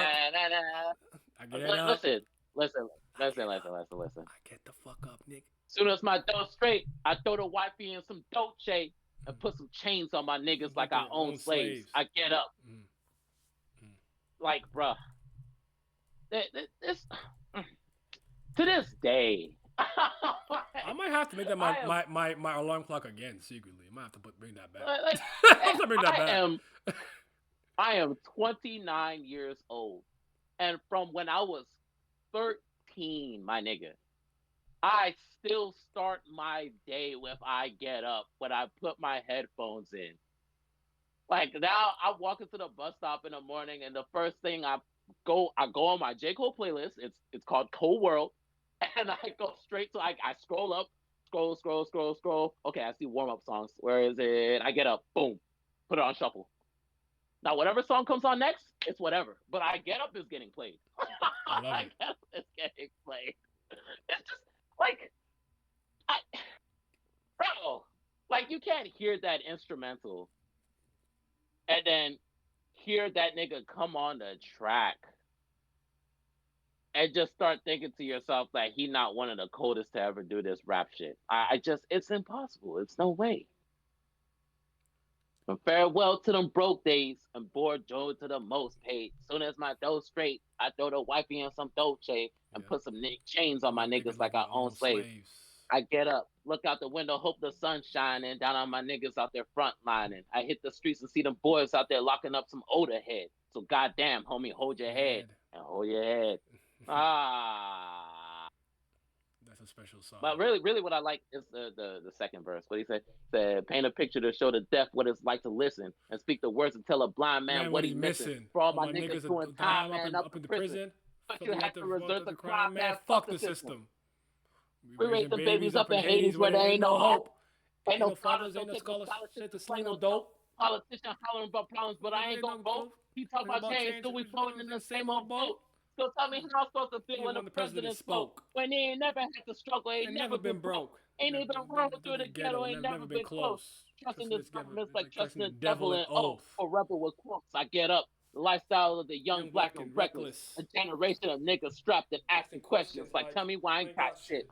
I let this liquor fill my liver with them toxics as I sit. I get up. You was talking to us, man. You And was talking. disgusting verse. Disgusting verse. This is so interesting to me because your number three has something that I had a little bit lower at 9. Sorry, my voice is probably far. I was just plugging in my computer before it died. And Okay. my number two is similar. It's something you had much lower, but I can explain why I have this song so high. Are you ready? Okay. Are you ready? Because Yes. you already went through it, so I'm on this. Niggas be counting me out. I'm counting my bullets. I'm loading my clips. I'm writing it down. I'm making the list. I'm checking it twice and I'm getting them hit. The real has been dying. The fake ones is lit. Wait, I get off my balance. I'm back on my shit. The Bentley is dirty. The sneakers is dirty, but that's how I like it. You all on my dick. Out of my all on my dick. All my bag as hard as it get. I did not smoke powder, but I might take a sip. I might hit the blunt, but I'm liable to trip. I ain't popping no pill, but you do as you wish. I roll with some fiends. I love them to death. I got a few mil, but not all of them rich. What good is my bread if my niggas is broke? What good is first class if my niggas can't sit? What the fuck is the point if my niggas can't call just me like that? LeBron get my niggas for Some chips. chips. You just put the rollie right back on my wrist. This watch came from Drizzy. He gave me a gift back when the rap game was praying at this. But they act like They two act like two legends legends cannot cannot coexist. coexist. This line moves me. But this is a great record. This is a great song. I think he put it up. I think he ended up putting on Revenge of the Dreamers. But Mm-hmm. this is to me when J. Cole had to pop out and show niggas. Like this is when it started. Like, all right. All right. Is Drake? You like Kendrick Lamar? Okay. And he popped out and showed niggas like killed every fucking okay, maybe except like 3. Every feature he went on, body. Then he dropped a fucking off season, body. Like I really felt like here is when he started to elevate his pen even more, and it was already legendary. And this is when I started feeling comfortable saying this is the best rapper in the game, or one of the best rappers in the Yeah, game. yeah, I would absolutely, I would have absolutely. never told again. I was always an honest J. Cole fan. I always told people I think Kendrick is better overall. I don't like him more, never will, don't care about that, but I would have told you that. And around this time, if you asked me, I would have told you Jermaine Cole. And I still feel that way now. I still feel like the most of the work that J. Cole has dropped from 2018 to 2024 has been 80% of it has been better than anything Kendrick has dropped. And I stand on that. And I'm still talking about the shit he dropped recently with Euphoria and stuff. I mean all of it. I think in the past, well, from 18 from 2018 to 2023, like Kendrick was like lying low and stuff. So But he had I family think he had family all he the had work, family ties. He had Rage Rover, he had Hillbillies, and a few little features here and there. I think he was on something. I feel like he was something on yeah, Life of Pablo 2016. That's earlier. Never mind. But yeah, yeah. So like between from when the off season, well, the off season came out 2021. 2 years ago, Yeah, 2021. 3 years ago now. Okay, yeah. So from 2018, 19 up until 2023, I think all of Cole's shit was better than Kendrick's shit. Mm. But I don't think I'm there with you on his shit being better than what he did, like with the diss tracks and stuff. Because that nigga Drake woke up a monster. Like that nigga Kendrick was on Euphoria rapping like I had never heard him rap before. I was like, oh my god. When Even I see you you stand think by you a think sexy red, I believe you. you think it's a You better bad song bitches. than like Dying of Thirst or like The Cost of a Dollar? I don't. I think those are better songs I from don't way think back in they're the day. better songs, but like it's the To me, this the is this delivery. is very sharp Kendrick and deliberate Kendrick, but it's not better Kendrick. This is better Cole to me. Nah, Like he that's what leveled I'm saying. up. He leveled up. I'm not mad at Cole that take Cole though. I'm not mad at that take though. I'm not mad at yeah, that. yeah. Cole in the past, like he had the skill, but like his problem was putting together consistently good bodies of work. So I think that was his biggest issue. Like when he had no pressure on him, like just making mixtapes and stuff like True Yours 1 and 2 and stuff like that. Like okay, he's just dropping shit. It's good, it's fire. But like when it comes to like an album, I think that's what it is. Now that I think about Born Sinner, like I like a lot of the songs, but like cohesively they don't gel. Like they're too It's a playlist. varied It's a in playlist. sound. It's a playlist. Yeah, I'm with you. it's too varied in like messaging and sound. But like the songs that like I really love, they're like really good. And I feel like he kind of like pulled it together with Forest Hills Drive. Like they all color kind of follow like a consistent theme, like with like O3 Adolescence, Love Yours, apparently. Hello. I mean, I don't really like Hello that much. I think that's like the only skip on the album, to be honest. But Hello. Hello. Hello. yeah, I don't know what he was going for with that. But when I look at like what Kendrick's doing now, like I'm not saying it's better than what he had before, but like you got to think about like his verse on Like That, 616 in LA, 616, Euphoria. 616 in LA, I definitely think is like one of the. Again, I think for me, it's not necessarily like every song is better. To me, it's a percentage. Like I'd say, Yeah, take the percentage of what Kendrick dropped in that time, and take the percentage of Cole, and I'd go like 80-20 split. yeah, yeah. I like Euphoria, so I'm not even mad at that take. So I'm right. So yeah. All right, y'all ready for my favorite J Cole song? I bet you can't guess what project it's off.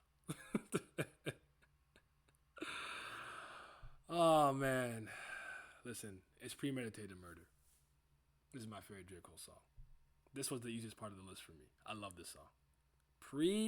Premeditated murder. He was talking, bro. He was talking like Two Face. Two Face is fire. But am I changing before your very eyes, becoming someone you don't recognize? If I was disguised, I'm on that shit. I was the fly. I'm touching the skies, no puffing light, bro. Oh my god. I think he taught me what premeditated murder meant with the title track. I don't think I knew what that meant. I think I learned what that meant that day too. But this is The, like a lot of the times when I come to this, I probably start with this song, and then I end up listening to the whole thing. Like I probably start here. I think it's this or like if I'm in a more poppy whatever mood, it might be Best Friends or Blow Up. But usually I come here. I come for this record, bro. Like maybe I have to leave and come back. Hold on. see you niggas hated and I levitated further. Knew I would kill the game, premeditated murder. Said he's talking. He has these lines that I just love. I just love the pound. Like what did he say? Hello? Hello? Hello? He's gone. Hello? Uh-oh. We lost him. Let me see what I can do. Did that help at all? There we go. My bad. I was singing premeditated murder. Nah. Ah, So I was saying, see you niggas hated and I levitated further. Knew I would kid new album, kill the game, premeditated premeditated murder. murder. So if I calm down, they made the best man win. No sweat. If No I had sweat, with a head, where I'm that nigga. from, if you've ever seen what I seen, hey, you know it can't get no better for me. No, it can't get no better for me where I'm from. If you ever seen what I seen, I love this song. This is my favorite J Cole song, bro. I'm Premeditated not murder. that high on it, but I acknowledge that it's really good. It's I don't know something about it. It's got the it factor for me. Something about it. This is again. Don't be surprised if you ask me this in a year and it's not the same song. It's like little I don't know. A lot of these are interchangeable. I definitely want to really sit with this when I make the top 30, but this is the song. This is my favorite song off of his favorite project. So like, it just made sense for me to put it there. If that makes sense. But Two Face is Okay, like a okay, step under. But okay. but yeah. I also like there's not a single song on this I don't like though. By the way, from Blow Up. Oh, yeah, I'm about to take you higher. But that's higher. I'm about to set this bitch on fire. Smoke a little gas, spark up the Gas, lighter. smoke Might up not be your the lighter. one, You the might not one be that the I one, but you the desire. one that I desire. All up about to get you higher. We're about to set this bitch on fire. But yeah, premeditated murder.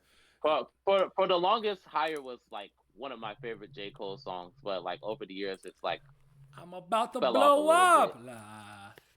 La la la. Hey, this is the song for my This is a song for my haters. haters. It got me feeling like the greatest, yeah. This is the song for my haters. You're like yodeling. I don't know what they're doing in the background, but that shit fire. It goes stupid. It goes dumb. But yeah, that's my list for the time being, people. Jermaine Cole. Hero. Jermaine Cole. Cole. Really? That was your number two, That was premeditated murder. no. Number 2 was Middle Child. Oh, I didn't even get to say my number two. You just went straight to your one. My bad. Go ahead. I fucked up. Just go ahead. All right, that's cool. I just did two and one. All right, so number two is Lost Ones. I didn't feel It, right not having it on there, but again, that's the one song where like I don't relate though, but I like it. yeah, I don't relate to it, but like the You know the what? way he I've seen a lot of structured niggas. the I've seen song. so many people in it though. So like, yeah, because he talks from both perspectives. But keep going. My bad. Sorry. Yes, yeah.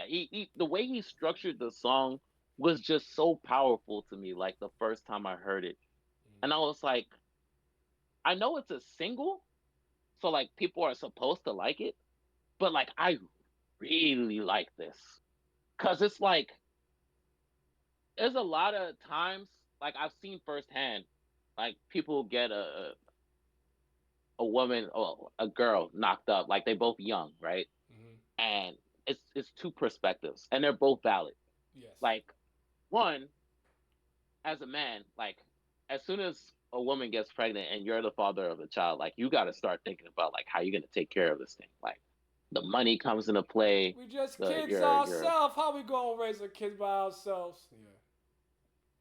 a nigga barely over 20. Where the hell we gonna live? Where am I gonna get that money? I refuse to bring my boy or my daughter in this world where I I ain't ain't got got shit to shit to give give them. them. I'm not with the niggas that be skating, Yeah. knocking girls up and skate out. So we gotta think about how the options way out. What's the way out?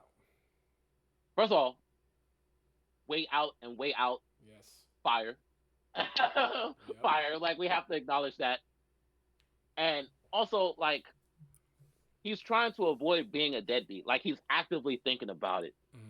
you know, because like he wants to have a child, but not with her. And Not yet. also, he doesn't. Yeah, and like he doesn't want to have a child right now. Like those are the two things. Like, am I really prepared to spend the rest of my life with you raising up this child?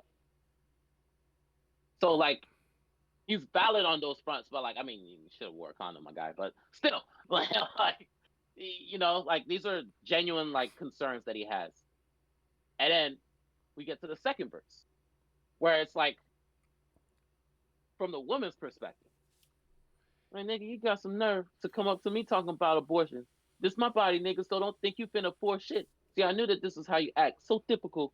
Said you love me, but now you flipping Flipping like like reciprocals. I reciprocals. should have. It figures though. I should have known that you was just another nigga, no different from the other niggas that be lying just to claim up to get up on the draw, saying all the right things. I let you hit it raw, motherfucker. Now I'm pregnant. You don't want to get involved, motherfucker. You trying to take away a life. Is you God, motherfucker? I don't think so. This is a new life up in my stomach, regardless if I'm your wife. This new life here, I'ma love Love it. it. I ain't budging. I just raised my motherfucking self. See, my mama raised me without no motherfucking Fucking help help. from a man. But I still don't understand how you can say that. Did you forget all those conversations Did that we we had had way way back? back? At Yep. your father, how you said that Called how it. you hate that nigga. Called out the hypocrisy. That's my favorite part of it because she called out his Yo, hypocrisy. Like talk about how you're a coward and you so glad that you ain't that nigga. Cause he left your mama when she had you and he ain't shit. And here you go doing the the same same shit. shit. You You ain't ain't shit, shit, nigga. nigga. I felt that. I felt that. Cause it's like you don't want to be a deadbeat, but in this scenario, you don't have a choice, bro. Like you stuck your dick in her, you have to own it, and it's her body.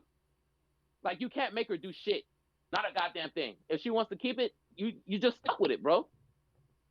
Big facts. Nah, that's a beautiful song. Again, it'd be in my top 30 though. And then the last perspective on the song is just of his perspective, like as if these two people were real, Yeah. and he's seeing it from both sides. Say everything happened for a For a reason, reason. and people change like Like the the ways seasons. They grow we apart. He part. wanted him to show his heart and say he loved her. He spoke the magic words, and on the same day he Day he fucked her. fucked Now her. she wide open. She put a ring upon his finger if she could, but he loved her cause the pussy good. Good. But she ain't no wife though. She's saying that she missed her period like typos. He panicking, froze up like a mannequin. A life froze inside her. Now he asking, is it even mine? What if this bitch ain't even pregnant, dog? Cause she be lying and she be crying cause he acting different. Like ever since I told you this nigga, you You be acting acting distant. different. And I was thinking saying, Mandy told me trapping niggas, playing with niggas' emotions like they some action figures. So they get pregnant for collateral. It's like extortion. Man, is that bitch really pregnant? Tell her get an abortion. Abortion. But what about your seed, See, nigga? nigga. What about your seed? Yep, it fades out. Life is precious, man. What about your seed? Like I'm pro choice when it comes to a woman, because like I know like women can have complications with pregnancy and stuff like that. So like they should always like prioritize their life over something that's uncertain, Mm-hmm. because it's not, as a man, it's not our place to choose what she does or does not do with her body, because you wouldn't want a woman telling you how to be a man. I know I fucking hate that shit. So I wouldn't want to tell a woman how to be a woman. Mm-hmm. But it's like at the same time, you have to think about the situation and like what comes with having a child. It's just a beautiful song, It bro. is, and at this point, I can relate vicariously because so many people I know are single moms and dads. So, and Yep. I've seen. She let me know this. She let you. She's Professor Xavier. She controlled your mind. You didn't have autonomy of mind and body. She let you. This is her fault. You went in there. You don't know how babies are made. You know. I have to have this conversation with people. Do you think a stork flies down with a baby and gives it to you like it's Dumbo? Are you stupid? You don't understand. You have to inseminate. Like I just don't get people sometimes. So like, what the fuck are we talking about? Then oh well, he came inside me. I'm sorry. Were you forced upon? No. Well, okay. So you tell me rubber. None of that. Don't look at me. Don't look at me confused. You know babies are made. Stop being dumb. Nah, for real. You guys, one thing you can say about me, now I be wilding, couldn't dwan and slinging meat, but I wear a fucking condom. I'm just a north side lover. What do you say if you love feelings in the sheet and all my feelings in that rubber? Feelings on the rubber. So, this nigga said if she can abort, I can abandon it. Nah, I'm not on that type of talk. If you paid to play, you gotta deal with the consequences of your action, man. I don't like people who abandon. I just don't. I don't on either side. It makes me sick. I don't care what you identify as. It makes me fucking sick. It's too many single mothers and fathers in the black community, and Exactly. that needs to stop. It takes two to raise a child. And it's not helping. Absolutely takes two. It's not helping us in a generational sense either. So it's just Yeah. getting worse. We're not raising these. I don't care what your properly. opinion is on it. I don't care how good of a job you feel like your mom did raising you on their own or your dad. It Oh, he takes just needs two. a father figure. No, please stop. Please don't do this. These music streams are fire. Definitely more of them. I'm kind of ready to lock in the music streams to be Wednesday. Every Wednesday I do something music related. I'm almost ready to lock it in. I really am. But give us number one. My number one was premeditated murder. I went twice by accident. That's my bad. That's good. My number one is Enchanted. I'm not even. Enchanted. That's top It, 20. it, That's top 20. I fucked up. I fucked up. when the number one's so good, you gotta think about your whole list. Wait, what the fuck? Why didn't that come to mind?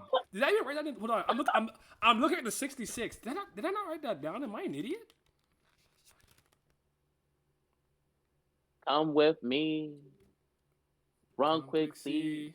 What do we have here now? Do you wanna wanna ride ride or or die? die? Da da da da da da da da. I didn't write it down Come here. with me, da da Da da da da da da. da. Run Go quick, quick, see see, da da da da da. da. You have here now. You wanna ride? Stop. Listen, J. Cole and Omen together is the most potent combo I co-sign. in Dreamville. I co-sign. I do not give a fuck what niggas tell me. Don't talk about bars. I like bars, but don't talk about bars. Don't talk about cars. Don't talk about JID. Don't talk about loot. No.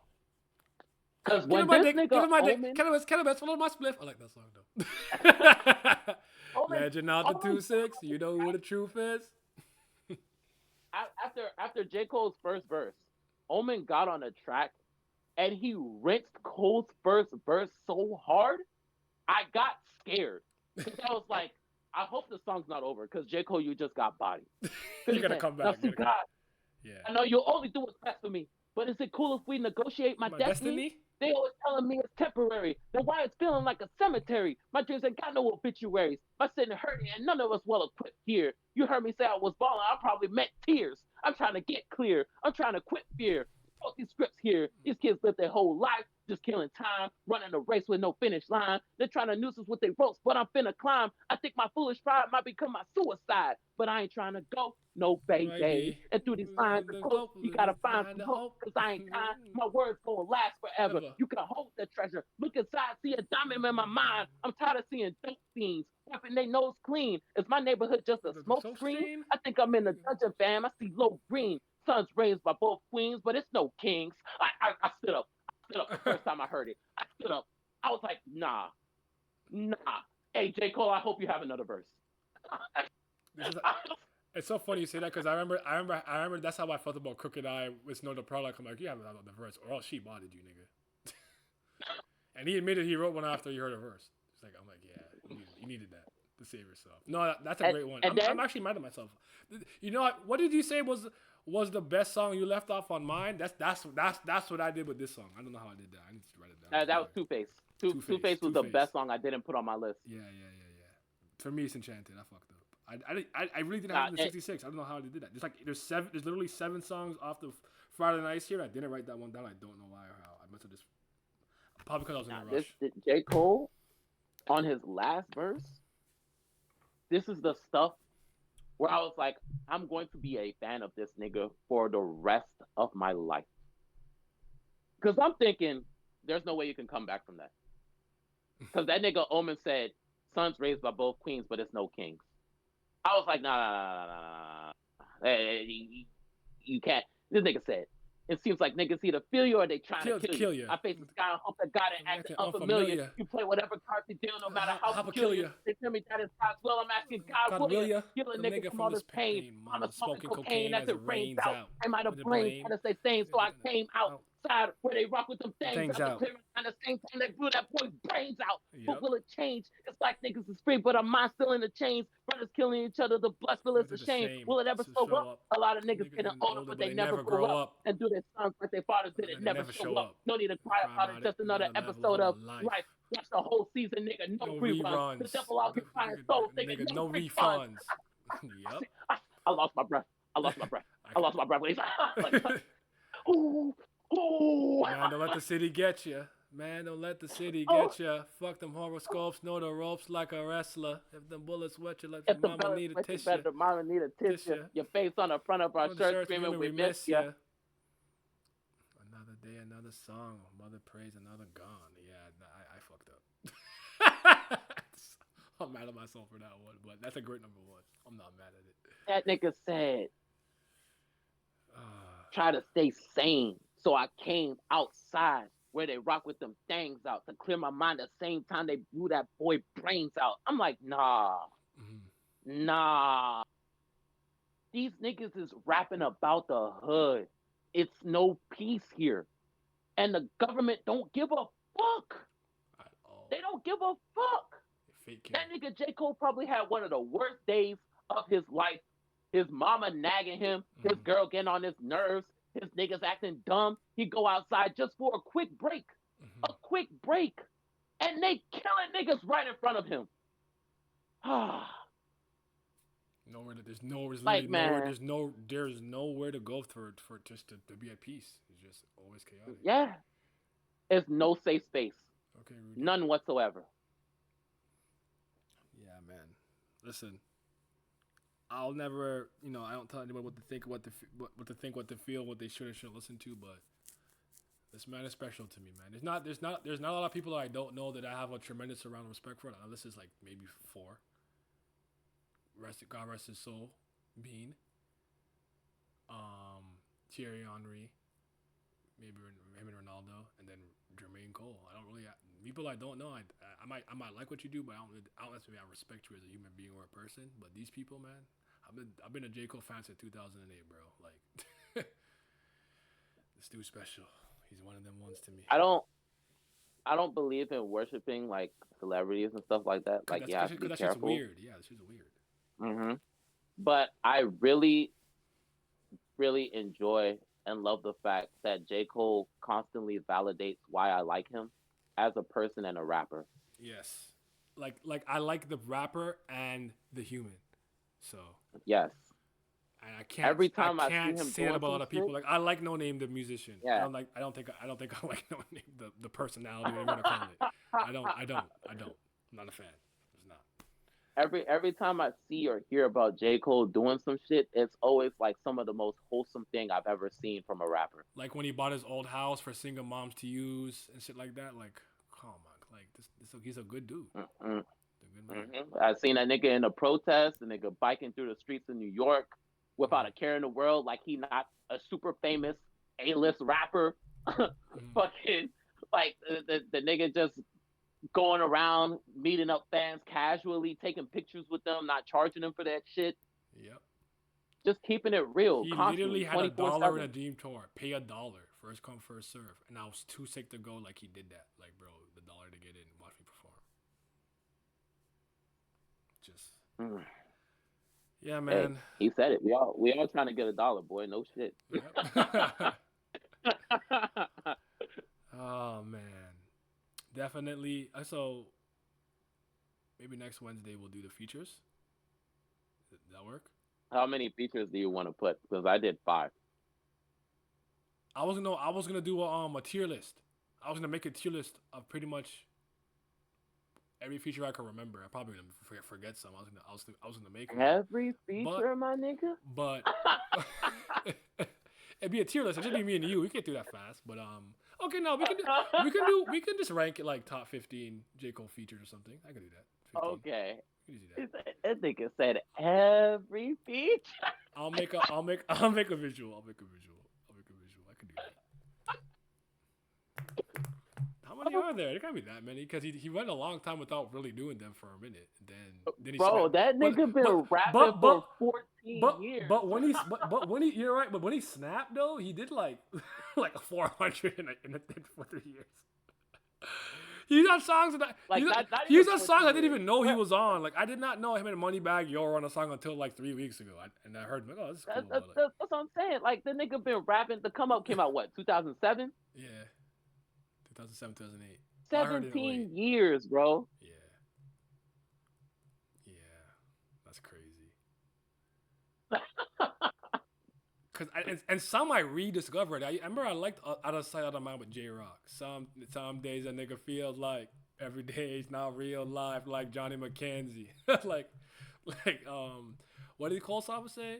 Promethazine in the baby bottle. Yeah, man. Cold world, baby. Always to the death of me.